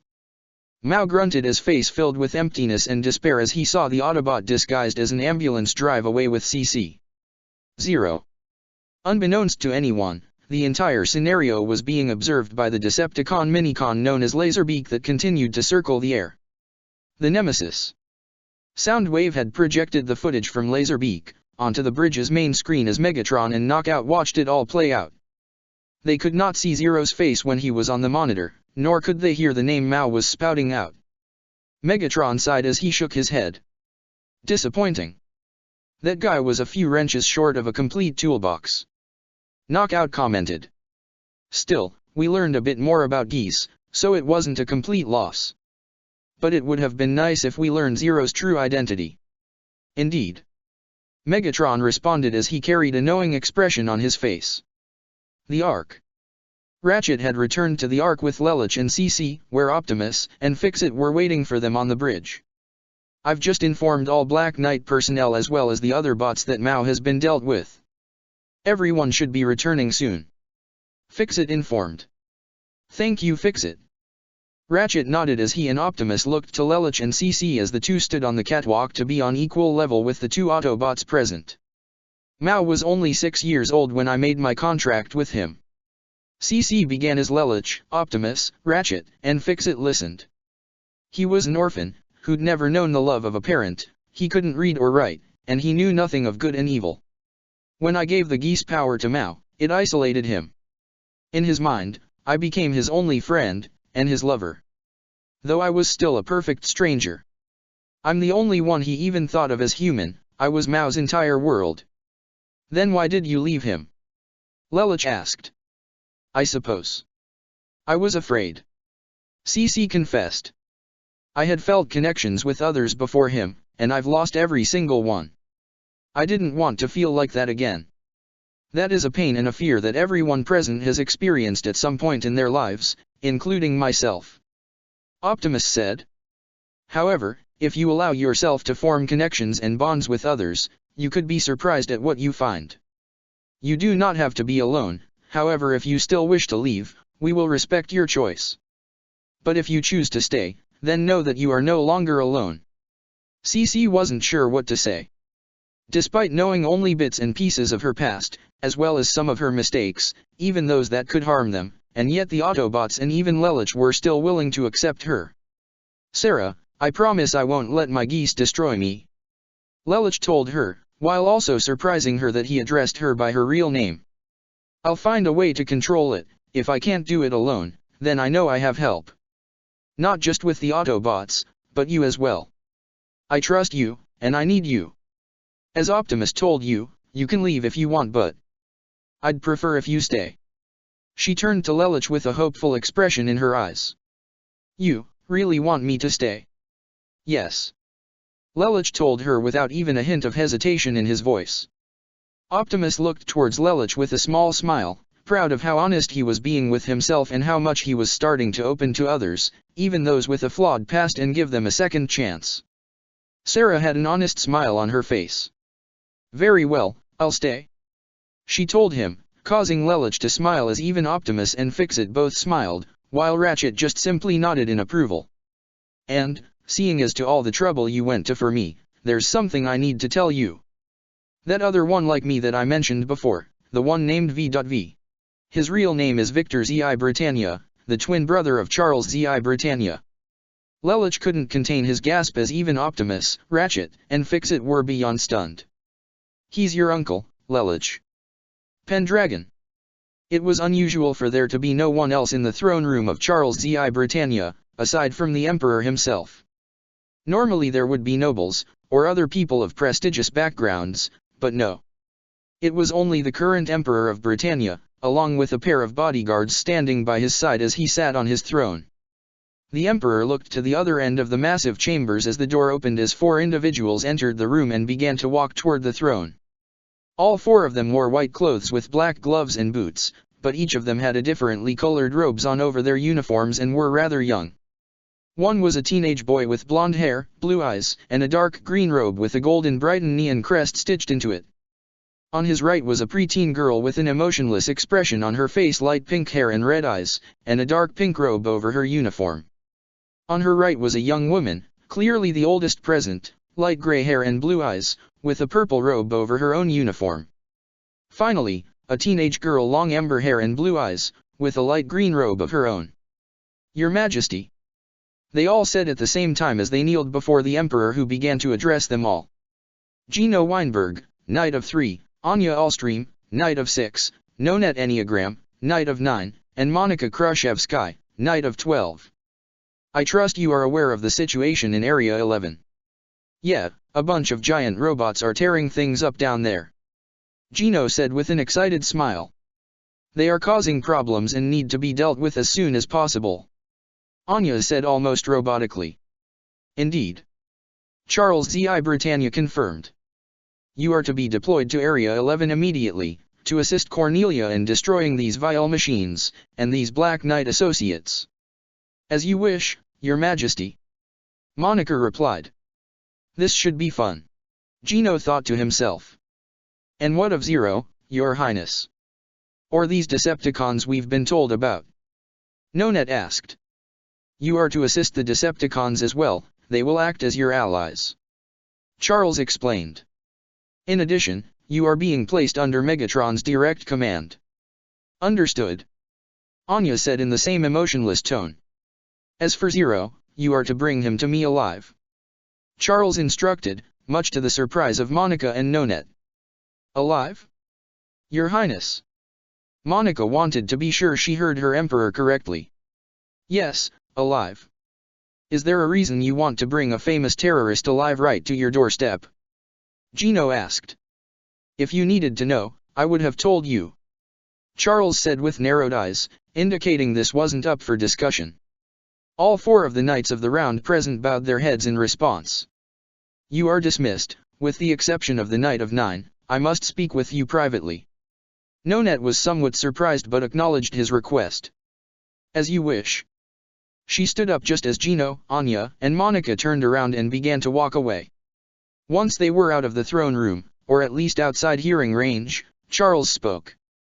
I'll get right to the point, Lady Enneagram, Kaiserin von Britannia is alive. Nonette couldn't contain her gasp as her eyes widened and her pupils shook. He's, what? Alive? Are you certain, Your Highness? Indeed, though he may not remember his past. Charles confirmed. This mission is reserved solely for you, as you served under him as his knight all those years ago. You are to find Kaiserin and bring him to me. Nonette wasn't over the shock of this news but straightened herself out to bow. As you wish, Your Majesty. Is there anything else? No, you are dismissed. The Emperor allowed her to leave. The Knight of 9 turned around and left but did her best to contain a disgusted look on her face, even though her back was to him. Why would you want him alive? You didn't even seem to care when you heard he died. I don't know what it is you're planning, but I will find Kaiserin, and I will protect him, from these Autobots, from Zero, and even from you. Check the description for the links to the author.